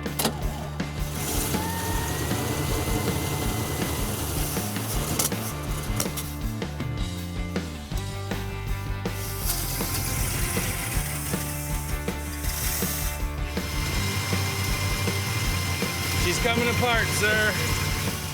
I think it's a vacuum leak. Bill is talking about carburetor change or something, but it's definitely not right. I think old cars. I think I gotta take this down to my shop. Working out here at Bill's barn can only go so far. I gotta take this thing back to the lab, put the secret sauce in it, and make it go. The car is coming together with every little detail. I'm really anxious. He's got some good ideas, but I know that you just keep throwing dollars at these things, and I've done enough, and it's a money pit. All right, so mechanical stuff. Here we go. I got the radiator out. Bill's gonna get that thing boiled. There's a bunch of mud in there. Once I got this thing back to my shop, as usual, my intuition was 100% correct. Vacuum leak, big time. Somebody messed around with this carburetor. It's a mismatched base plate, so I'm gonna have to build some kind of an adapter. This is completely wrong. This was for a different carburetor or something, because there's no point in which this surface meets this surface all the way around. This little dips around the screws, that's your vacuum seal right there. And nowhere on this adapter do those two line up. So you're relying on a paper gasket. That's why there's a vacuum leak. I wasn't able to find a spacer that was 3/4 inch thick, at least not in the price range I wanted to spend. So I went up to Bill's, he wasn't around. I snuck into his backyard and found this piece of 3/8 plate. So 3/8 times 2 is 3/4, that's 6/8. Making a spacer for this carb out of some aluminum plate, I've done it before and it's always worked. Why not this time? So I'll just make 2 spacers and we'll use 3 gaskets. 1 on the manifold, 1 between the spacers, and 1 on the carb. This idea of making a carburetor adapter is a simple, cut it out, finish it, and assemble it. It's not rocket science, I can pull this off.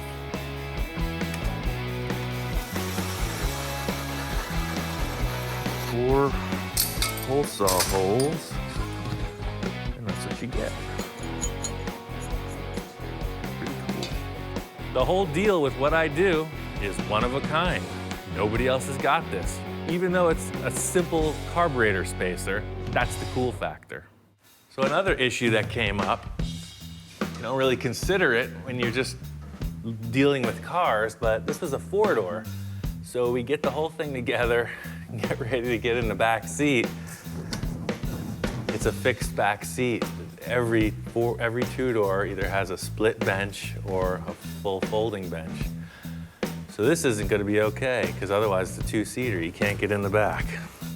You always run into walls on a project like this.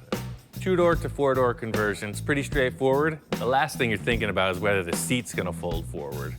Bill's looking at buying a replacement, but I ain't going to let that happen. I got plans. I'm going to pull this seat out and see if we can't make this one pivot. So hopefully I can make this bench just fold forward. These seats look horrible, but I'm not worried about that. My friend Jack's a great upholsterer. He'll handle it. I just got to make him hinge. You can see how it's bolted together here. I'm hoping I can detach the back from it and put a pivot in there. I got a couple gate hinges. I can make this thing happen. 2 gate hinges in a dream.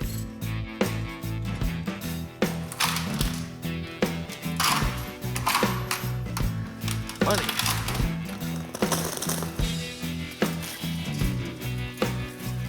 So the whole seat back thing, my solve is a pair of these commercial door hinges I found at the local supply. So pretty much where the old bolts came through, just slip that in. I'm gonna weld all the way around so it'll be as strong as the old seat frame.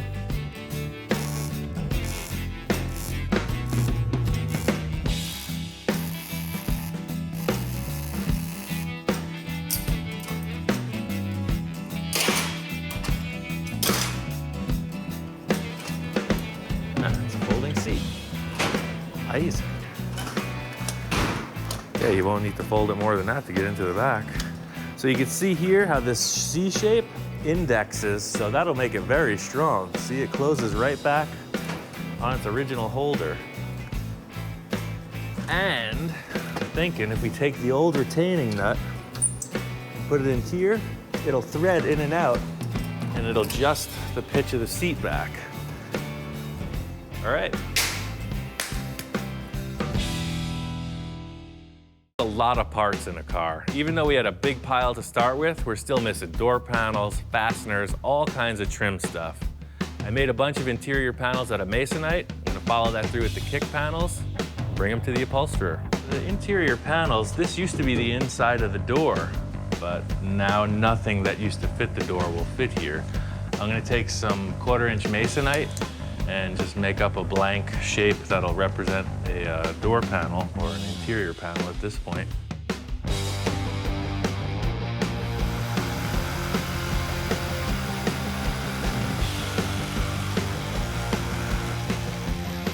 That looks pretty darn dang hot doggity good. Right at the edge, it's as much as we can get out of it. So I'm not sure exactly how the top fits, but I'll just get this trimmed up flush.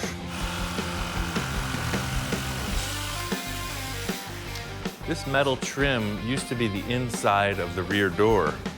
So I'm hoping that I can use this because it looks cool, it'll be paintable. I'm hoping that I can just trim this back and use it to retain the door panel. And it's kind of close to what we need.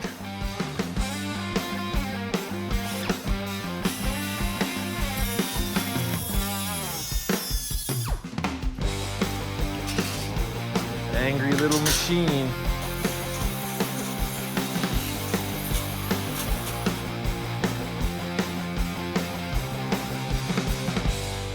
Bill stopped by. I showed him the whole deal with the carburetor. He's stoked. There was a vacuum leak. There was a vacuum leak. I figured it out. So you put two to give you the... And I got the gasket, and voila. One of the nicest things about Ian, he always goes to my scrap pile to look for stuff, and that's pretty cool. I notched them in there. That's way cool. Yeah, made it super simple. The back detaches. So it's just gonna all fold forward. Just like every other car in the world. We're saving money because we didn't have to buy a seat, so I'm all in. I showed him what I'm doing with the interior. It's all in-house. All I'm gonna do is ship this car to the upholsterer, and it's a done deal. So that's what's happening. Very good progress. Once Bill left, I just needed to install the carb and see if I could get it running. All right, so put those there, put those there. So instead of one gasket, we're using 3. Starting to get nervous. Dropping a little piece of shoe leather on top. Number 3, it's like a stack of pancakes. It's awesome. Oh.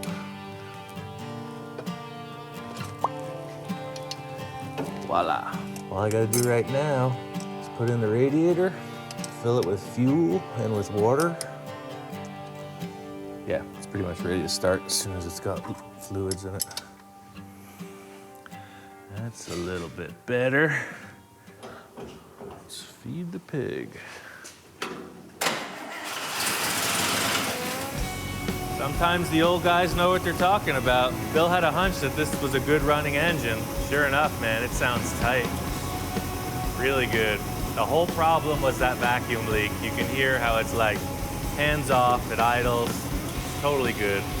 Started right up. Just had to bleed the brakes and it's time to run it.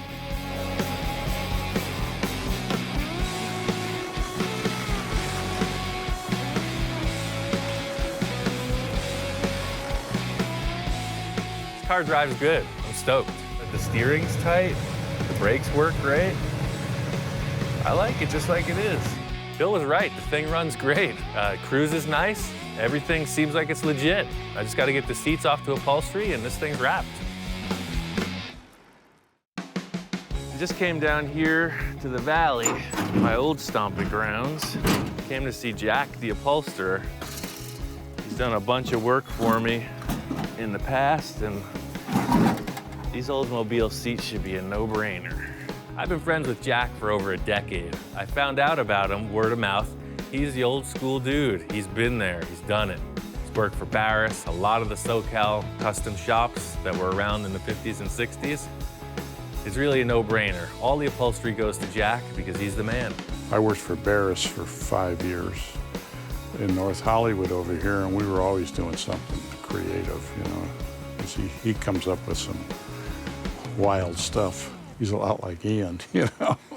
So I was thinking like just gray, maybe some stitched things, make it look kind of like that. Like these? Yeah.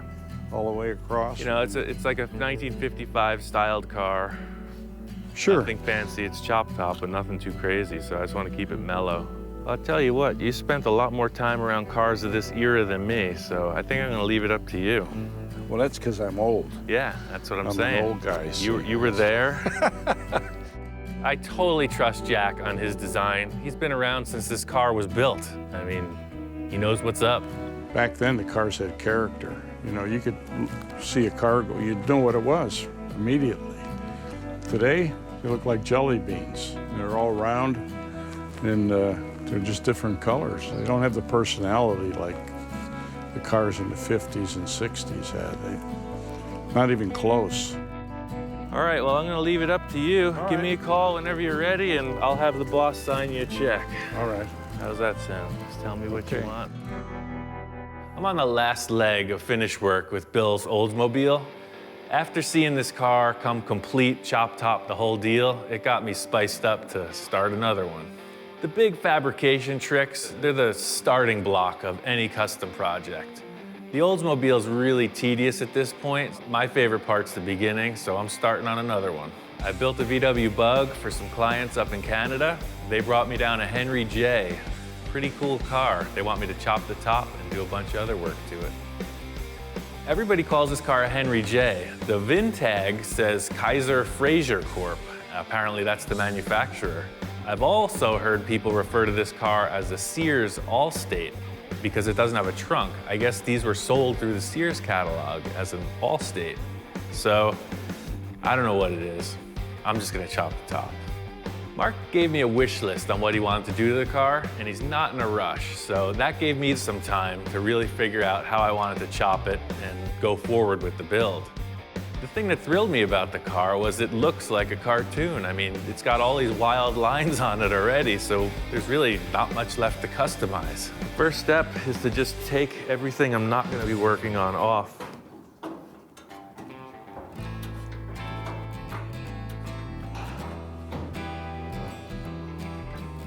This car is just pinned together. It's got a full custom chassis under it already, so I'm taking off the hood, the fenders, just get everything out of the way, because all I'm concerned with is the roof pillars.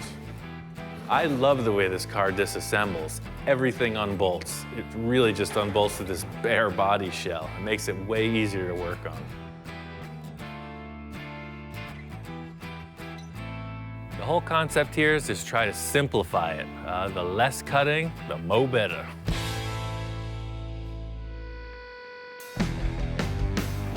My client, Mark, he's a helicopter mechanic. He's like high-end, in-demand guy. They've got him on duty in Afghanistan.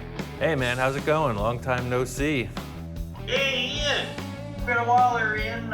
Over here in the sandbox again playing. That's a crazy lifestyle, man. He's like locked up in a bunker somewhere repairing helicopters. He's dreaming about this car and I think he's getting cabin fever. Getting ready to start on your car finally. It's been sitting on hold here for a while, but the chop top, I'm ready to roll on it, you know?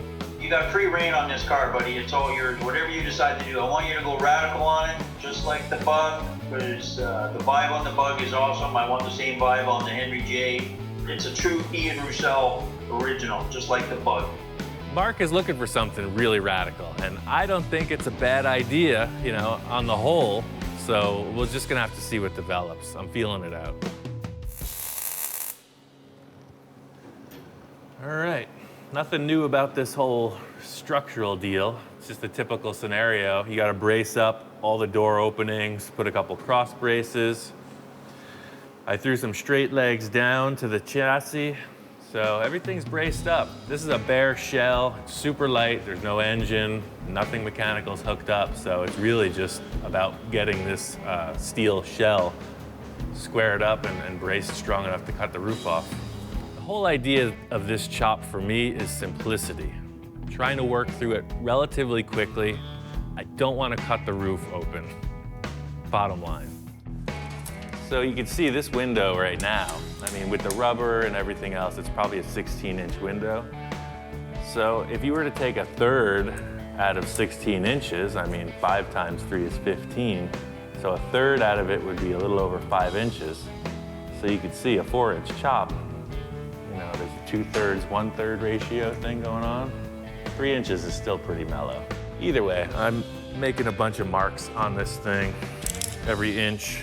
I'm gonna cut it 2 inches, and then I got these marks. I may even go to 4. I might even go to 5 inches.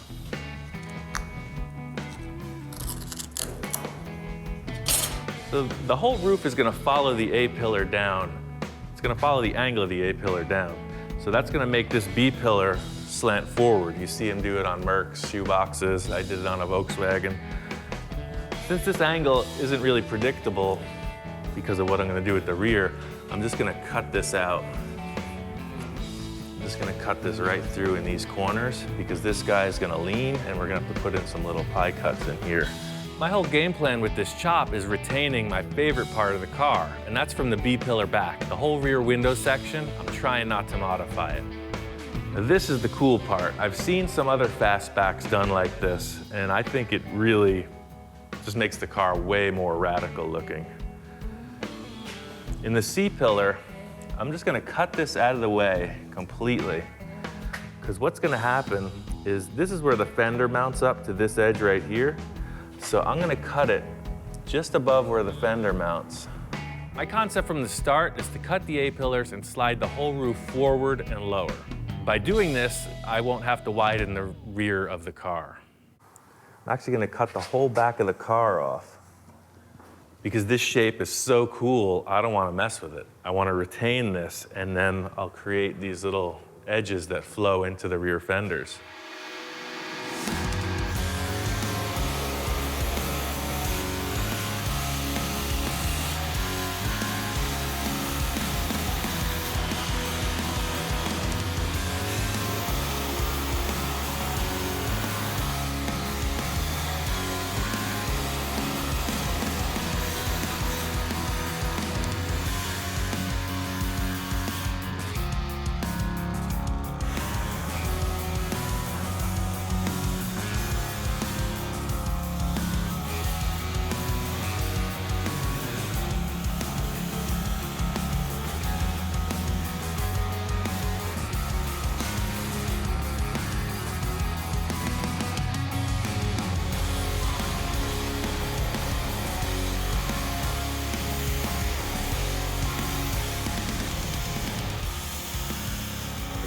Yeah, so the whole rear of the car is disconnected.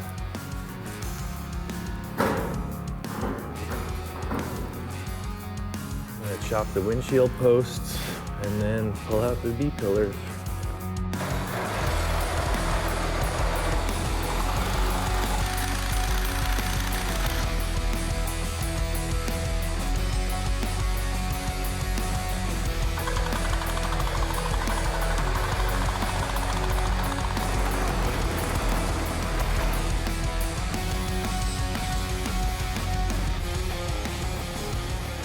All right, just put in a couple temporary braces, that way I can cut this B-pillar, snap this off, and the roof should drop down.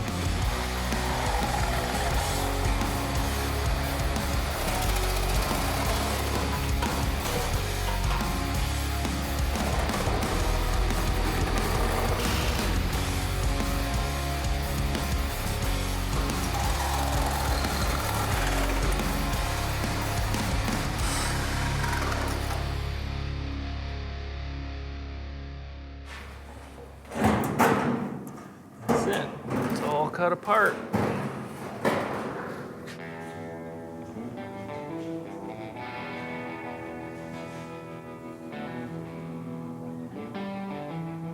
I almost feel like the rear's got to come down a bit. It's too much. To go from 3-inch in the windshield pillars to 0 on the back, it looks a little too humpback to me. I don't like it. Turns out I'm gonna have to cut the rear of the roof. There's just no way to make it look convincing without taking the proper steps.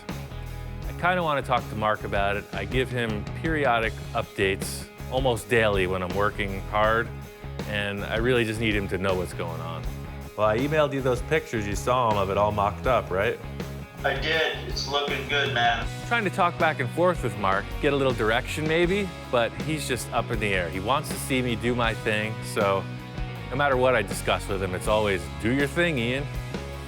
At first, I really wanted to go radical with this car. It's such a crazy looking machine, but as I got into it, I realized it's all function.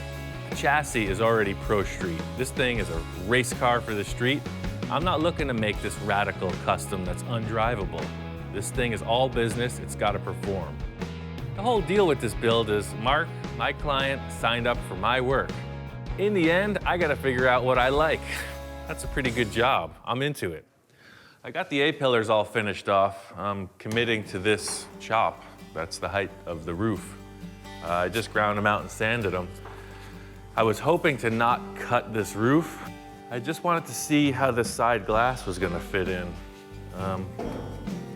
The roof is actually tapered towards the rear, so what happens is the glass obviously can't flex. If I put a straight board here, you'll see it hits the front, but the back is out. The glass isn't going to be able to fit properly. It's going to cause this rubber trim to pop back out.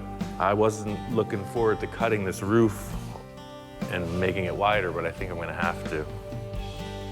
I started looking at it and I found that this drip rail was actually tapered. So I think I can use this to my advantage. It looks like the drip rail is straight all the way through the door, and then right at the B-pillar, it starts to taper in. So if I was to attach the B-pillar, trim it, and pull the rear of the roof out, it'll go straight right back through. It'd be easier to cut the drip rail off, but by leaving that, people are gonna think it's a stock part, and then they're gonna start wondering. So that's what I gotta do, cut the whole roof, lengthwise, back to front. I thought this chop was gonna be a walk in the park. I told the client it was gonna be like the VW Bug I made for him, and that was easy. Oops. I just wanna pin these B-pillars in place first before I do any cutting. That way nothing shifts from the door opening forward. So the angle cuts look pretty good. I can definitely commit to that. The only issue being now I just have to shorten the pillar. So this guy comes out fairly evenly. This guy matches up pretty good down here. It's not a really radical change in the shape of the window, which makes this fit up pretty simple. But still gotta shorten it.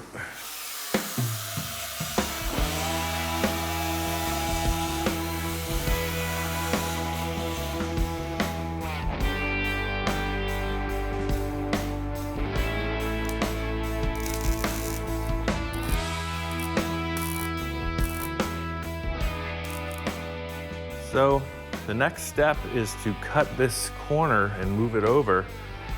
I'm not exactly sure how this is gonna work out, so I'm gonna keep my line a little bit low. Ideally, this is gonna blend right in with a piece of sheet metal. The most important thing to me is getting this drip edge over to the fender. So I'm just gonna cut up to the B-pillar.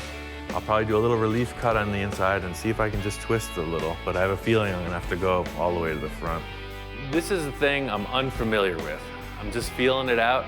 I'm gonna make a relief cut on the inside of the structure and then just zip the sheet metal open and see when it moves.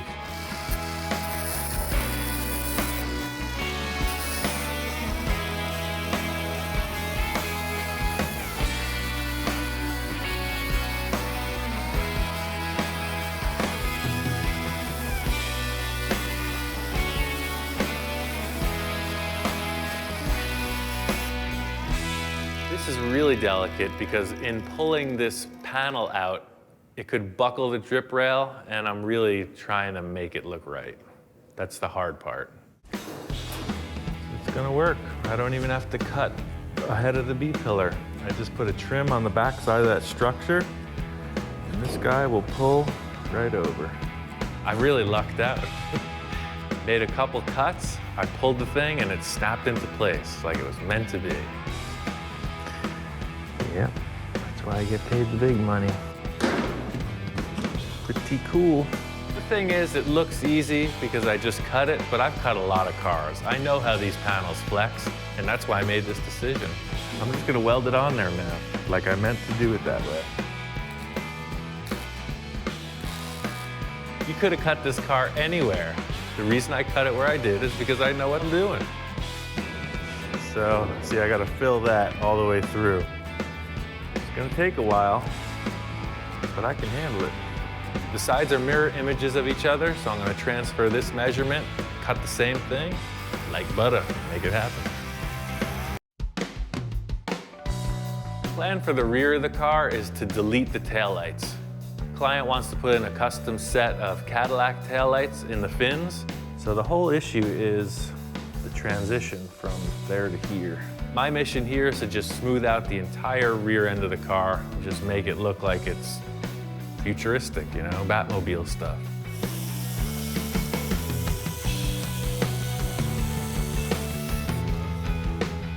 Deleting these taillights is really a major style change in the whole back of the car. It was Mark's idea for these new taillights, and I think it's a cool choice. The biggest repair panel in this whole project is around where the old taillights used to go. There's not a huge dimensional change between the roof and the fenders, but cutting out this taillight is a big hole.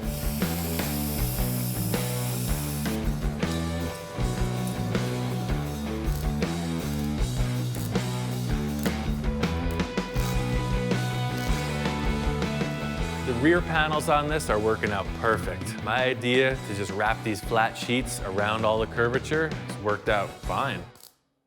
The big challenge is getting these corners of the roof put in. The pie cuts are the biggest opportunity for disaster.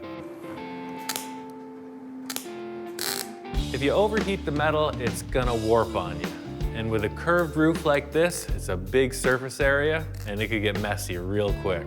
The whole process here is fit up the panels really well so the gap you're welding up is even all the way around, and just repeat.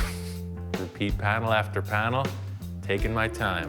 This whole process is really tedious, but it's the end result that makes you feel good. All right, well, that's pretty much the story.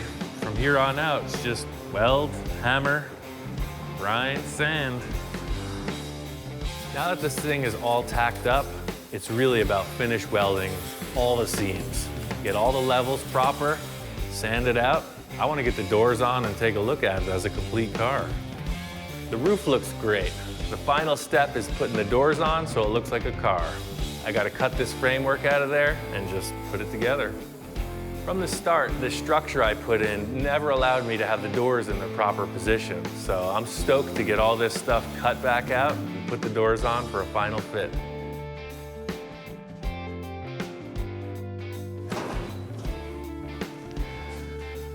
That's the look. I've chopped a lot of cars, and this rear portion has been probably the most challenging out of all the chops I've done. It's such a big, graceful, sloping back end. There's a lot of welding. I pulled it off. I'm stoked. This car is way cool. I'm really happy we cut it as much as we did. I went back and forth with Mark a few times, but in the end, I think we nailed it. This is a great looking car. I sent Mark the photos of it, and he was stoked. Good call, Ian. Oh, I love the way it looked. I mean, the pictures you sent me were awesome. I mean, it suits the car. It's like the Bug, which is what I wanted, and it's going to be one radical ride. I'm looking forward to seeing it and you and maybe some of your other little projects you're working on there. Always got something. That's right. Cool, man. Take it easy. I'll talk to you soon. You too, bud. Right on. The Henry J is looking good. This part of the project is a success. I got to get back on the olds. The seats are ready. I'm sure they look good. Just going to talk to Jack and wrap this thing up. Sweet. So you did the little deluxe version, too. Yeah, well, that's just like the... That's cool. Yeah, let me grab these out of here. I'll grab them outside and set them up. Get a look. Jack knows this car inside and out. He's been around it. He did the seats, the rear panel, the front kick panels, all the door panels, the little trim pieces, etc. He used the same material. It was his design. It looks great. Take us to the drive-in movie theater, Jeeves. Well, I'll tell you what, it's better than I expected. Okay, thank you. Thank you. Every time, it's freaking great. That's why I keep coming back. I'm just gonna bolt these seats in, finish up the carpet, give it to Bill.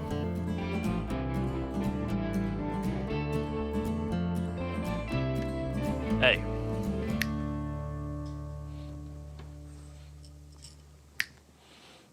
Come on. You're not the center of attention. This is my show.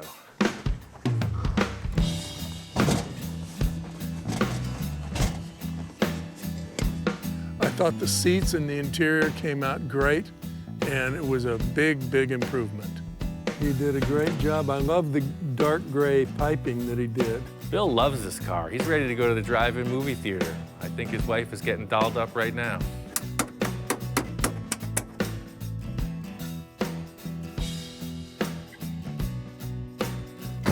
Pretty classy, huh? Very classy. Well, like always, Ian, it really looks nice. Nice job. Thank you, sir. Glad you like it. Nice job. You've carried this project clear to the end. Yeah. The people who see this car finished on the street, they'll look at it, they'll dig it. But once you understand where it came from, that's the wow. That's the wow factor. This car was a mess.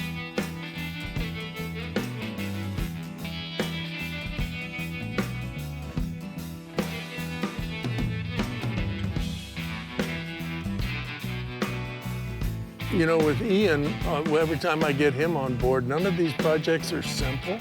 This was a huge, big undertaking. This thing was really rough, and he did a marvelous job on it. Just take a look at it. He really walked the last mile on it. He did the paint work, the body work. He did it all. At the end of the day, 2 more projects down, 2 happy customers. That's just how I roll.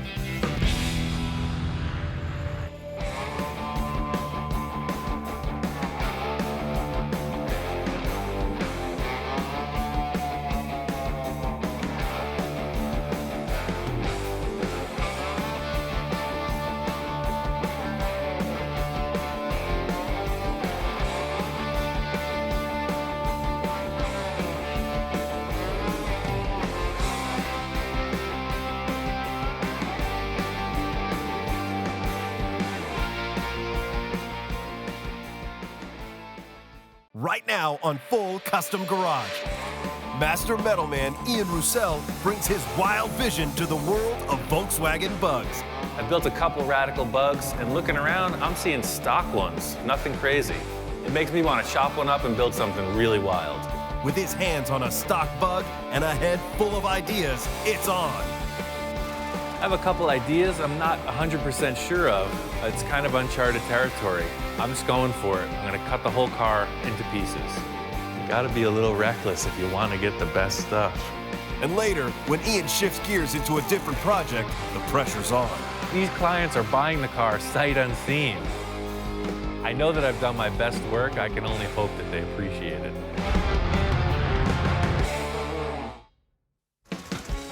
I really like Volkswagens. It was one of those things growing up in New York, you just didn't see them. So for me, they became a very special car. They had total character, especially Baja bugs or custom VWs. You just never saw them on the East Coast. So really, that's what became so appealing. They were rare. I've been working on this bug for about 18 months. It all started with this little toy somebody gave me. I've always been into VWs, so I saw this thing and I'm like, hey, I could build this. I could make a full-size one. I was really just kind of showing off in building this whole thing. This was just like an experiment. It's got custom everything. The chassis got a lot of tubular structure in it. It's chopped radically. It's really changed around from a stock car. I wasn't really pushing on finishing this car. I'm always working on a lot of projects, so this car is sitting in the side of the shop most of the time. The front suspension just needs to be finished, and it's a runner. And I'm really just kind of lagging. I'm looking for some inspiration to get it done. I haven't been involved in the VW world. I haven't even been to a car show or read magazines in forever. So I think I want to go out and just kind of see what's happening in the scene.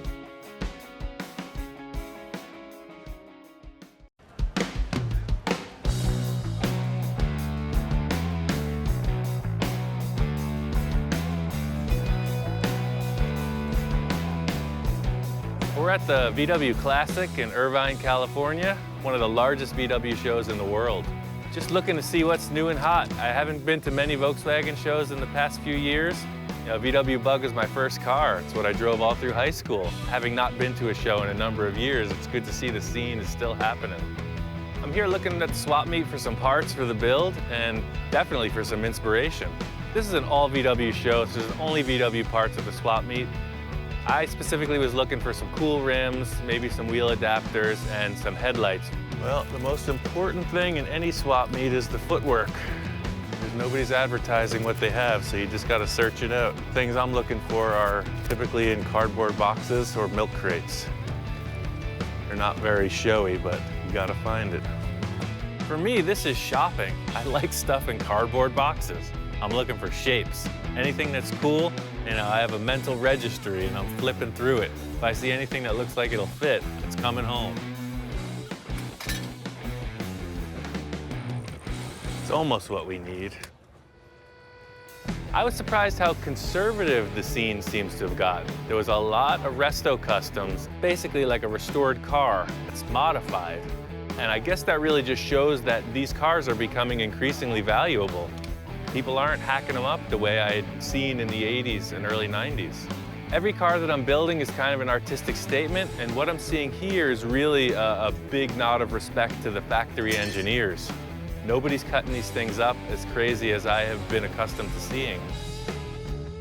Everybody agrees, most times it's the rim and tire combination that can make the car. The white and blue, it totally works. The body on this car is pretty stock, but obviously they went to town on the suspension. Looks like it's got a narrowed front beam, and I kind of like how it's all cambered out in the back end. It just looks like somebody squished it. This is a typical thing you see with VWs with a swing axle. When you lower them, the tires literally swing around the center arc. So you know that this is pretty much a stock floor pan. That's why the rear tires are so bent out of shape, but it looks cool.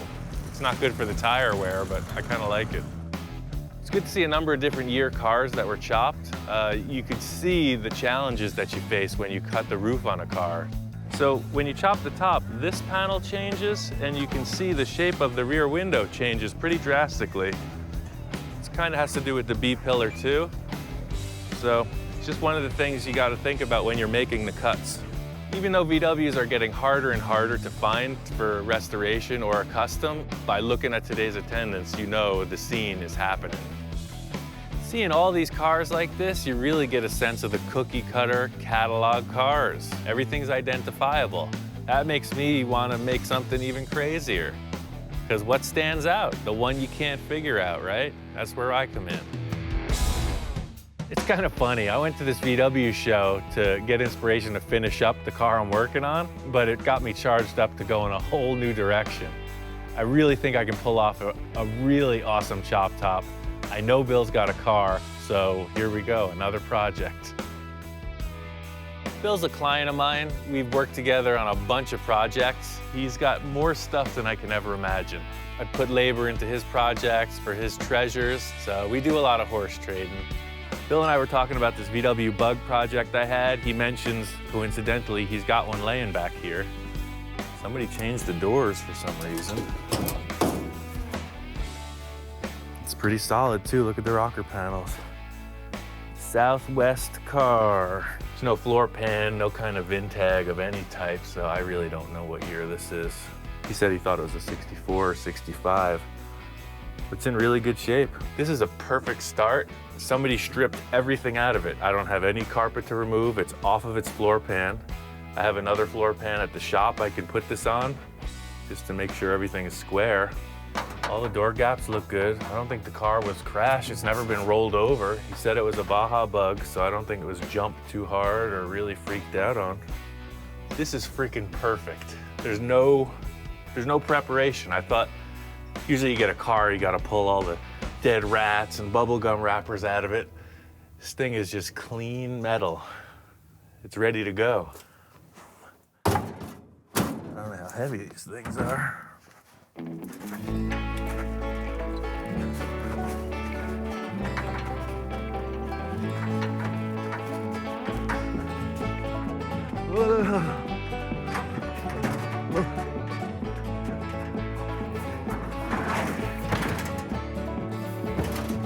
There she is. Hi-ya.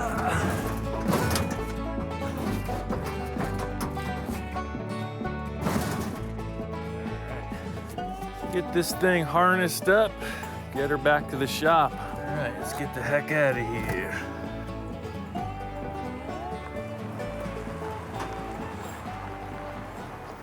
I have a couple ideas I'm not 100% sure of. It's kind of uncharted territory. I'm just going for it. I'm gonna cut the whole car into pieces. It really helps me out to see a car on a chassis with rolling gear. That's the whole reason I pulled this stock VW pan in, just to get a look, a starting point.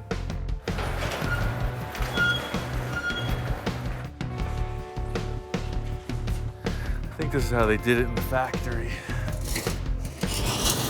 Back in Germany, I think this is how they assembled them. My whole thing is I'm working with existing parts, so I need all the stuff that fit around the body to make it convincing.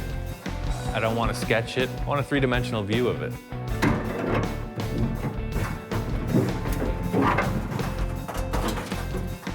Perfect fit. Hard part about building this way is you're just stacking a lot of parts. I'm moving car bodies, tires, frames, it's a lot of work.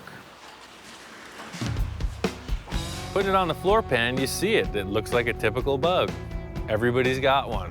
It makes me want to cut it up, change it around. This is a good reference to see there's no weight in the car. It's the VW is a great off-road vehicle, so you can see that this, as a Baja bug, it had tons of ground clearance, plenty of headroom, big windows, you could see all the obstacles you're approaching. That's not what I want. It's a pretty tall car. I want it about that high. This new bug, I'm really just trying to one-up a couple things in the chop I just did. Namely the windshield height and just the general appearance of it. There's a couple subtle changes, but I know I can move through this thing fast, and that's the whole plan. Just if I can reproduce this, maybe people will buy them. Maybe I can get better and better at it and sell them. I'm making this bug different than the blue one for a reason. When you look at that car, it's really wedged down in the front. That's what I was going for. This one's gonna have a mellower, straight down look. I want this car to be really fast. I want it to be just wild, just totally custom, my own build. This car will look like a Volkswagen that's been modified, but underneath the outer skin, it'll be completely my own work. My plan for this is to cut it apart, piece it back together on the floor, and see how it looks. I took off the doors just to lighten the whole thing up. I'm cutting the roof off. The C-pillar's a pretty big deal, so I just want to get everything out of the way. Once I got the doors off, I had to figure out how I was going to go about cutting the rear of the C-pillars out. There's a million ways to cut a car. The VW in the rear, in the C-pillar, is kind of a unique shape, so I'm choosing to just delete it. It's going to be easier to build it back than to try to modify it.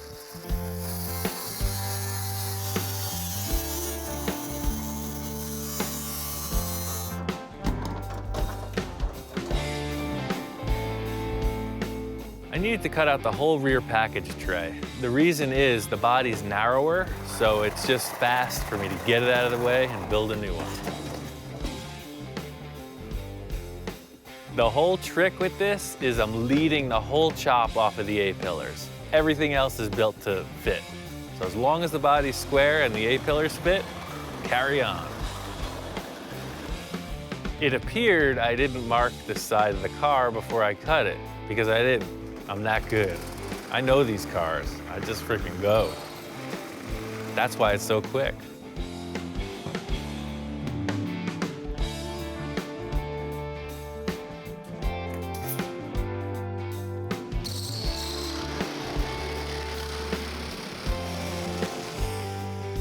There's two ways to chop a top. You can either widen the roof to fit the body, or you can narrow the body to fit the roof. And I found that narrowing the body is a lot easier. You gotta be a little reckless if you want to get the best stuff.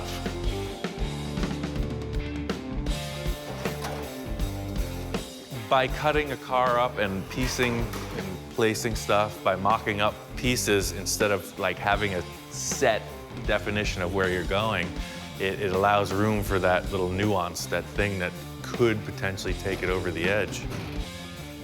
And I just love the feeling of being a little reckless. I'm confident enough to be able to pull it off. Now that I got the roof off, I'm just gonna get this chassis out of here. I wanna lay it out on the floor so I can really see how it looks. What I'm doing here is just mocking up the pieces of the body.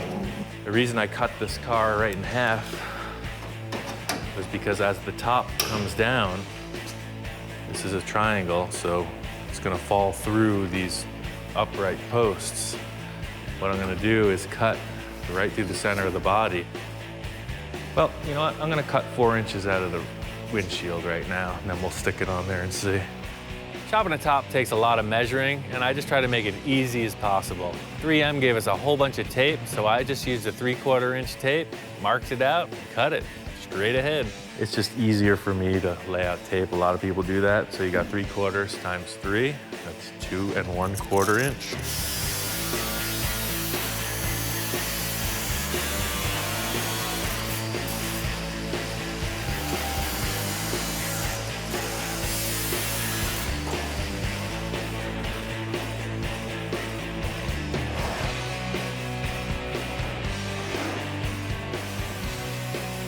My aim here is to minimize the amount of finish work.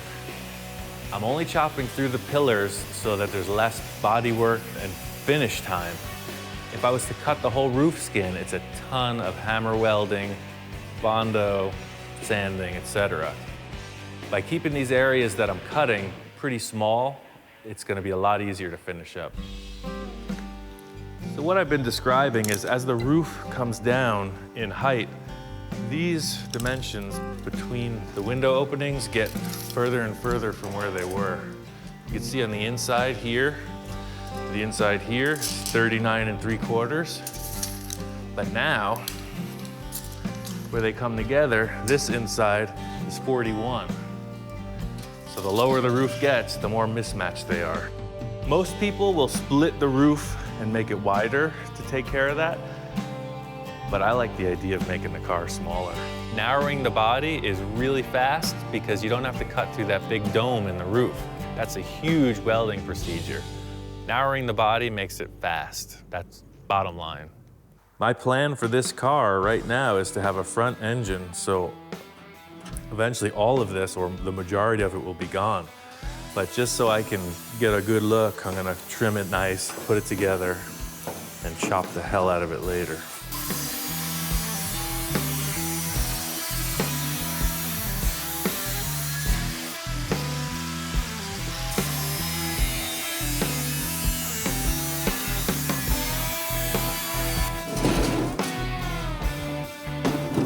Ultimately, I will measure out and line all this up, but right now I'm just tacking it. These proportions might change. Those cuts are pretty darn close though, almost like a professional did it.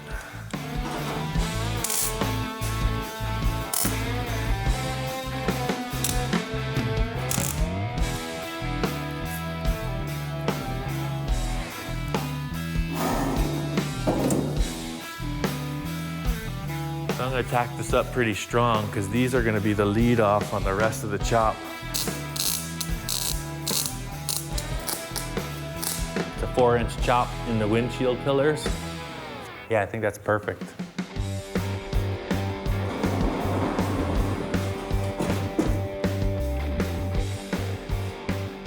This rear window is obviously way too low. Something I was really stuck on was how this rear window was gonna fit. When I chopped it, it was too low, it was too big, it was all wrong in the back. I'm gonna cut out this window frame completely. I'm gonna move the top up 5 or 6 inches, and then I'm gonna bring the bottom up. So I'll chop the rear window, whatever looks right also.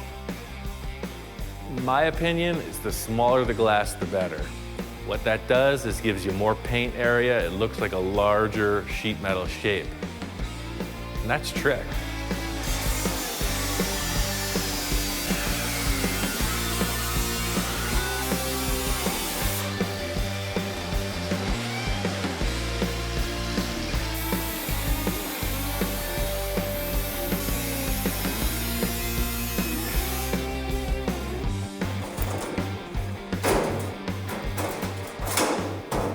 See, it just brought the whole window frame up.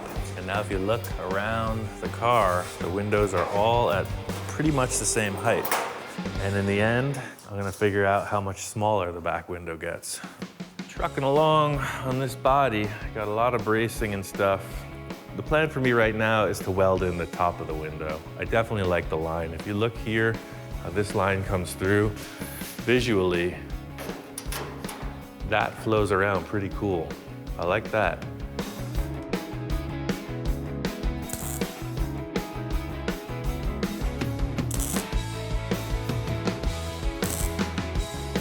taken a lot of time just to step back and look at it. It's all about the visual impact that it has.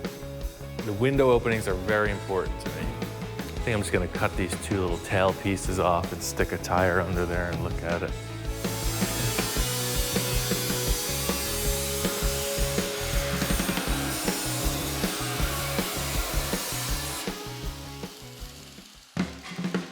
I have a lot of experience with moving Volkswagen bodies.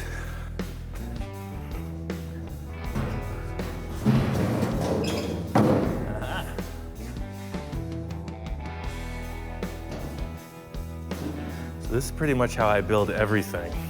You know, you can draw stuff, but I really find it easier to just stack parts. That looks freaking bitchin'. Now that I got the body together, I want to put the doors on and fit out the window surrounds. I'm really stoked to see this thing mocked up.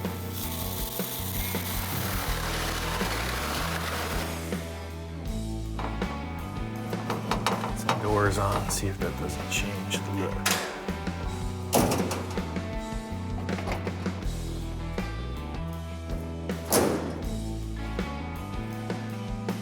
Okay, looks great.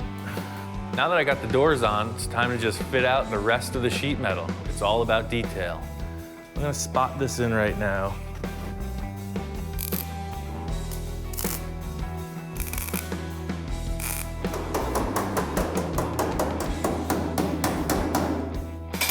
I just trimmed off 4 inches from this upright to match the roof, and it's pretty close.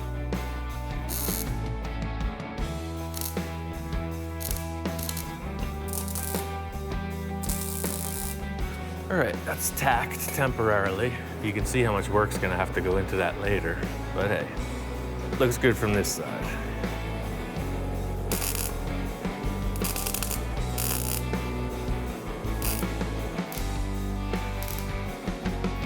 I'll weld all around the seams, then there'll be 2 little spot welds that hold the old sheet metal.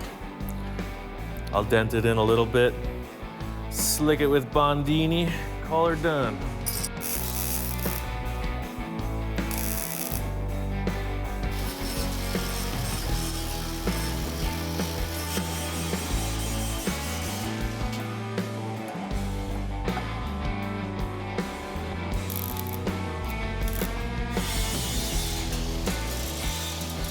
This is what makes the chop. It seems like a little detail, but the fit and finish is what really makes it count. Got the door top on, it's a ton of time, it's very close. All the outside is done. It looks great. I'm very happy with it. The whole deal with making this chop a little bit better than the other ones is making the windshield smaller. The early Beetles had a really cool front shape on the roof, and as the years progressed, the windshield got bigger and bigger. So me making a small windshield just makes it look older, which I consider cooler.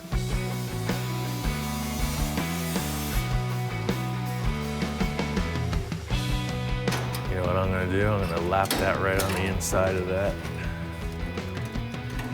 Call her good. That's the plan, man. The reason I'm able to pull off these projects to completion is because I got my act together.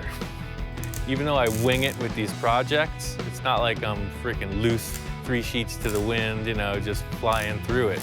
This is all a disciplinary thing. You know, just because I act like I'm going into this all fun and frolic, it's all because I'm comfortable with it. So I'm just gonna sheet this really easy. I'll do a couple pie cuts here to bring that in, but that's later. Today's mission is just get that back window to this point.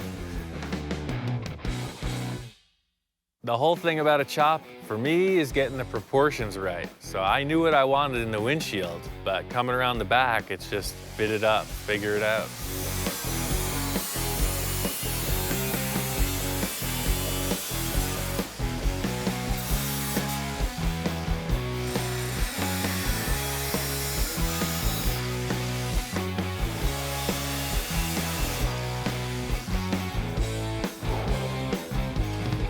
Every time I start a car, I'm just falling in love.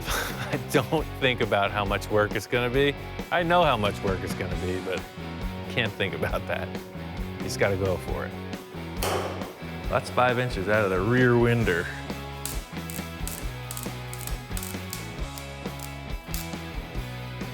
So the idea here is that this line is gonna roll right through. Nice. Come out under this.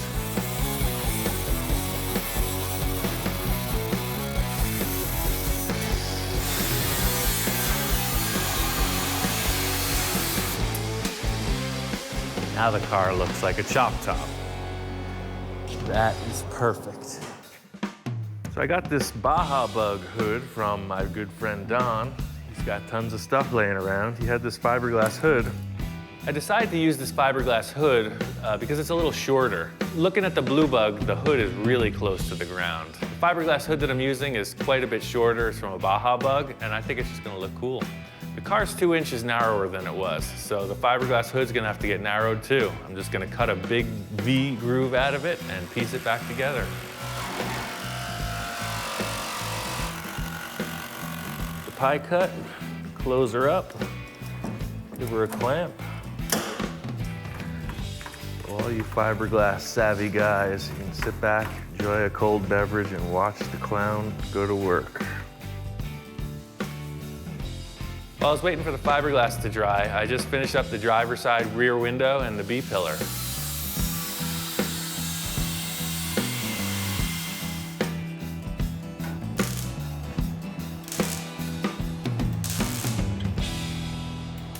The primary difference between the way I work and someone who thinks out the whole thing beforehand is that I leave an opening for that nuance, you know? That's the great artist. That's the thing that makes the difference, is the unexpected.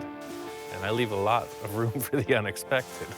I totally get that my approach to this is not the standard procedure, but I've made it my whole career to be creative, and that's really what this is about.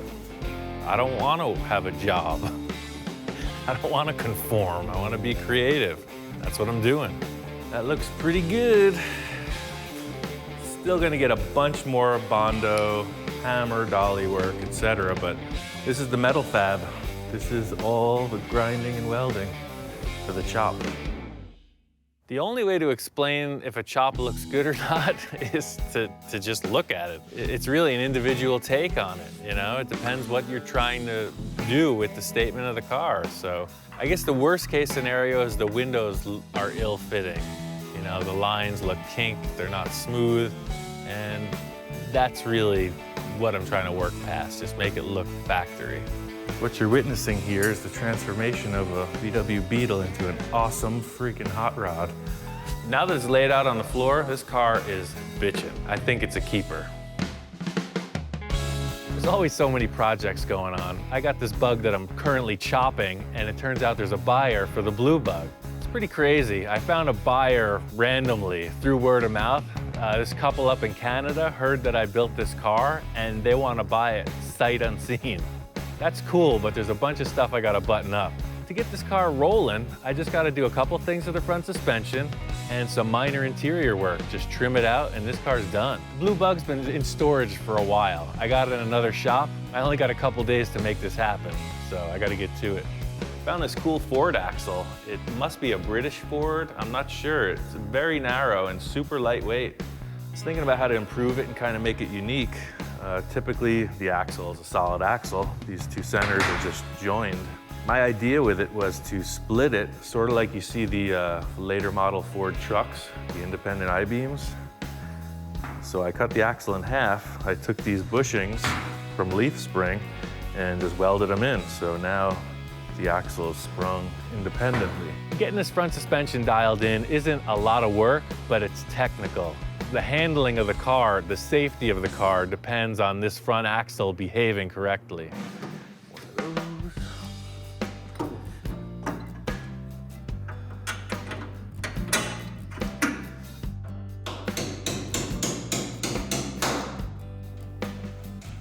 All the proportions of the car are different. It's 2 inches narrower than it was. So I thought maybe this little axle would fit the narrower car, but even still, when I set it up in mock-up, it just looked like it needed to be wider. So I split it in half. I built this bracket. You can see it's about, I don't know, 8 inches wider than it used to be. and now it looks like it belongs that way. I'm gonna use air shocks on this car to suspend it. Being that it's such a lightweight vehicle, I can get away with it. Most of the times you'll see a leaf spring with this setup, but I think air shocks are gonna be fine. So the air shocks just bolt in like this, kind of at a diagonal angle, but I'm not gonna hook them up to test this out because it's just gonna restrict the movement. But you can see how they just fit in.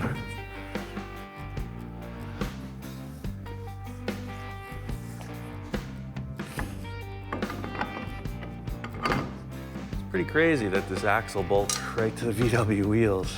I don't know. Maybe somebody out there knows what's up. I'll tell you, it works. I guess if you look at it from this angle, you can really see how drastically cambered the tire is.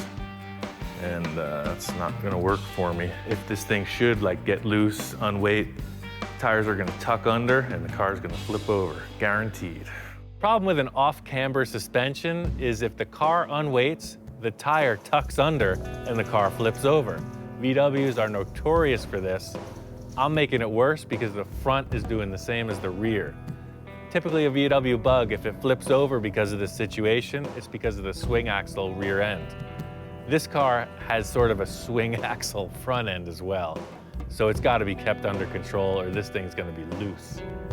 So this is the air shock that is basically limiting the up and down suspension travel right now. It's all on the shock. There's nothing else on the car to stop it from moving. The whole thing to make this suspension work is bump stops and limiting straps. That keeps the axle in position. What the off-road trucks do is they use a limiting strap. It's kind of like seatbelt material. It's doubled up, stitched really strong. So as this guy is trying to open as the tire falls out, this guy limits the travel of the arm. The limiting straps were easy, simple bolt-on, but the up travel of the axle has to be controlled too. So the limiting straps, they only took care of half of the issue. They're stopping the tire from dropping out. But still, it can come up. If you were to hit a big bump at speed, it would slam the shock shut and ultimately ruin it. You could do it a couple times, but we need to have some kind of a limiter to stop the axle from moving up. So for the up travel, I just ordered these bump stops from a catalog. Contrary to popular belief, I do order stuff from catalogs from time to time. The whole deal with ordering these bump stops is they're new, they're good, I need them. Simple rubber block with a bolt in it. They're meant to take the axle bouncing around like crazy on an off-road car. Every fabrication has its look. This car has a lot of tube elements in the whole front end. So for me, getting these bump stops mounted, it's gotta be a piece of tube and it's gotta look like it belongs in the car.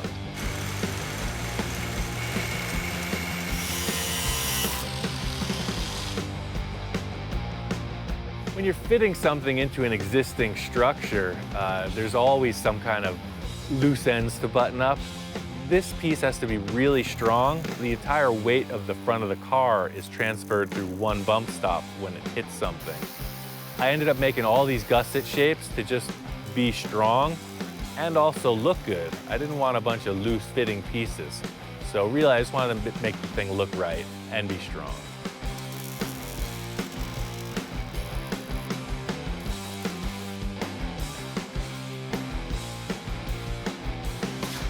I think that did it.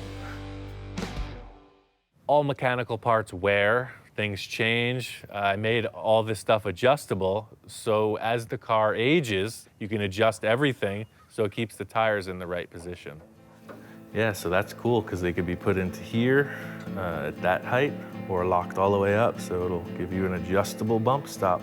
Pretty slick.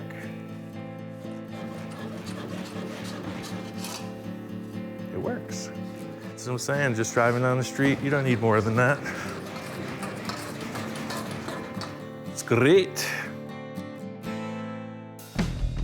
The attitude of a car, the car's face, are defined by its headlights. These headlights are pretty crazy. They're actually pieces of spun aluminum that I found in the scrapyard. So I really made this whole unit. I had some glass lenses and I made everything else. They're seal beam bulbs that I glued in behind these antique lenses. So they're 12-volt high-low beams. They look like vintage car parts, but they're handmade. Really badass. The other cool feature is the way they mount on the car. So it's a round tube. So they're adjustable up and down. You can move them in and out because you'll see when you steer, it's very close, like so. And when the hood shuts, these strange little shapes clear the hood. When you look at it, it looks like a face. So I wanted them to be in the right position, wanted them to be the right size, and I really just tailored the whole mounting bracket so that it was clean and invisible. When you look at it, it looks like there's just two bug eyes looking at you. I made suicide doors on the car. You can buy a kit. I didn't want to do that. I was really just doing this for me. So to show off, I made some really cool suicide door hinges. So all this is developing too. I made my own hinge setup. This is the same stock as the headlights are made of, just I think 3/4, 7/8 solid round. Had a couple gate hinges, heavy duty with grease fittings. I made a bracket, welded up inside the V-pillar here. I went suicide doors because I built a really radical VW once and I didn't do suicide doors. The first question out, why didn't you do suicide doors? So I figured, now nobody's got anything to say. What didn't I do? I haven't even driven this car. The measure of a car is how it drives, right? So I've really only started the engine up. I gotta take this thing out and spin it around and see how it behaves.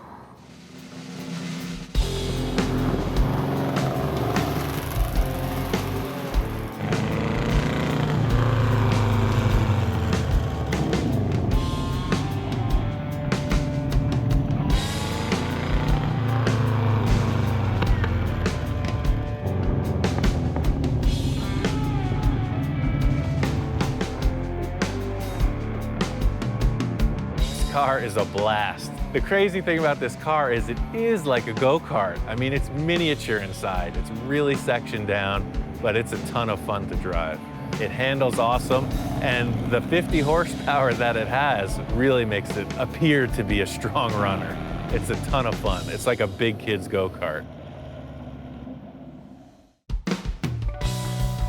I got this car in just under the wire. The clients are on their way down. They're road tripping all the way from Canada to pick this thing up. And I really haven't even had time to enjoy it. I get to drive it around the parking lot a couple times, and then it's in the trailer and off to Canada. I've been working on this car for about 18 months, and it's pretty cool to see somebody just say, I want your work, we'll take it. These clients are buying the car sight unseen. I got a deposit wired into my bank account, and all they've seen is pictures and video of the car. So I'm a little nervous when they show up. I really don't know what they're expecting. I know that I've done my best work. I can only hope that they appreciate it. The most flattering thing really is that they know of me. They know the cars I've built, and they really wanted a piece of my work. That's the ultimate compliment. Hello. Hello, Vivian. Nice to meet you. Nice to meet you, Right on. Ian. So here's that thing. That's sick. Wow. That's crazy. Just crazy, man. My name is Mark Hayward. I'm from a little town outside of Vancouver, British Columbia, Canada. Thought we'd come all the way down to California and meet Ian and pick up that beautiful little gem we got sitting over there. Oh, man. But I fit. You're about 6'2", right? Yeah. Oh, yeah. This is gonna be all right, man. So this car here, I mean, I basically bought it sight unseen. It was just spur of the moment type of thing. Like I say, we corresponded on email, and he said, well, maybe you're interested in this Volkswagen I got. And he sent me a picture, and it was pretty much a done deal. I mean, how could you not? Just taking one look at that thing. It's phenomenal. Very excited about having the car in our collection. And now we can take it back up to where we live, and I know it's going to be a showstopper wherever we take it. And that's something that we enjoy. We enjoy going to the car shows and having a one-of-a-kind car. But the cool thing is when you're at the car show and you want to show off, you won't show everybody where the secret switch is, but you might, there's a secret switch under there, and then you just pop the doors like that to get in and out. Oh yeah, this is gonna just, blow some people away. I'm a little bummed I didn't get to enjoy the car, but the customers, they seem like they love it. They're really stoked on the paint color and the overall attitude of the car. It's a win-win situation for me because I've already got my mind set on the new car I'm building, and they're happy with what they got. Oh yeah, I got something for you. I brought you something. Okay, I heard that there was a little treasure in the trailer. I got a little treasure in the trailer, all the way down from the frozen north. Whoa, what the heck is that thing? That's a 51 Henry J. Holy moly. Yeah. I don't think I've ever seen one. It's pretty crazy. Mark brought down this Henry J. It's a bitchin' car. It looks like they're doing like a pro street thing. This car was sitting around Mark's garage for years. He's in no real rush to finish it, but he wants me to build it. That is a great compliment. That's crazy, and it has no trunk. What kind of car doesn't have a trunk? We have lots of projects, both Viv and I, and I'll never get to them all, so it's like, okay, let's give one to Ian and see what he comes up with. And if it's anything like that Volkswagen over there, we're gonna get a pretty nice hot rod out of this. Seeing his work, you know, through the video, seeing the car now in person, yeah, I mean, I trust him 100%. I think it's just his creativity, and it gets down to his hands, and that's what he can fabricate and do. So, yeah, I have full faith in him to turn that project we just left him here into something. He's just a guy that can take nothing and build it into something. That is phenomenal in my book. Pulling this car up next to a stock Bug really shows you the difference. My friend Todd had a stock VW, same year. When you put them side by side, you see what's going on. Same exact car, you know. Only difference is Ian's touch. only difference is everything. Mark and Vivian came down to pick up the blue Bug. Mark is claiming that it's his. Vivian's now talking about she wants a Bug. She wants a pink Bug to rival Mark's. I told her that I was chopping a new one, and she's all about it. So it looks like I might be building her a car now. This thing is snowballed into something ridiculous. They're picking up a car from me, they brought a car down from Canada, and now Vivian's talking about wanting a pink Bug to rival Mark's. All I know is I got a lot of cars to build.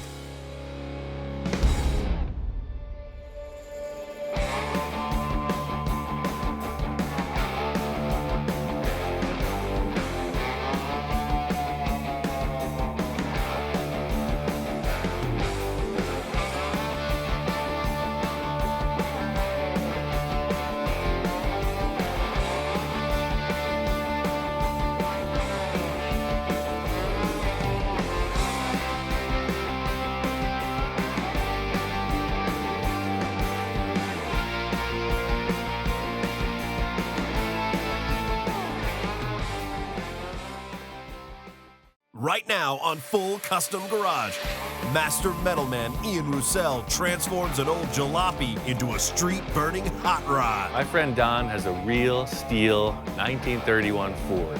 It's a 5-window coupe. That's a perfect starting point. But Ian's unorthodox approach doesn't sit well with his traditional client. There's times I sit and go, okay, Ian, what are you thinking about? Because he's picking up the strangest part to put on my car. This is like work, you know? I'm at work here trying to make a really bitchin' car, but I gotta get back to my shop. There's something I've been looking to finish, and I gotta get to it. Back at the lab, Ian attempts to resurrect a crazy creation. This car is really kind of the opposite of what Don's is. His is for the street, this is for the show. All it does is get off the trailer, show up at the club, and do its dance. And later at Don's, things start heating up. I'd say a significant event occurred in my absence.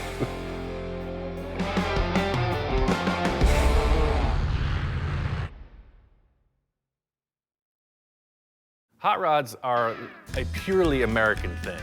They started with early Fords mostly, 20s and 30s Fords. As I understand, GIs came home from World War II, they wanted to go fast. These were made from cheap cars that were just sitting around, just waiting to be hot rodded. The primary reason these cars were modified was to go fast. The looks just kind of followed the function. Chop top, for instance, was to streamline the car. These cars had big, tall, square roofs, so the chop top came about from hot rodding. The big draw to these cars is that they're just a blast to drive. They're lightweight, big horsepower.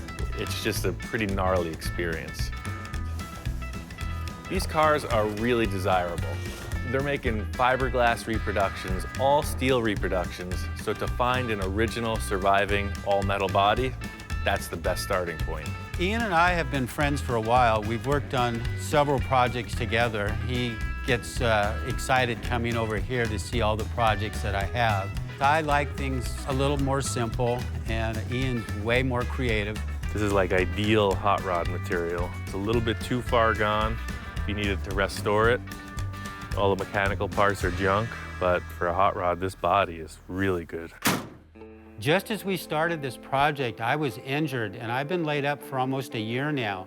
And this has been the best therapy, with Ian as motivated as he is, and me knowing I wanted to finish this project and get it going, the relationship on that worked out really good. Don's wanted to bring this car back to life for years. It's literally, I don't know, 30 years, 40 years sitting around. This car's been in the family for almost 50 years now. It needed to do something with it. It was just a cool car. I love this car. It's really old. It's not rotten. It's been through some stuff. It's an old car. Got crunched in on the side. The frame is toast, but the body is totally usable. It had been heavily damaged in an accident when it was in storage. And that kind of took the wind out of the sails on putting it back to original. And that's when we truly decided to go all out with it and build a new frame for it. I have a lot of ideas the way I want this car to come out. And Ian's creative mind, I'm sure he's got a lot more different ideas as well. So this is going to be interesting on this project. There's a show coming up. I just want to go see what's around, get some inspiration, and start this new project. The Ventura Nationals has gone through a couple different transitions. It used to be called the Primer Nationals, but the primered cars have evolved into, like, you'll see, full custom blowout. This show is happening.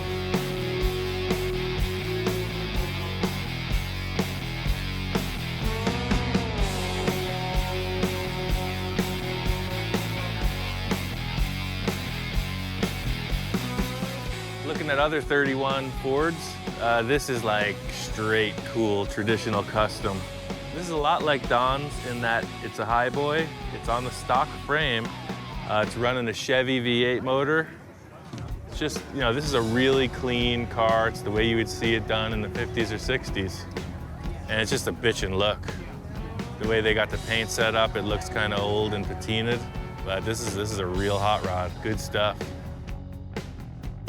It's the same year. It's a 31 Ford. It's unchopped. It's a highboy. It's up on top of the frame. This one I consider even more traditional. It has the wishbones, but they haven't been split, so it sits taller. It's got a flathead V8 motor in it.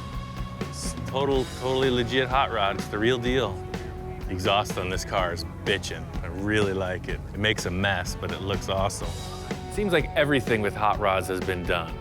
I'm always trying to break new ground, but I see these traditional cars that are pretty mellow, and they're damn nice. Kinda on the fence. I know where I want to go, but sometimes you just gotta hold back. We really started this project about a year ago. I built a whole frame for it, and we haven't done anything since. I made a whole front clip look like a stock car. That's when the debate really started. I wanted to lengthen it out about 8 inches just so we'd have more room in the cab of the car. I'm trying to build it as comfortable as I can. The problem with extending the wheelbase is it's not that Model A hot rod that you see on the lakes in the 50s. Those cars were running a stock wheelbase most of the time, and that's the look. But I was going for more of the practical look, had to make it comfortable. Don really wanted room in the footwell, so we ended up making the chassis 6 inches longer. For the rear part of the frame, I used 2x3, 1/8 wall, and I used the Model A frame as a template where I put this little jog in it. I just set that up and took the 2x6, just made a join and then plated them with a 1/4 inch plate on the outsides all the way around. We don't have a proper hot rod front axle, so I'm looking for something that looks like it. Don's got a '59 Ford truck in the back, and I think I can modify that to work. Since we need a front axle for the 31, I did this on another car, like a T-bucket I built. I used a truck axle. So it's cool because these straight axles, they have hydraulic brakes. They got the old school wide 5 bolt pattern. The cool thing about this axle is Don's already got it. It's here, it's got a great brake setup. A lot of guys would convert their cars to truck brakes, and really that's the main benefit. I'm just using the whole axle, but it's all about stopping. It's a no-brainer. I'm just gonna cut off the leaf spring mounts and create a new mount for the hot rod style spring. All right, so that's the deal. The main thing I'm gonna have to do before I start, see these pads where the old leaf springs used to mount? I'm gonna cut straight through and then weld a bracket on to hold the new radius rods.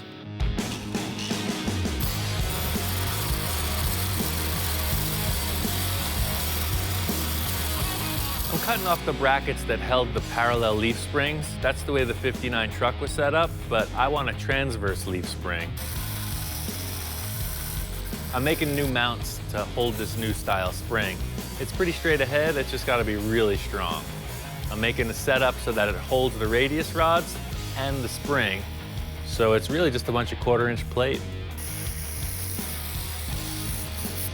It's basically just a big steel gusset structure that locates the axle. That's all. That's what I do, man. Just using what's available. Anybody can get in the catalog and pick a number, but I'm making it.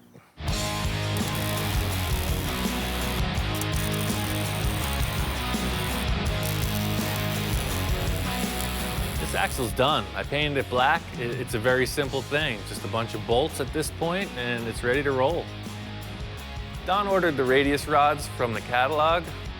I don't have a problem with ordering from the catalog. I'm trying to make his job a little bit easier.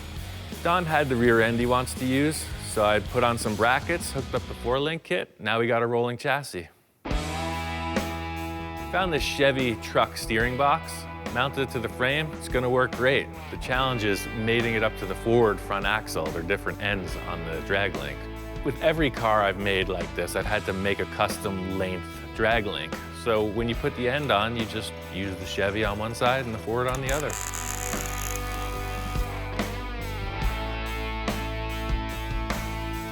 With all the stuff that I have around here, Ian really has never asked me to go buy anything for a project. I really like using stuff that's around. There's sometimes you can't get away from ordering parts, bushings, heim joints, that type of thing. But I really just like to find stuff and modify it to fit what we're doing. I think that's the whole thing about being a fabricator. Instead of a restoration-minded person, I'm looking for stuff that I can use, cut it apart, and make it happen. Somebody who's restoring a car is looking for the proper thing that bolts back on. Now that it rolls and steers, there's a few other mechanical things I gotta wrap up and then get on to the aesthetics. So the engine and transmission are basically out of a '67 Mustang. So we're using the same radiator. I built a simple angle iron frame to support it, and it's gonna get held on with 2 bolts to the frame like the stock one, and then it'll just have 2 locating rods to keep it upright that hit the cowl. This is pretty rad. It's a 32 Ford. It's a reproduction grill shell. All right, we're still waiting to figure out what we do about the insert, but that's pretty much the setup. The next step is to mount the headlights and then create some kind of a shock bracket.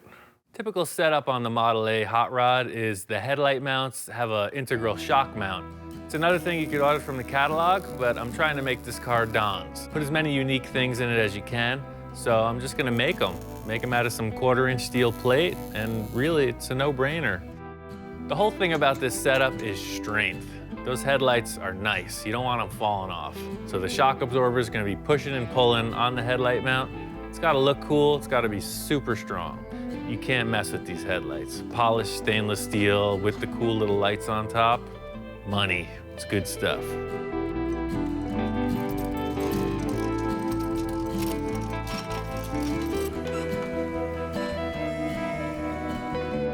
This body is 80, 90, whatever years old. It's super old. We had to take it and do a bunch of work underneath. We got replacement wheel arches, a couple replacement quarters, and it's really just cut and weld. Bodywork, sand, sand, sand. We finally get the thing pretty dialed in. It's time to see how it looks as a roller.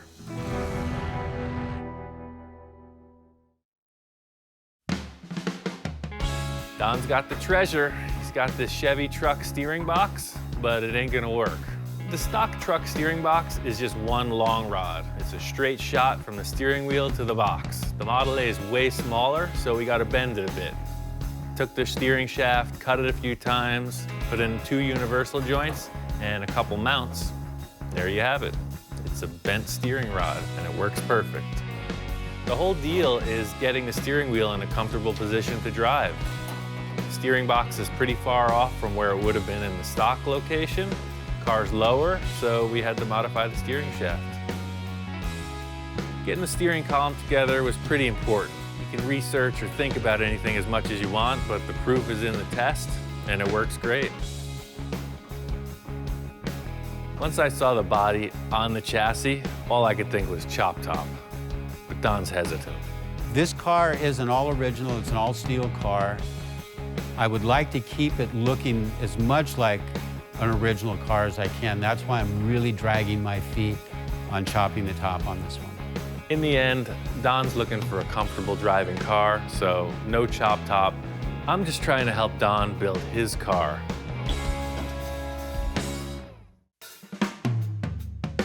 Every Model A has a hole in the roof. Can't get around it. One of the cool factors is it really gives you an opportunity to kind of make your mark. I've been looking around all over, trying to figure out what's gonna be cool. Don's got a bunch of van roofs, he's got car hoods, car trunks, all kinds of stuff. Looking around, I come up on this Mustang hood, and it's pretty thrashed. This is a '69 Mustang hood. The car got wrecked. I cut it out about the same size as the roof opening in the Model A. It's got a neat crease down the center, and it's worthless as a replacement hood. So we were talking about using it to fill the hole in the roof.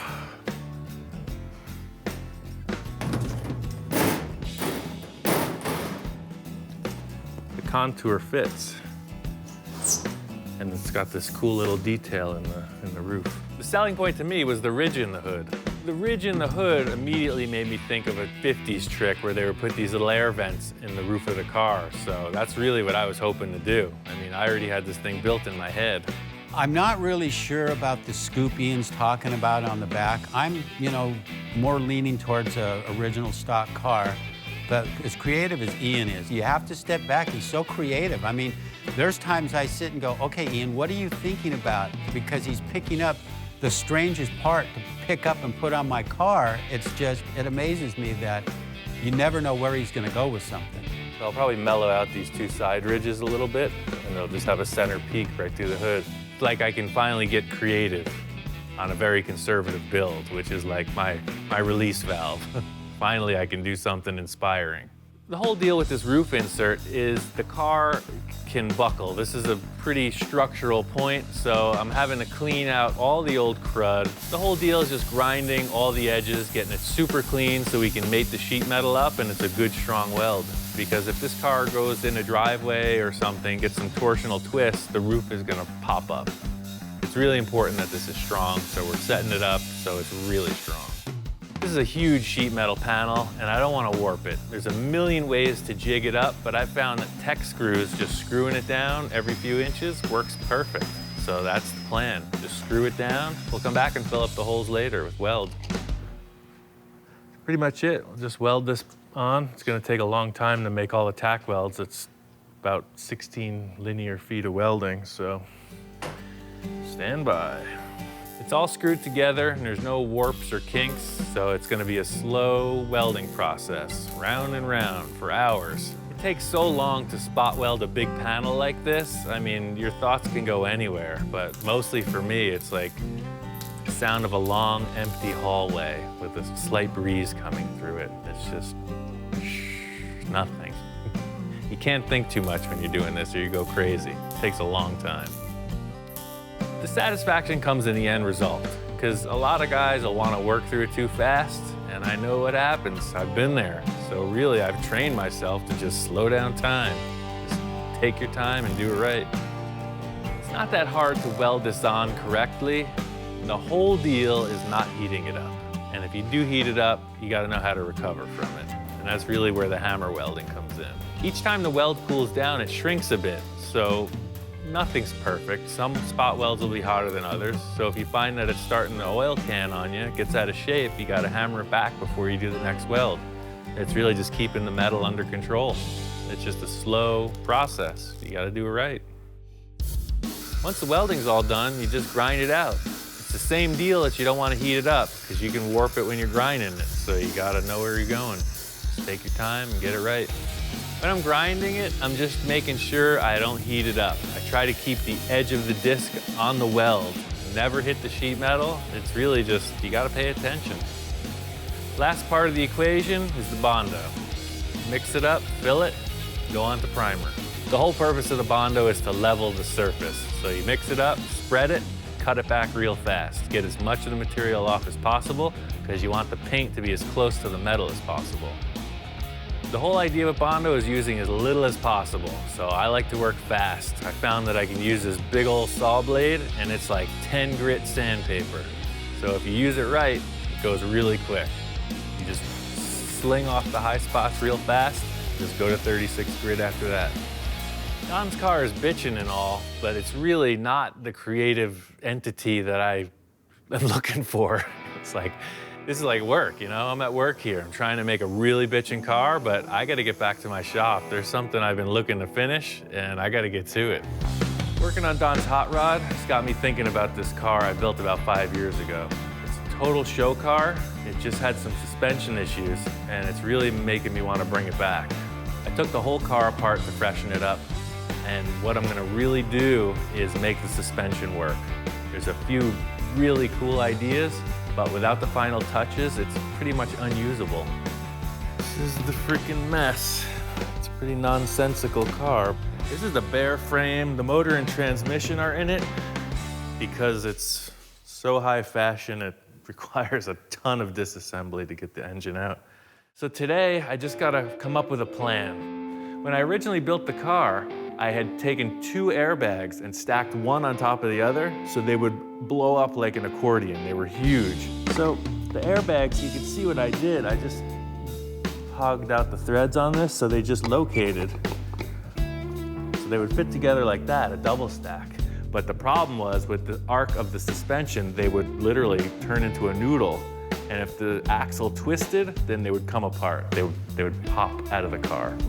So this bag would be here, and then it would just literally break free. The worst thing was that the car could barely even get on the trailer. Even as a trailer queen, it couldn't do that one simple task. The cool factor is it looks like a toy. It looks fake. It was a super simple design. The 2-link is okay, but it needs a third. It needs something to stop it from going left to right. The whole deal with this modification is I do have to put in suspension components and basically busy up the design a little. I'm trying to make it look as cool as it did in the beginning, but without these extra parts, it just doesn't work. My challenge is to make it look as cool as possible and still drive.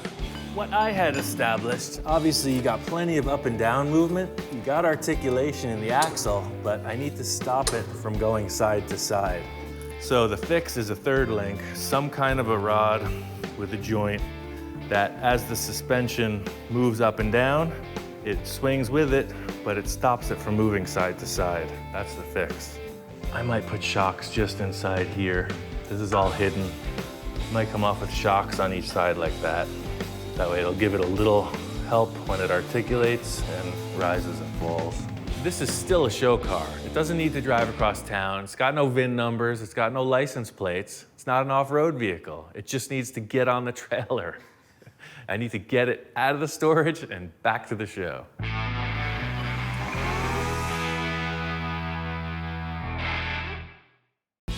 Goal today is to get this thing to have shocks and a 3rd link in the suspension. I was able to get a couple shocks, Volkswagen front shocks from an early, like 60s bug. I figured they're gas charged, so this isn't a performance car. These were round, and I'm gonna make them fit, even if they wouldn't otherwise. Went digging around in my friend Don's back lot. I was able to come up with an old tie rod from a car. I always like to put a little Volkswagen in every project. I'm using VW front shocks, and I found this tie rod at Don's I'm going to make into a third link for the suspension. I just cut one end off. I have to cut it to length, but I think this will work perfect for the cross link. I'll have to come up with a couple mounts and mount this crossways in here so that as the suspension travels up and down, it won't go side to side. The first step today is to create an upper shock mount. I'm really trying to make this thing look like it belongs on the car and not an afterthought. So it's got to be strong and it's got to look as cool as the rest of the vehicle. I've really been tossing around a few ideas on how to build this thing. What I really know is that I don't want to grind on the frame. I don't want to disturb the paintwork that's there. So I'm trying to come up with a creative idea that'll bolt on. What this needs to do for functionality is locate the upper bushing on the shocks. I got a whole bunch of this, it looks like 1x3 or so rectangular tube. So if that sits on here, then once the shock is collapsed, it comes out to just about the right measurement. So if I set that up like that with a bolt going through, that should work perfect.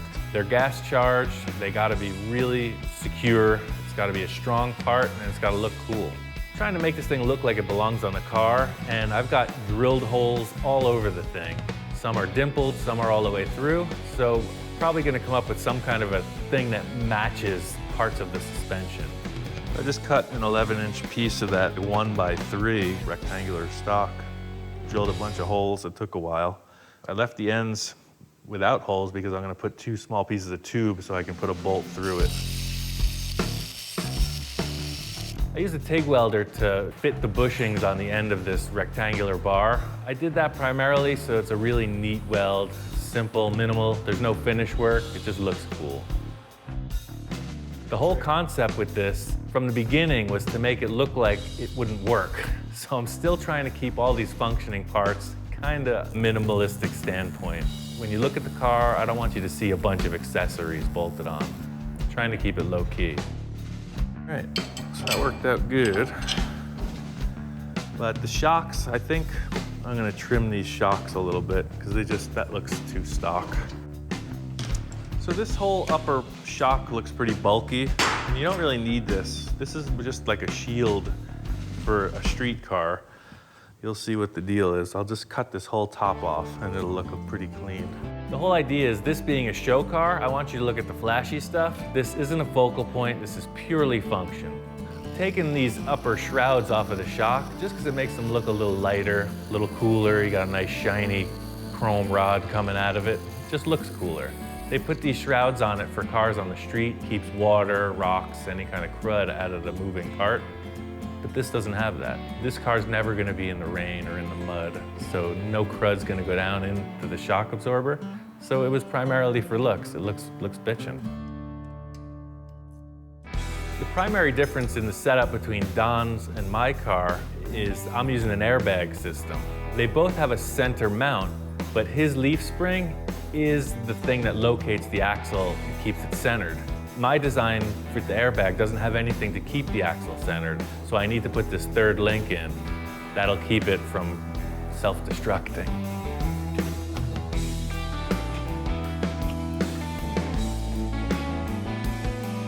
The whole idea with this being on airbags is it's got to function. It's got to move up and down pretty quickly. It's got to look cool and be strong. Everything seems to be working, but you never know what could go wrong. I mean, this is a raw chassis. Everything seems to be operating, but I'll never know until I get the thing assembled, so we'll see. Spent a bunch of time getting some stuff done on my car, and that's cool, but really, I love to finish projects. Don's car is so close, it's good to get back here. I'm really looking forward to driving the thing. It's great to have Ian back. While he was gone, I was finishing up on running the brake lines, the fuel lines, some of the electrical that's going into the car. And now that he's here, now we can get down to business on getting that thing closer to being fired up. Mechanically, Don's got down on all the hoses, wires, brake lines, emergency brake cable. Everything mechanical is complete. Bolting in the drive shaft and modifying the rear forelink are the last two things, and mechanically, it's there. Cool factor times 10. We got some Coker tires, installed some radial white walls, 165s in the front, 235s in the back. It's got the classic big and little hot rod look. The diameter of the rear tires looks great. The frame has got the proportions I like. You gotta see it with the body on. That's what makes it all together. That's what makes it count.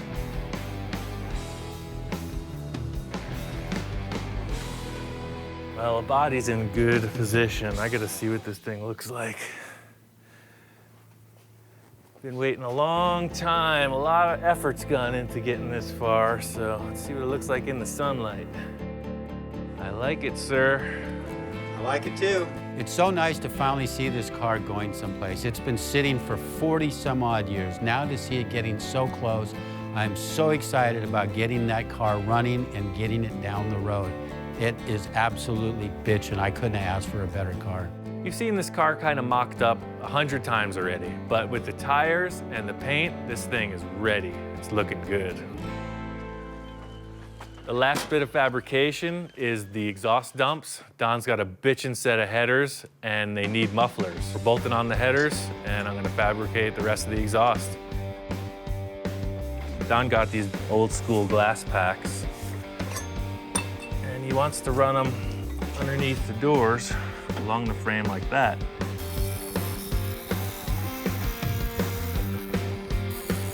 Took a whole bunch of cut and welds, but it actually gave it a better shape in the end. I trimmed it back until it has this like flowing rearward, kind of a mellow curvature. It looks good. That's pretty much the layout. I'm gonna take it off and finish weld it, sand it up nice. Don's gonna paint the whole assembly black. So the last bit is just to put a gasket on here. I'm not gonna put it together finally until we're really done, but this is the gist of it. So you got it and it's shut off. It flows out through the mufflers.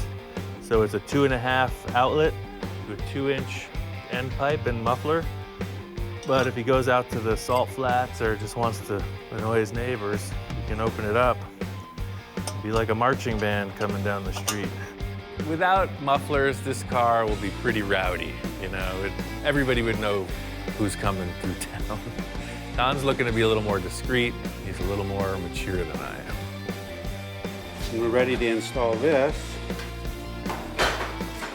An aftermarket air cleaner that looks just fantastic. Usually wiring a car for me is kind of tedious, but I'm gonna try out this wiring harness kit. It looks like it's all there. It's painless, so they say. And all the wires are labeled. Pretty slick. Cool factor number 2, we got a wiring kit from Painless. It's a big hassle to come up and build your own wiring harness from a bare fuse block. So we got this kit and it has everything. The crazy thing about wiring harnesses is there's always a million wires. And this one is color coded. Each wire is labeled. It's like a tiny little silk screen machine. I don't know how they do it. Every wire tells you what it goes to. So although it looks like a crazy bundle, they're all telling you what to do with them. It's really a time saver. And it's pro, you know it works. They got a great reputation. We're there. All we gotta do is button up a few things, start it, and run it. We're in the closing stages of this car. Don's project is just wrapping up. Today's the day we start it. It's all assembled, pretty much just up to the accessories and then the start. Today's the day. It's all coming together. We're finally gonna fire this thing up and put it on the road. I am so excited about this. Gotta put the taillights on, the deck lid, gotta put the seat in, and the steering column. Pretty minor nuts and bolts. The only thing left to figure out is this third brake light. When Ian was gone, I went ahead and I got some LED lights. In my absence, the hood scoop, this great styling element, has become a third brake light. Very interesting. I like the practicality of the safety part of it because the car sits fairly low, that I think that's gonna work out really good. He wired some wires up through the body, and he put these LEDs inside. In the end, it's all about craftsmanship. You know, that is a very custom third brake light. Our plan is to take an old taillight from a car and just cut that shape out. We talked about it. Don wanted a third brake light, and I said, there's no way you're putting one in the back window. So hiding it in the hood scoop was a better choice. The first step was to cut out this shape from the whole lens. We only need a small piece of red plastic, basically.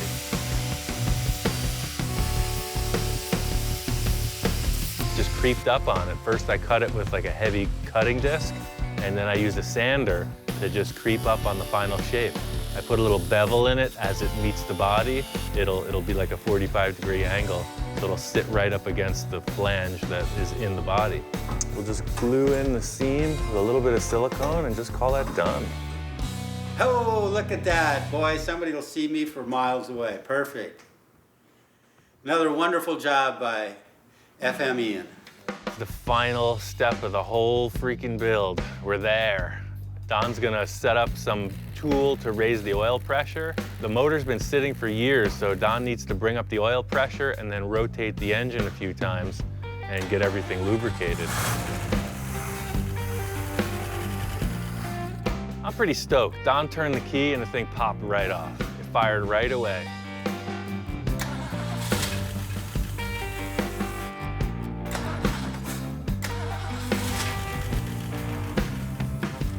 The compression and everything in the motor seems cool. It's firing fine, but it's not delivering fuel. I'm not sure what the deal is. It's pulling the fuel up out of the tank, but it's like sort of just pulsing. It's not really delivering the gas the way it should.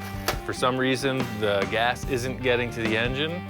Don's gonna set up something with a fuel pump or whatever, but I gotta take off. I gotta pick up a car and deliver it to another client. So I'm gonna come back in about an hour. Should wrap this up and we're gonna run this thing. We're ready to rock.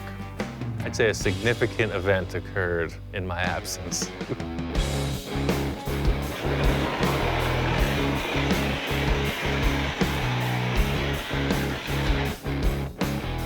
This fire could have got out of control. Apparently there was too much fuel pressure and the whole engine seems to have caught on fire. Let's get outside. Yeah, bring it up. What happened was the seat in the carburetor stuck open. So it was pushing all the fuel out of the carburetor, and I think there was a spark when I went to pull off the wire, and I think that's what ignited it.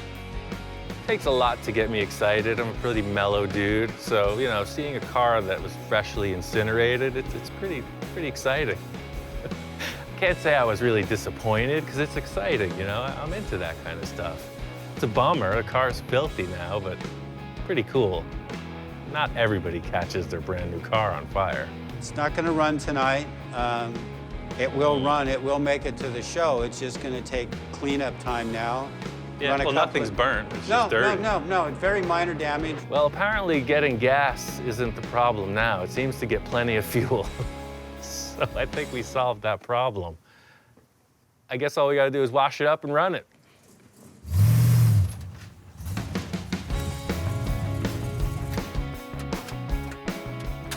It's running, it's ready to go. We're going to the show. Well, I had to clean up the mess after the fire, and that was a little challenging, but we got all the powder off of the car. Have not fixed one burnt wire yet, but that'll get fixed later on. And adjusted the timing on it, and it's good to go. I'm really happy with the way this whole build went because the car is easy to get in and out of. It's a nice car to drive. It handles well, it corners well, it stops well, and the wife can get in and out of it well. I'm just so tickled. I mean, I couldn't have asked for anything more, or a person of Ian's caliber to help me with my own personal projects. Working with Ian, he has taught me that you can make things absolutely bitchin' with the simplest tools, the simple material, that you can take something and make the most awesome stuff with it. That I have learned from him. I really appreciate that.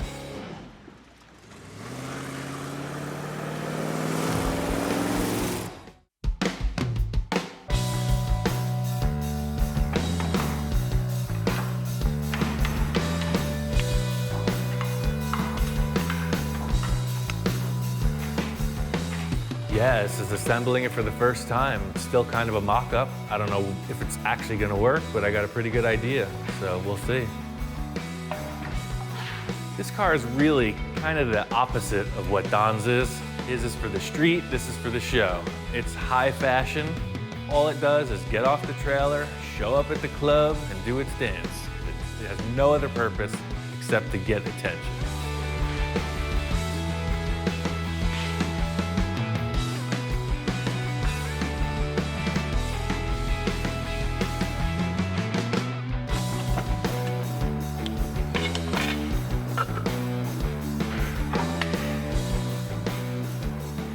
The hardest part about this is that this is a finished, pristine show car. It's not like a mock-up.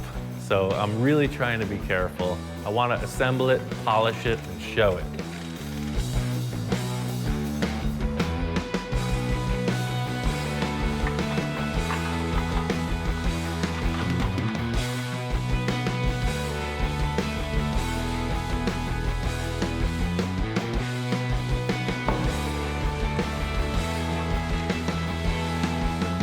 I got my car put all back together. The front suspension works great.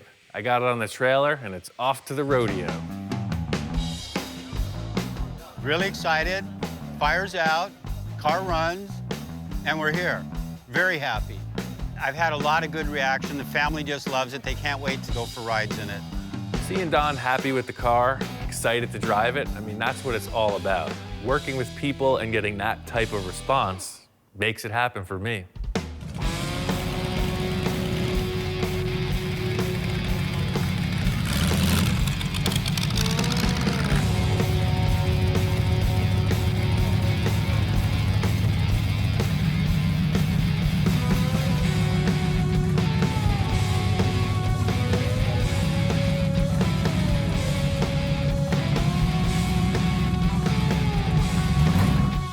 How you doing, man? I guess what kind of engine? Like Pontiac, Oldsmobile? Oldsmobile. Okay. 48, yeah. Yeah. How does it go? Drives like a jalopy. Yeah? It's like it got some poop? It's like an angry little go-kart. Yeah? Yeah. Is that like about a 38 bone body? It's a Chevy. Oh, it's a Chevy? Yeah, it's a 31 Chevy. I'll be See darned. all the extra lines in the body? Yeah. Well, what was it, a two-door sedan or a? It was a four-door. Oh, and you shortened it up? Everything, yeah. Yeah, I shortened it a little. Made it the whole channel, chopped it, channeled it, sectioned it, and painted the mother pink. Well, what a car. I've never seen nothing like that in my life, and I've been around for 77 years. Right on. That's cool.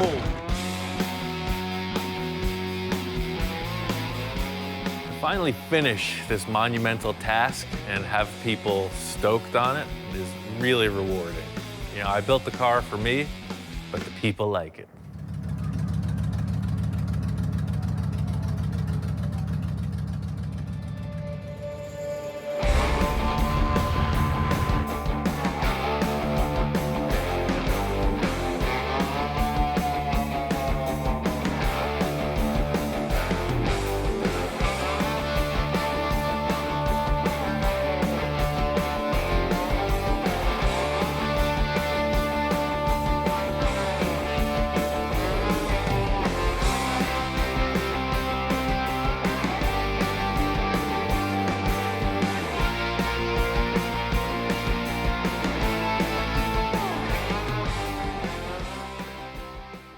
Right now on Full Custom Garage, Ian continues the transformation of the T-Bird bubble top, and his client pushes him even further. It's already been built 2 times. What's one more time? I want it to be like a spaceship.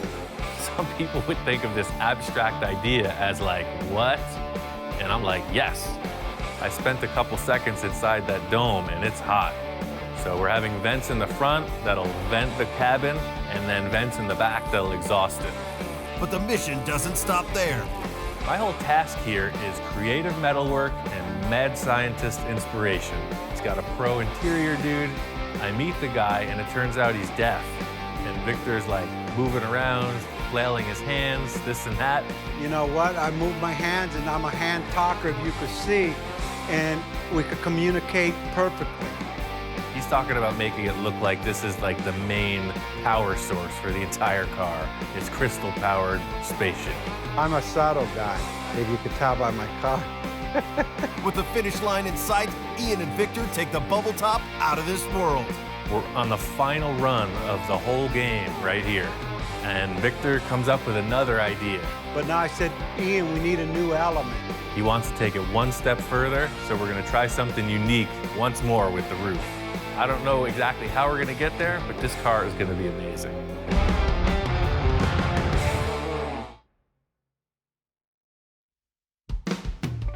This thing all started when Victor and I went to a car show. Victor is nonstop about wanting this bubble top. He's chewing my ear off about it. And I'm thinking the quickest way to get there is to use one of our old projects. We decided to use this 62 T-Bird that I built from a while back. I figured if I made a bubble top for it, we could put it on and we'd be done. So I built a huge oven structure to heat up the plastic, and we took it to Victor's. And he said, well, we need some igniters or elements. I said, I got some perfect elements. Let me just finish cooking my steaks. Victor and I share a lot of the same characteristics. He's always pushing me for more. And I said, Ian, crank it up. Let's take it to the limit. Yes, Captain, taking it to the limit. We pushed it too far, so I went to talk to a master, Gene Winfield. Every day is a school day. Ian's a real good craftsman. I think he's going to go back and rework that bubble, and it'll come out fine for that T-Bird. Seeing Gene was really inspiring. It got me fired up, and I came back and blew a successful bubble. This thing's on the car for 15 minutes. Everybody's praising it, you know, wow, yeah, that was a great experience. Victor wants to go bigger. He wants something better than this. When I seen it come out, I said we achieved our goal. And if we were normal people, we would say, all right, let's get the hell out of here. We're done, but we're not. The crazy thing about working with Victor is he's always pushing me. We're sitting there checking the car out, thinking about ideas, and he comes up with this spinning bubble top. I said, okay, Ian, this one's gonna spin, go up and down and spin. This is such a crazy idea. I just needed to build it quickly and cheaply to see if it would really work. Literally, this car lifts up, spins around. It's awesome. You've never seen that before. I took it down to Victor's to show it to him.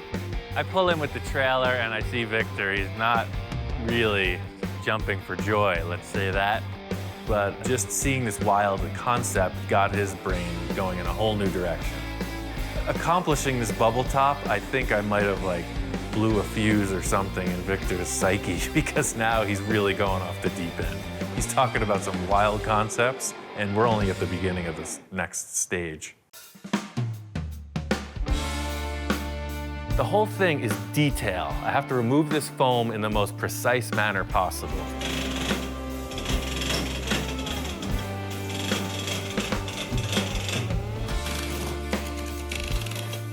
This whole car is conceptual.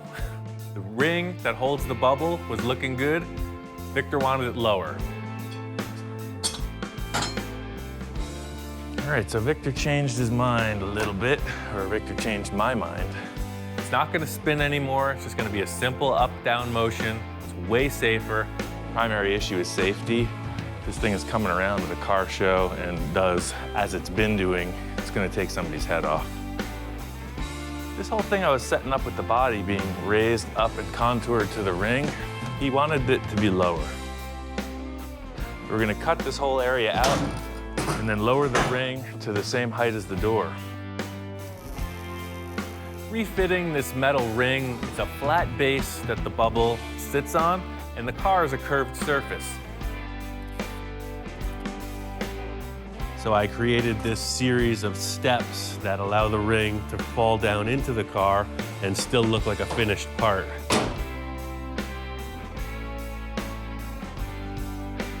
Once all these pieces get finished up with the door jambs, and then this whole thing is blended together with fiberglass, it's gonna look really neat.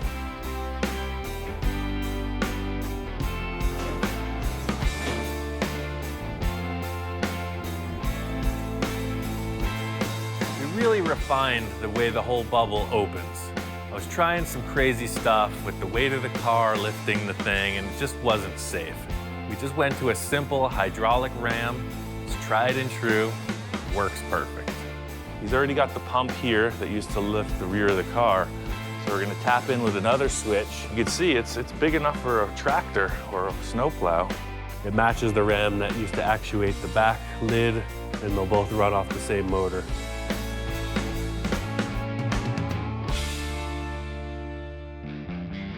I spent a couple seconds inside that dome and it's hot. This thing's a spaceship. There's people inside. There needs to be a way for air to get in and out. I made these vents in the front of the car. Victor loved them. He came up with this concept. He wants some more vents towards the rear. So my challenge is to match them, complement the front with the back. I think I like this idea. The car is so flat that by putting these vents in, it's pretty cool. It kind of lends itself to the louvering thing in the 50s, but this is like new, old, space-age stuff. All these vents work. It looks cool, but it's gonna keep you alive in there. Otherwise, you're gonna cook. Once the ring that fit the bubble was established in the car, it looked great, and it worked so good, we decided to seal the doors up. That's the main point of getting in and out of the car, is through the lid. So the bubble top's gonna be the only way you can get into the car. That'll hinge up and you'll get into it like you would a flying saucer. Should be cool. Well, there's no gravity in space, so you can just like float over the edge and land in the car. So that's the whole thing. There's a lot of metal fab that's gone into this car. It's really been a huge process, but that's only the tip of the iceberg. The plastic part is the real challenge here. Today's whole mission is to get this dashboard in gear. I just finished some really basic structure to just hold this gauge cluster. It's from an early Plymouth.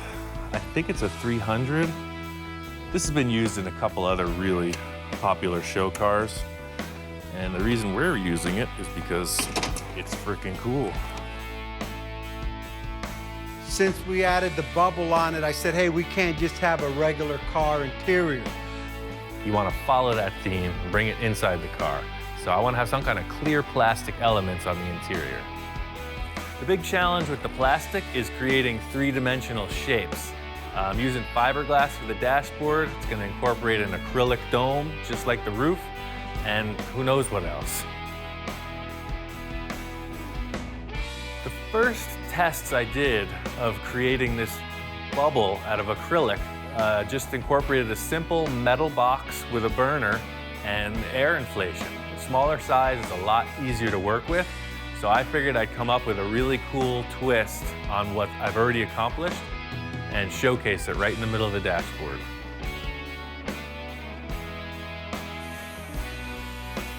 Every bubble I've seen has been blown off of a flat base. I thought, why can't you just do it off a curved base?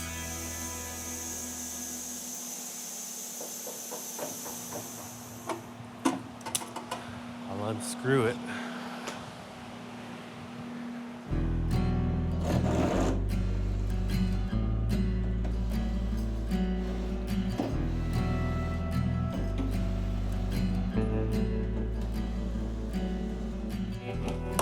The main difference being I created a metal backboard with this S-curve, because when it's sitting in the car, this is going to be the center console.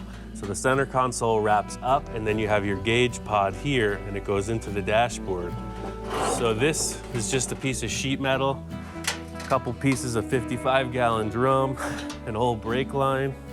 I pretty much nailed this whole heat and inflate of the acrylic domes. The big challenge here was fitting it up in the curved base plate prior to anything. Usually I would make a wood retaining ring like with the other setups, but the wood wouldn't bend to this drastic curve. So I heated up a piece of acrylic and just let it sag down, and that became the retaining ring. So what the paper does, you can see the holes I punched here. The air comes in, you see the hot air blast, and it just diffuses and gently fills the thing up with air. So it's a gasket, pretty slick. These two got overheated, but it's still the center that I'm looking for. So I'm gonna cut this center out and I'll put it in the car and you'll get a look at it. By building this cool metal backboard, it puts an S-curve in the base of the bubble and it makes a perfect transition from the horizontal dashboard down into the center console. So this is like your center console here.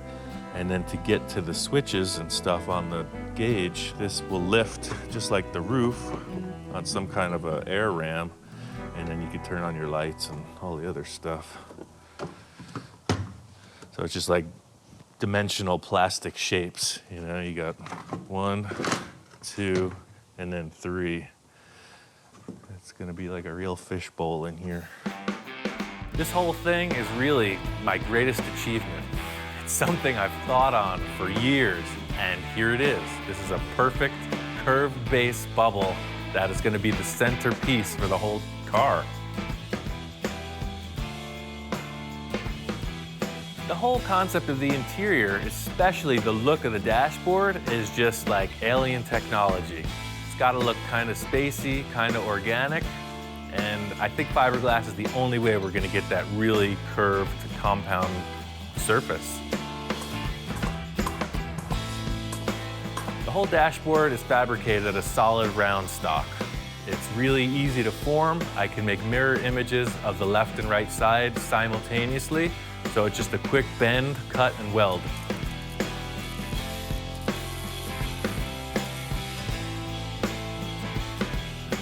Setting this whole frame up is typical fabrication. It was a no-brainer for me. The big challenge is in getting this fiberglass to hang there. Fiberglass resin is just a liquid, and the material is super flexible, so it needs some kind of a spine to hang on until it turns solid. The whole thing with this process is if you haven't done it before, you don't know what to expect. A friend of mine, Scott Owens, he showed me this cool trick with aluminum foil and fiberglass. So I'm gonna see if I can't pull something off. The whole idea with laying this subsurface for the fiberglass is using the foil and trying to stretch it across the steel ribs that I made. That way you have this really organic shape, and it just gives the fiberglass a perfect backboard to hang on until it sets up. I have very limited fiberglass experience. I was able to lay up a ring on the bubble for the roof, and so far so good. We created a ring that lifts off that will hide all the screws. That way the bodywork comes right in and it looks like a headlight bezel. It's a nice, clean, simple ring. So you can see here, you got your steel frame. You'll have your fasteners with rubber rings to hold it down. And then this nice, clean ring will snap on top and it'll be perfectly smooth. It's fiberglass with a Bondo cap. I got the foil in place. It was pretty simple to set up. The next step is to trim out the fiberglass and mix the resin. So, we'll lay a little of that in there. This next part's like making a lasagna. You just throw your noodles in there. Toxic lasagna. The whole process with the fiberglass is to mix up the resin properly, cut your mat to size, and you basically just soak it, screed off the excess liquid, and then put it in place.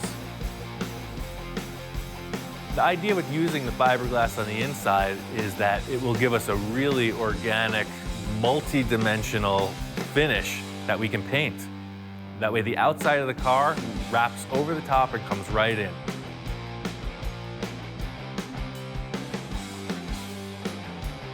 I really like the idea of doing more fiberglass work. Way faster than metal, and it's lightweight. The whole thing with fiberglass is it's fast. It's a little stinky, but if you were to create these compound curves in steel or aluminum, you'd be at it a lot longer than the 20 minutes I've invested so far.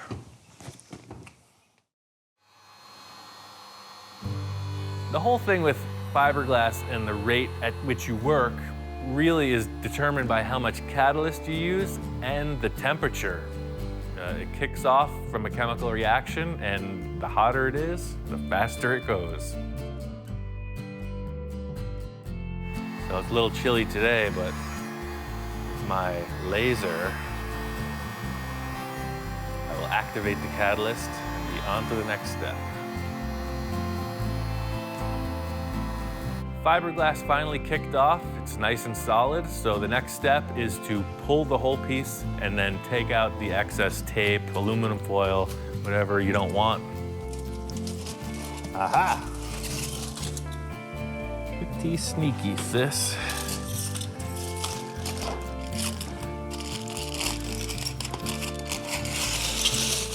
I pulled it off the dashboard, and it looks like it's a piece that will fit on and off as many times as you need.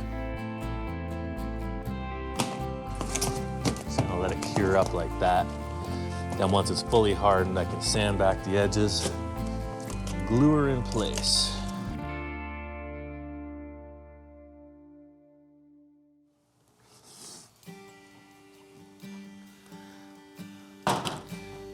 The last step in this preparation is to just bulk it up a little bit with some Bondo.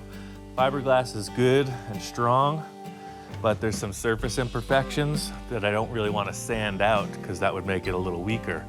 So I'm going to build up the surface with some Bondo while the resin's still fresh. That way the initial block sanding of the whole piece will really cut back the Bondo instead of the structure of the fiberglass. Cool factor is the Bondo and the fiberglass are friends. They just bond to each other like the same chemical compound. The whole thing with the original concept of the dashboard was more of a waterfall effect, a typical Art Deco element. I came up with this thing with a center rib, and it's still that flavor, and the sky's the limit at this point. This is where the sculpturing starts. It remains to be seen what Victor thinks of this design. He explained something that was exactly the opposite of what I've accomplished. So we'll see what he says. I have two concaved panels meeting at a rib. He wanted two convex panels, more like a waterfall. Create two puffed shapes, almost like a tuck and roll upholstery job. It could still be done because now we have a structure to work off of. But this might be good enough for him. I really like this look. Just as the dashboard's getting solidified, Victor came in and loved it. Fortunately, I did the right thing. The whole idea with the way Victor and I work is just creative collaboration. You know, it's just conceptualizing, and then it's my gig. I make it happen. One of the big challenges in this car design is skirting the front tires. We had to bulge the side panels so the thing would steer.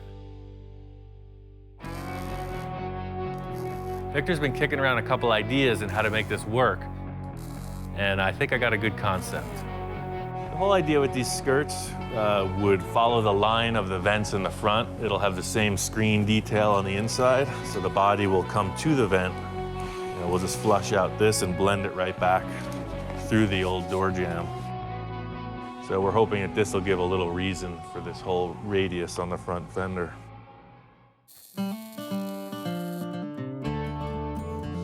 Laid out these square tubes that are going to be the base of the floor.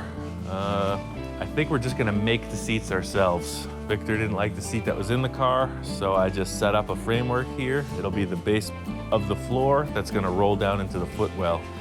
It's a spaceship, you know? No rules.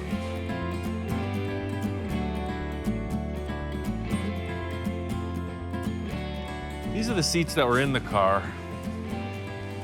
They look cool, but you've seen them before, right? So Victor wanted to do something next level with it. This seat was pretty bulky and it was hitting the perimeter of the bubble, so we would have had to modify the seat back anyway. We talked about it and I came up with a design, still developing. The seat bases are going to be in the car, and then this will be the seat back. So it's a lot smaller. It's just like a little lumbar support. And we're thinking about having them pivot and disappear into the floor of the car. I set up some round rods, just bent it to shape, welded a couple nuts on there for a hinge. I'm gonna cut some holes in here because Victor was saying he wanted some LED lights in the seat back. And you know, it's just developing. We'll see if it actually flies or not.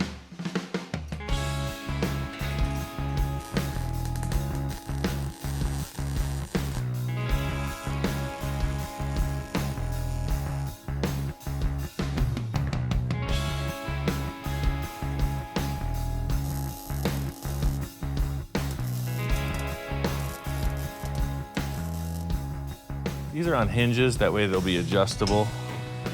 You can hinge them up or down if you need to access the flux capacitor in the back or whatever. This is some 18 gauge sheet. I just put it in the brake. It's got a little curve to it, a little area for your butt to sit. And these are gonna go right in here. The idea being there'll be a 4 or 5 inch foam pad. Make it nice and cozy.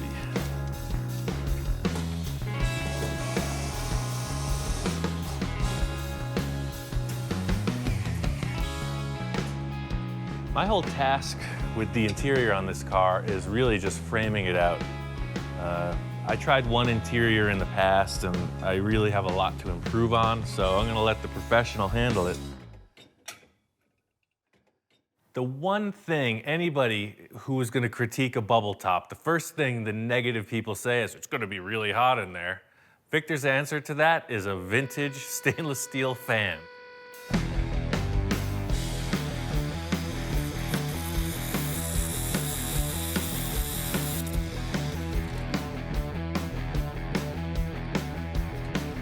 My main plan is to create 2 clear globes in the front and rear of the car, and then have a clear plastic air duct connecting the 2. So everything's following suit with the shape of the main roof bubble.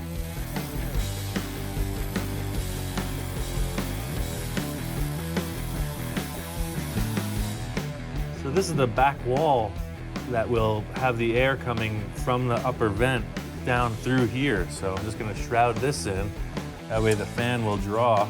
You know, this will all be walled off. It'll have no choice but to draw through that vent up there.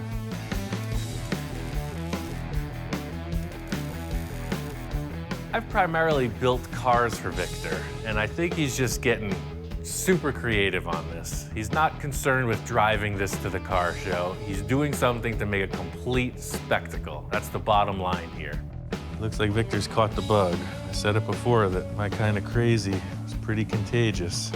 He was putting the reins on this thing earlier, and now he's out of control.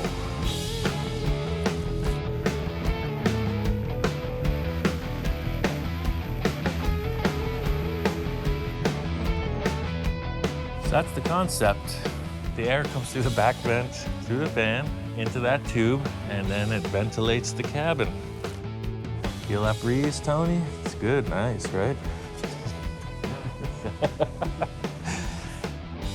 The big cool factor with having Victor's guys to back me up on the body shop aspect really allows me to try to pull off one last trick.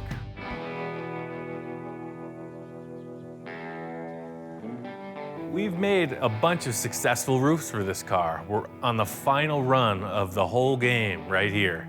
And Victor comes up with another idea. The third one came out perfect. It flowed perfectly.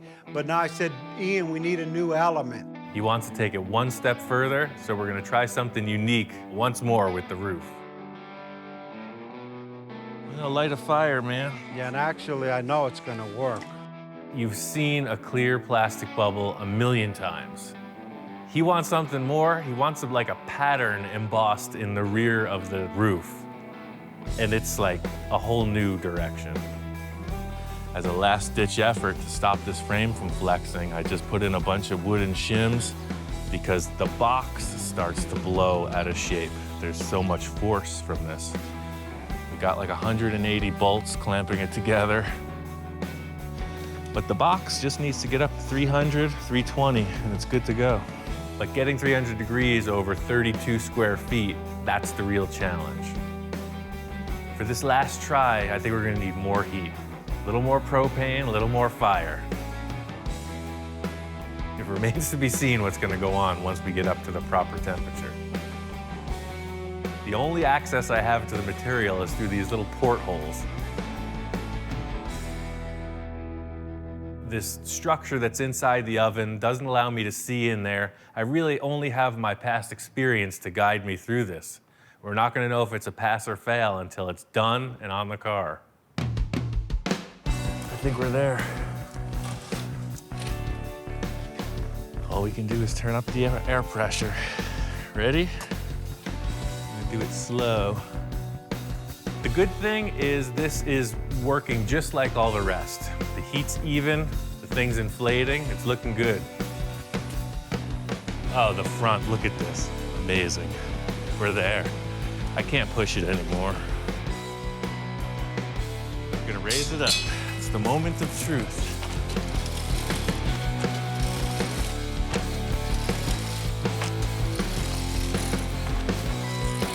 Oh, we got it, man. Look at that. Yeah, see, that's what I was looking for. We get this thing nailed. It looks perfect. I think we're good. I think we got it. And it's just enough rib. On all of them have ribs. That's what we added on here. Raise it up out of the oven, and there's like a defect. I put all these reinforcing screws in there, and one of them has pushed the base out of position after it's inflated. There was one screw that was still poking through, hitting the second bar, which didn't allow it to sit. The bubble came out perfect, but the screw was hitting, so the front of it wasn't straight. When we put it on the car, it's not gonna fit. It's like an old record on a record player when they get a lump in them. That's what we have in our base. It's not gonna work. Plastic's still warm though. It's very soft. We're gonna throw a clamp on it and reheat it. This is highly unorthodox. So there's always something. This is our last ditch effort. The bubble came out pretty good, but see the base plate gave out right here. It's kind of warped. I got the ovens on high on this side. We're gonna put a piece of steel, clamp it, and lower it back in, and try to get some of that shape to even out. We're gonna try this one little remedy and then take the thing out, see how it looks with that buck off of it. That was a perfect bubble too.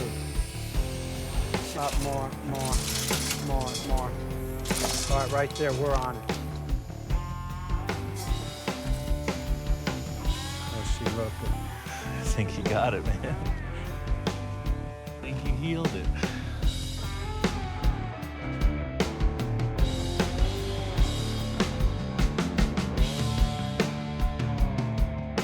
All that matters with this project is the end result. I mean, once you pull the bubble out of the oven and see this apparatus attached to it, you know it's pretty intense. Everything looks great. It's back into shape. The whole idea is to just cool it off, raise it up out of the box, and unclamp this beast. I took this 1/2-inch MDF board and created a series of templates off of the bubble Victor liked most. I spaced them out 8 inches apart, made a whole bunch of support to withstand the pressure of this bubble pushing against it, and fastened it to the backboard. Good. Getting the buck off of this thing really revealed that it was a successful idea. This was uncharted territory, and the result was ideal. It's pretty crazy. But the real tell is gonna be how it fits on the car. That's what this is all about. So we cut it out, brought it over to the car, and then, yeah, that was what we were looking for. It's freaking awesome. Look at it from this angle, man. This is freaking ridiculous. With the lights coming through, bend down and look through. Yeah, and then look what it shows, the other bubbles in there. Bubbles in the bubbles. That's impressive. The whole idea with these ribs in the roof was that it was going to diffuse light. It was going to look like multiple layers of plastic, and we nailed it. When you look through, you see all these ridges, there's a million reflections, there's the interior bubbles, it's just out of this world. Victor's in love with this thing. I think he was just like gambling, you know, with this last-ditch effort to pull something off, and he won. I've never seen anybody do that before.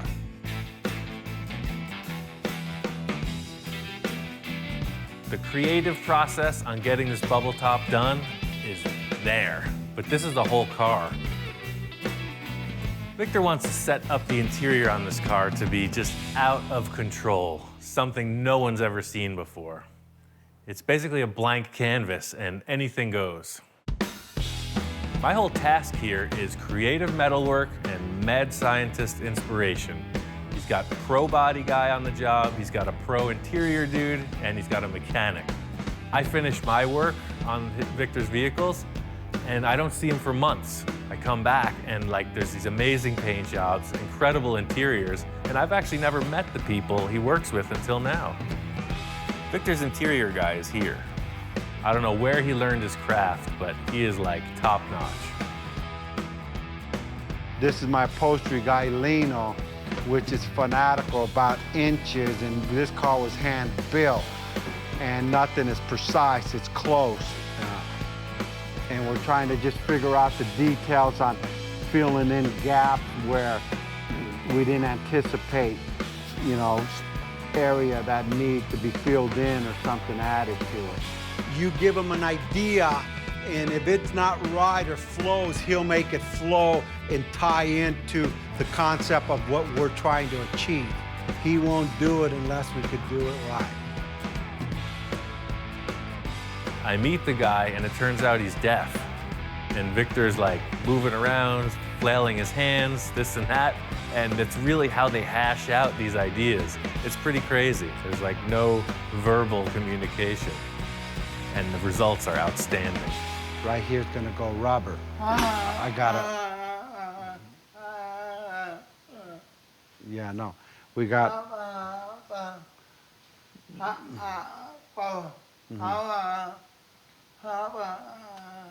He's saying here, he told the guy to put steel in here and to clean up this edge. But I told him I got a rubber grommet gonna cover all this stuff, and he says no. I understand what he's telling me. Same with he looks at me, and you know what? I move my hands, and I'm a hand talker, if you could see, and we could communicate perfectly.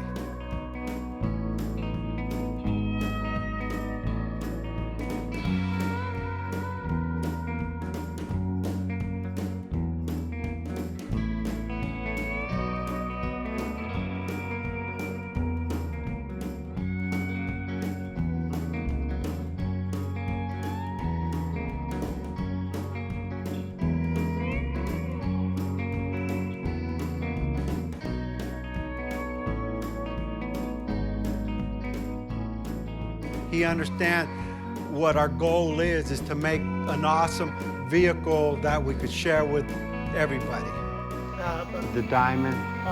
Oh, he wants to put diamonds in there. Let's see. I think he's caught the crazy too, man. Now he's getting out of control. Yeah. He was Mr. Conservative at first.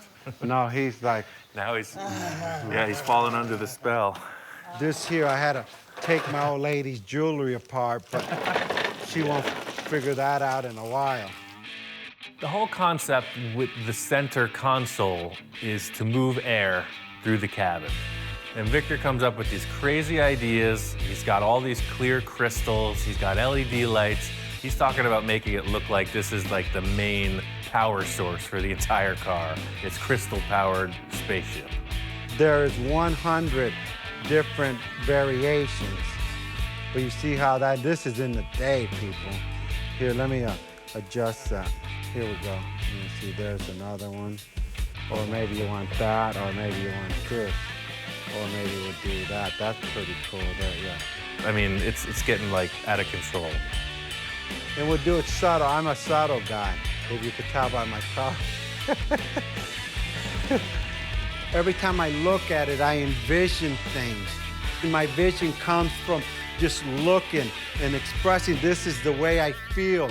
You know what, I may be an old man on the outside, but inside I have a vision and I'm cool. And this is the way I release my inner vision of what I think of cars. I've seen what this guy's done on the other interiors, and they've all been fairly conservative. His workmanship is out of this world. There's no limits on this interior, so I can't wait to see what he comes up with. We're gonna finish up the interior, then we're just gonna get the car wrapped, and just the final detail of just wiring it up, and we're done. We're so close. I let Victor take the reins in the last step of this project. I came in today, and the thing is freaking unbelievable.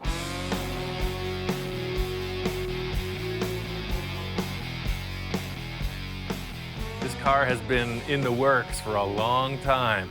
It is a concept car. It's gone through so many phases of development, and now to have it finally wrapped, I'm stoked. The car came out amazingly, beyond my expectation. On the bubble top, the interior, this is a total custom build. The bubble top is next level. The car is, like I said, a piece of art. I mean, the car is a masterpiece. I saw Victor pull in the driveway with this thing. It's like, get out of the way, mister. I want this car. Well, Ian, when he came in and seen it, all of the idea all came together, and he was impressed. The thing drives up, and it looks like a spaceship. I wish it didn't have tires. You open the bubble top, and the interior is just going off. There's all kinds of crazy stuff going on in there. I'm ecstatic. He's ecstatic with it. Everything flows just perfect. At the end, I got my interior guy, Lino, and he was saying, you know what, enhance the bubble by putting chrome around the bubble and putting chrome on all the ribs. They're perfect. They really highlight the ridges in the bubble.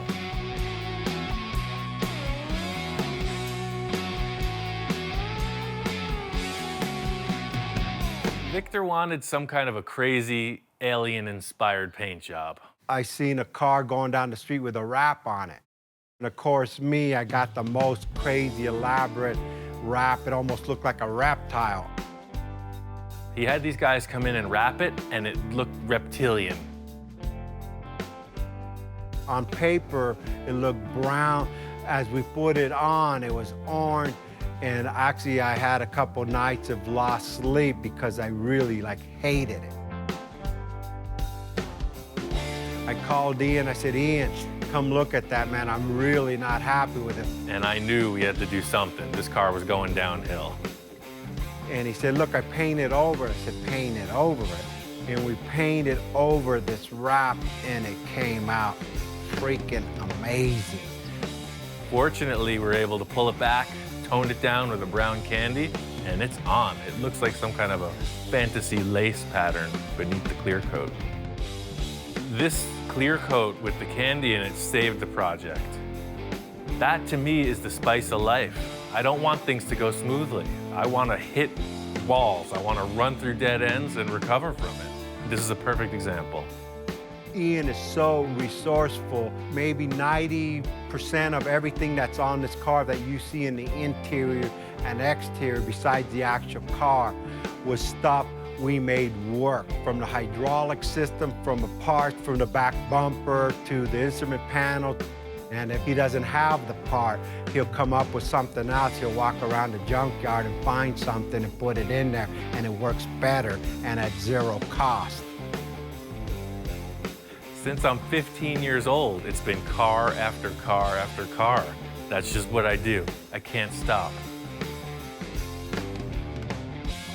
All of the projects I've done so far have really just expanded my skill level, my creativity, and just the idea of what's possible. So whatever's coming up next is gonna be big.